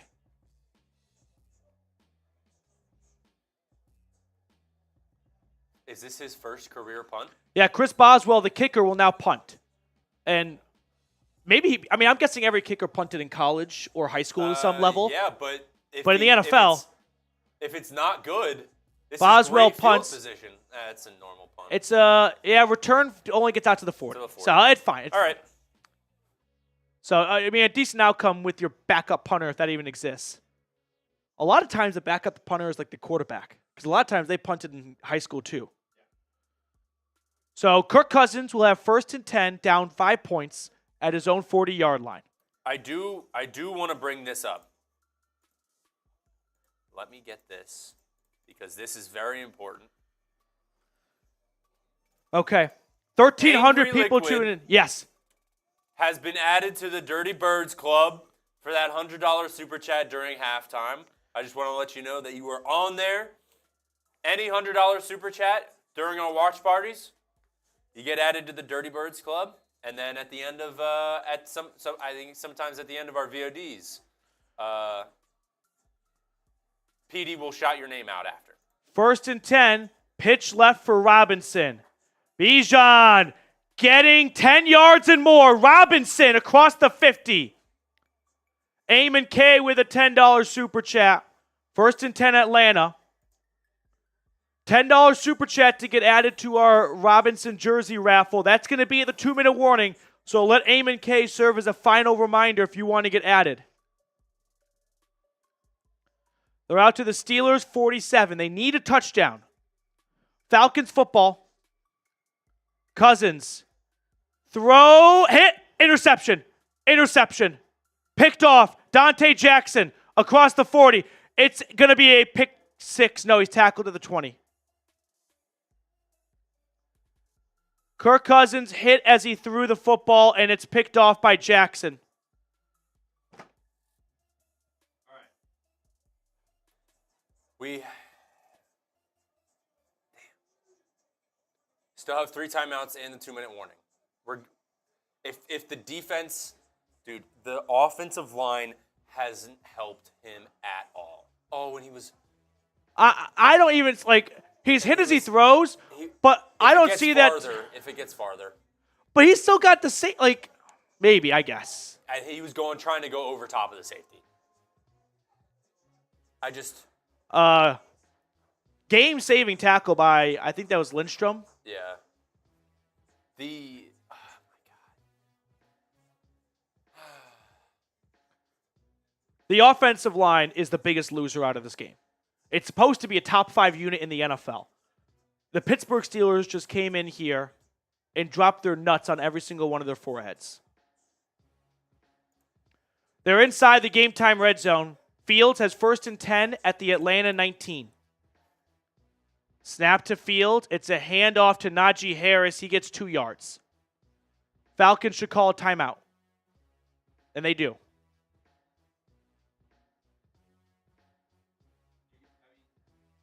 You still have the 2-minute warning and 3 timeouts. Well, 2 now, but yeah. Yeah. Take a timeout. There's still a chance. No, we'll do the duck race, the 2-minute warning. Bijan Robinson jersey raffle at the 2-minute warning. If I'm the Steelers here, I'm running it 3 times, and I'm forcing the Falcons to use all 3 timeouts. Or actually, force the Falcons to use 2 timeouts.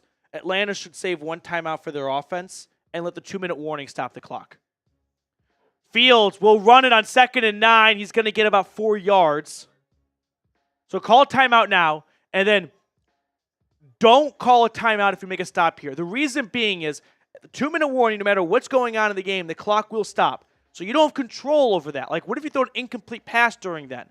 Well, the clock was going to stop anyway. So do not call a timeout after this play if you make the stop. Save that timeout for after the 2-minute warning.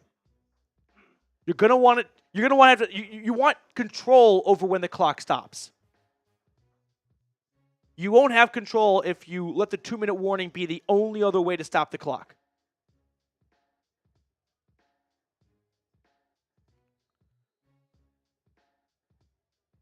Don't call a timeout, Raheem. I beg of you. Get a stop, and then don't. Let it go to the 2-minute warning. This is the game. I mean, after this, they're in victory formation. 3rd and 5. This is the game. Snap to Fields. It's a design quarterback run, and he's got it. First down, Pittsburgh. It's not technically the game, but it's pretty much. Atlanta just called their final timeout.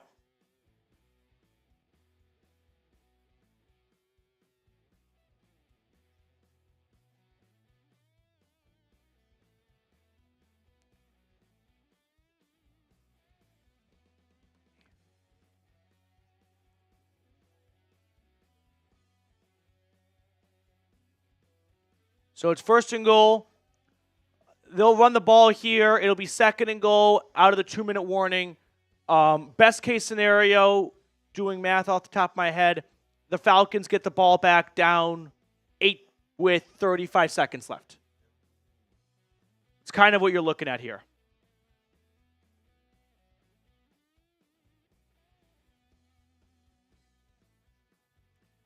So it's 1st and goal, Atlanta. I'm sorry. I wish I was correct when I said that. 1st and goal, Pittsburgh. They're at the 6-yard line. It's a run. You can't let them score a touchdown here, too. Like, it's not one of those situations where you let them score to get more time. So, 2nd and goal. That takes us to the 2-minute warning. Last call for a $10 super chat to get added to the Bijan Robinson jersey raffle. Reed's going to get that ready here.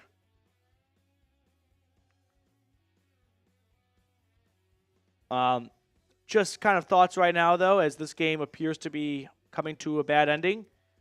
If you want my order of blame, because I feel like it's fair to be upset, I'm going to go pass protection 1. Kirk Cousins 2. But I do feel like Kirk Cousins wasn't standing in clean pockets and then making bad decisions. The first interception, that was the case. But one pick should not be the difference maker in the game in the first half. The other ones, I mean, he was harassed. Caleb McGarry was getting worked. They eventually started to use Kyle Pitts more as a chip on TJ Watt. After the offensive line, screw it, I'll say Raheem Morris. This team looked rusty. They didn't play at all in the preseason, and I was afraid they would come out to a slow start. But I thought they'd be talented enough to overcome that. The defense is going to hold them to 18 points. Let's add Adamus Shakadius to that raffle. So I'm going to go offensive line, pass protection, because the run blocking was actually okay, but pretty decent. Kirk Cousins, Raheem Morris. It's really hard to pick on anyone on the defense. I mean, they held him to a field goal every single time. No takeaways, you know? Couple of sacks, but overall, the defense played B-plus football. They probably let the Steelers off the hook a little bit with Justin Fields starting on such short notice. But Fields beat the Falcons last year. So let's not act like he's some bum. When the Pro Football Focus grades come out, I would not want to be Caleb McGarry. I'll put it that way. Would not want to be 76. Now, I am not benching Kirk Cousins. It is one game. First off, if you sign a guy to $180 million and bench him after one game, you're probably going to get fired. Like telling the owner, can I spend $180 million of your money and giving up after one game? That's not going to reflect very good on you.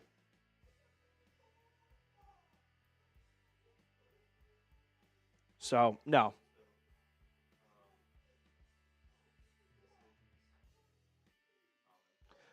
Amin K praying for this W. You and me, Amin.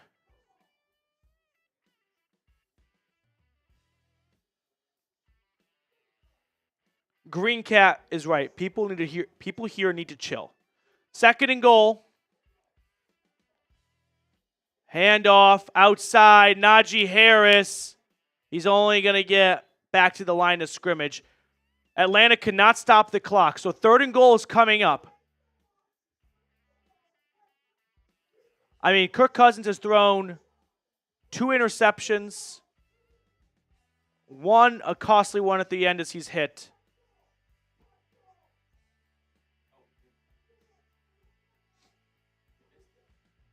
The duck race? I was waiting for you. We'll do the duck race after this game. 3rd and goal. Jeebus H. Christ, so sick of Atlanta coaches saying we'll be ready and then not being ready. Here's the slow start I warned you guys. But no one wants to be the bearer of bad news, especially before week 1.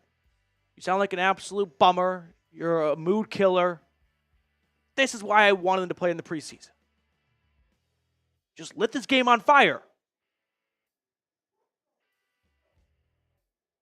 You let the Pittsburgh Steelers change their starting quarterback the day of kickoff and win the game without scoring a touchdown. It's inexcusable. You have to capitalize on that if you are going to be a contending team.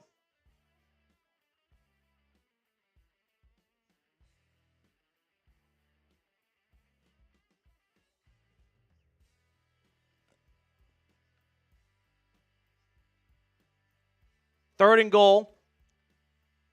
There's a minute 14. This next play is going to take 4 seconds. So that'll take it down to a minute 10. And then they can run 40 seconds off the clock. So we're looking at about 30 seconds remaining.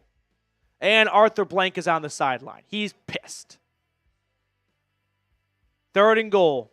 Steelers in shotgun. They run it. Quarterback keeper for Fields. He is not going anywhere. So the defense forces a field goal.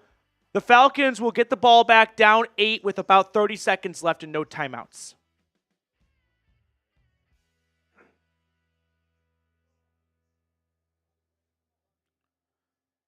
So 4th and goal coming up here.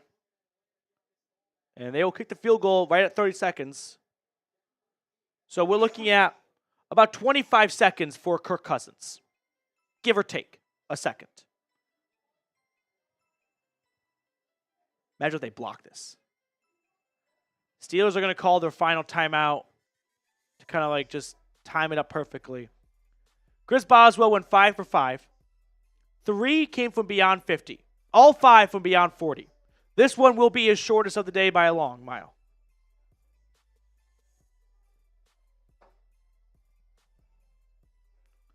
And with 31 seconds left, Boswell will walk onto the field. This kick will take about 4 seconds. Atlanta better not return the kickoff because that's going to run more time off. And it's not worth it. Running 5 seconds off for 5 yards? No, give me 5 seconds. This will be a 25-yard field goal.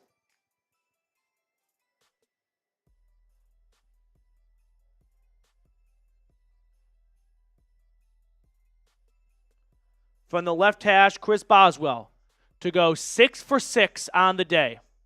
It's good.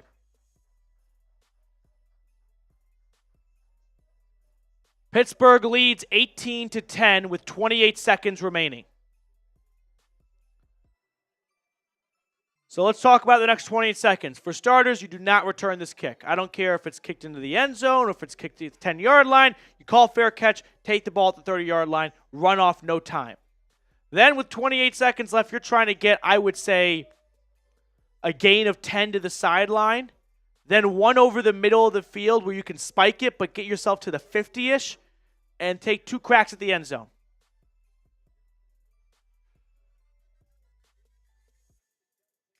That's my best idea for you.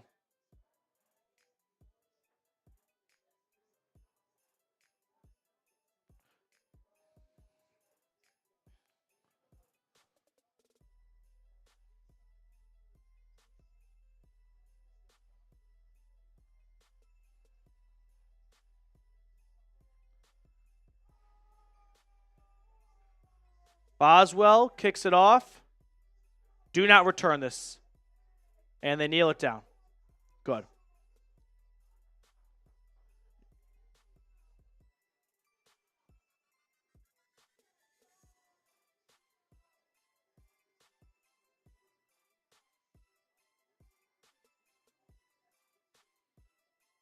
All right. I'm just kind of out of words here. Like, so deflating. When I feel like a lot of this was avoidable. They were not like outmanned. Like they were with Watt and the offensive line, but you let some very shaky other position groups by the Steelers beat you. 1st and 10 for Kirk Cousins. He throws right side. This is caught. He's in bounds. That's a horrible transaction. Ray McLeod tackled after a 7-yard pickup. 15 seconds. 14. They're spiking it with 13. So 3rd and 7 now. Sorry, 3rd and 3. Fox is drunk. Whoever's running their first down marker should be fired. And that's a little bit of a mean thing to say, but it's been abysmal. With 13 seconds left, throw it to the middle. You got to get in Hail Mary range. So if that means over the middle of the field, you spike it with 2 seconds left, okay. And Kirk Cousins is going to be sacked. That's the game. That's game. TJ Watt puts an exclamation point on this with a sack.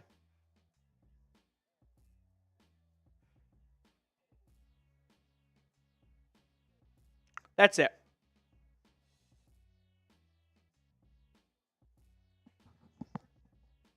$18-10 is the final.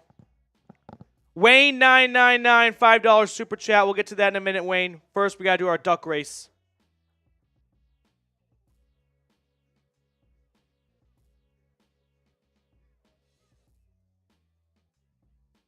All right.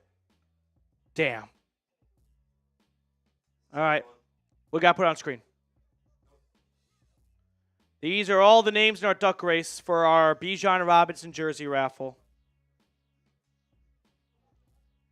Okay. Let's do it. All right. This is usually the fun part, one of the fun parts of the whole show. This might be the most exciting part because they put up 10 points offensively. All right, ready? Send them. While the Ducks run, I'm just going to watch the end of this Bears game. Oh, it's intercepted. And the Bears have completed a 17-0 comeback. And Caleb Williams wins his first start. And I don't think he even threw for 100 yards. 24-17. The defense came alive for Chicago at the end. Titans just pissed down their leg. 30 seconds to go in our duck race. When the Ducks are at the finish line, Reed will put my email at the bottom. Whoever wins, just email me your address so I can send you the jersey.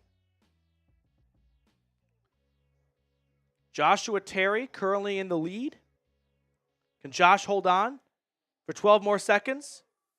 10. It's a 3-duck race. I think Josh might hold on here.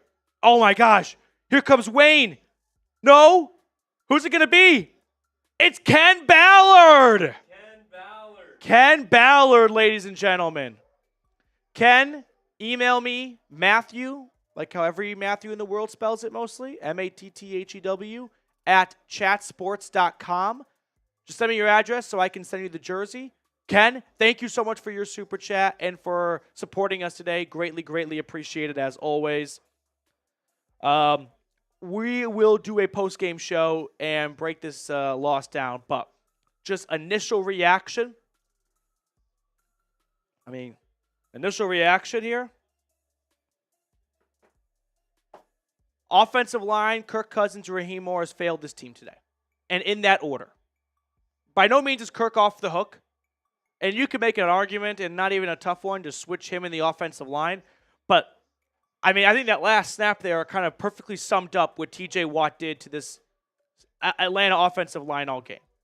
I don't know if I've ever seen really two people win a game more than the defensive end, outside linebacker TJ Watt, and the kicker Chris Boswell.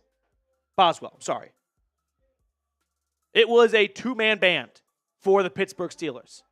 And that's just pathetic by Atlanta. They got outmanned and outgunned by two individuals on the other team. Ken, please email me, Matthew@chatsports.com, so I can get you that Bijan Robinson jersey. As soon as Reed is ready, we'll just kind of jump into this post-game show. I've just got a lot to say, Reed, so we'll talk about game time in the middle of it. Tell them to subscribe if they're not already. We got some stats. Awesome. The scoreboard. Just let me know when you're ready. Yep, that sounds great to me. Are you ready?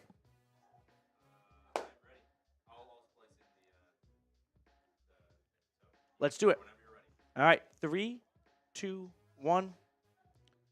Falcons lose to the Steelers 18-10, and I've never seen a game where just two individuals dominated as much as they did.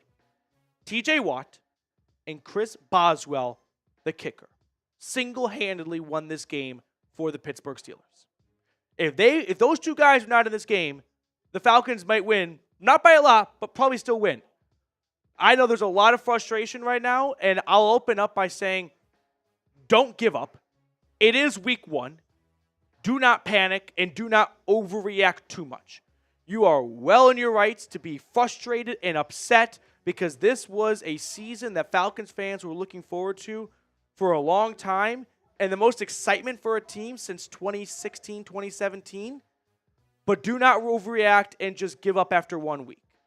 Here are the stats from the loss. Justin Fields was told he was starting a few hours before the game. He goes 17 for 23 and 156 yards in his return to Georgia. Kirk Cousins, 16 for 26, 155 yards, 1 touchdown, and 2 interceptions. And in terms of the blame game, here is my ranking for blame. First, I'm going to say the Falcons' offensive line, specifically pass protection, subset Caleb McGarry. It seemed like Atlanta didn't have a great game plan for TJ Watt. The game plan was Caleb McGarry on TJ Watt. Then they realized that's not working. Let's put Kyle Pitts on him to chip and then Caleb McGarry. And that kind of worked, but still didn't really work enough. And they never really counteracted TJ Watt. They didn't run to his side of the field, right? I know that sounds counterintuitive, but like a pass rusher can't get a sack if A, you're running the ball, but B, if you're going to him, like you are pushing the ball his direction and you are sending guys to block him. And they never did play action either. Like you very rarely saw, if any, play action from today. Like that's like the name of the game when you've got a guy who's living in your backfield.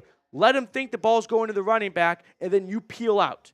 I don't know if that was just because they didn't have trust in Cousins' mobility following his Achilles injury, but for me, number one person or group I'm blaming today is the offensive line. The Steelers' defensive line bullied them, especially in the second half. They tormented the Falcons' O-line. Next up, Kirk Cousins. Kirk Cousins looked rusty. That's a fact. He looked rusty. He did not look like a $180 million man. And that's okay for 1 week. What's very frustrating to me, though, is I felt like a lot of the rust could have been avoided. And like I had preached for the last 6 weeks, and a lot of you told me I was wrong in the comment section, and who am I to say what Raheem Morris should do? He knows more than I do. Don't you think some of the starters should have played in the preseason now? Don't you feel like maybe some of the illegal shifts or a snap running into a guy in motion could have been worked out in the preseason? Those were the little things that really added up today. That is why I wanted these guys to play in the preseason. Even if it's just for 1 quarter, 10 snaps, 15 snaps. Instead, they came out looking rusty, and that 10-point offensive performance shows it. I feel bad for the defense. They got put in some tough spots. They gave up 2 field goals after Kirk Cousins turned the ball over twice on interceptions. They did their best to keep this team in the game. Holding the guy to no touchdowns should be enough to win a game. And then third, I'm going to assign blame to Raheem Morris. Mostly for what I just talked about. This team came out and somewhat ill-prepared for TJ Watt and offensively looked rusty. Like they just looked like they were not running at full speed. Robinson, I thought, looked great. We can throw his stats on screen for you guys here. He was a great rusher and a good receiver for them.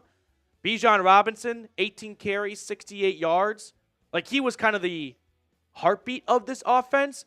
What happened to Drake London, dude? Said his name once at the beginning of the game and then adios. Didn't see him for the rest of the day. I don't know if he was just not getting open. I got to rewatch the game to see if he wasn't separating, if he was open and the ball wasn't finding him, or what was going on. But nothing from Drake London. 2 grabs for 15 yards. I've got more to rant on, and I'm sure everyone watching kind of feels the same way. First, I do want to give a quick shout out to our sponsor today, Game Time. Game Time is a new feature called Game Time Picks that makes getting tickets to see your favorite teams play live even easier. Game Time Picks filters out the fluff to show you only incredible deals on great seats, so you don't have to waste time searching through thousands of tickets. One thing I really like about Game Time is their all-in pricing option. Toggling this feature shows the total upfront cost with no surprise fees at checkout. So take the guesswork out of buying tickets with Game Time. Download the Game Time app, create an account, and use code CHATSPORTS for $20 off your first purchase. Terms apply. Again, create an account and redeem code CHAT Sports for $20 off. Download Game Time today. What time is it? Game time. Let's spend a few minutes just talking about the defense for a second, because I felt like the defense had a pretty good game. We never really got that big, game-changing play like an interception or a forced fumble, which the Steelers produced a few of, and that was somewhat the difference maker in this game. But they still held their own.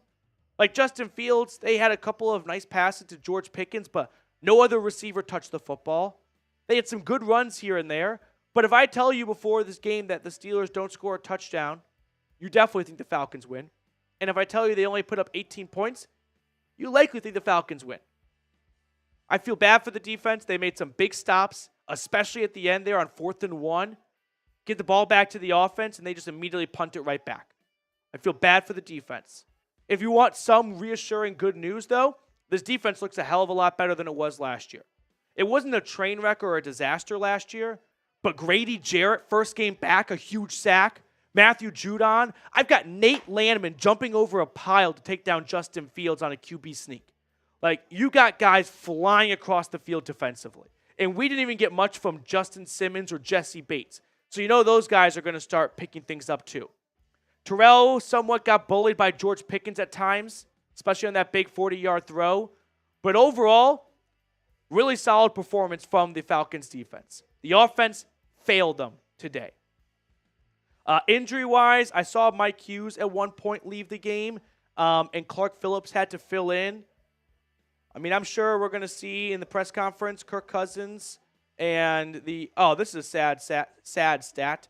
Speaking of Kirk Cousins, he had as many completed passes as times hit by the Steelers pass rush in the second half, courtesy of Daniel Flick. Only 51 total yards in the second half.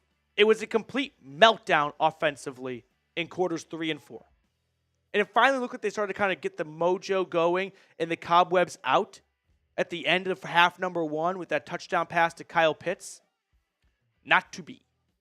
Very frustrating. And I think the real frustrating part is this was supposed to be the easy game of the first 3, right? Pittsburgh at home. Then you go to Philly on Monday night. They looked pretty good against the Packers. And then back home on Sunday night against Patrick Mahomes and the Chiefs.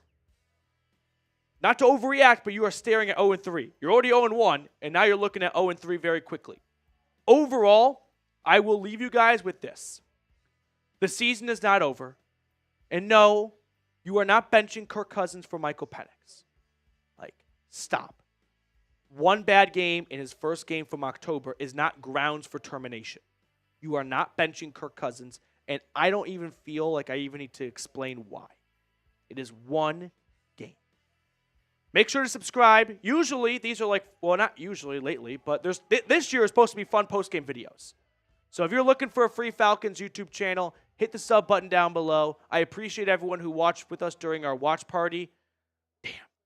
There's nothing better than Victory Monday after week 1, but there is nothing worse than starting off 0-1 in the NFL. Falcons dropped the home and season opener 18-10 to Justin Fields and the Steelers. All right.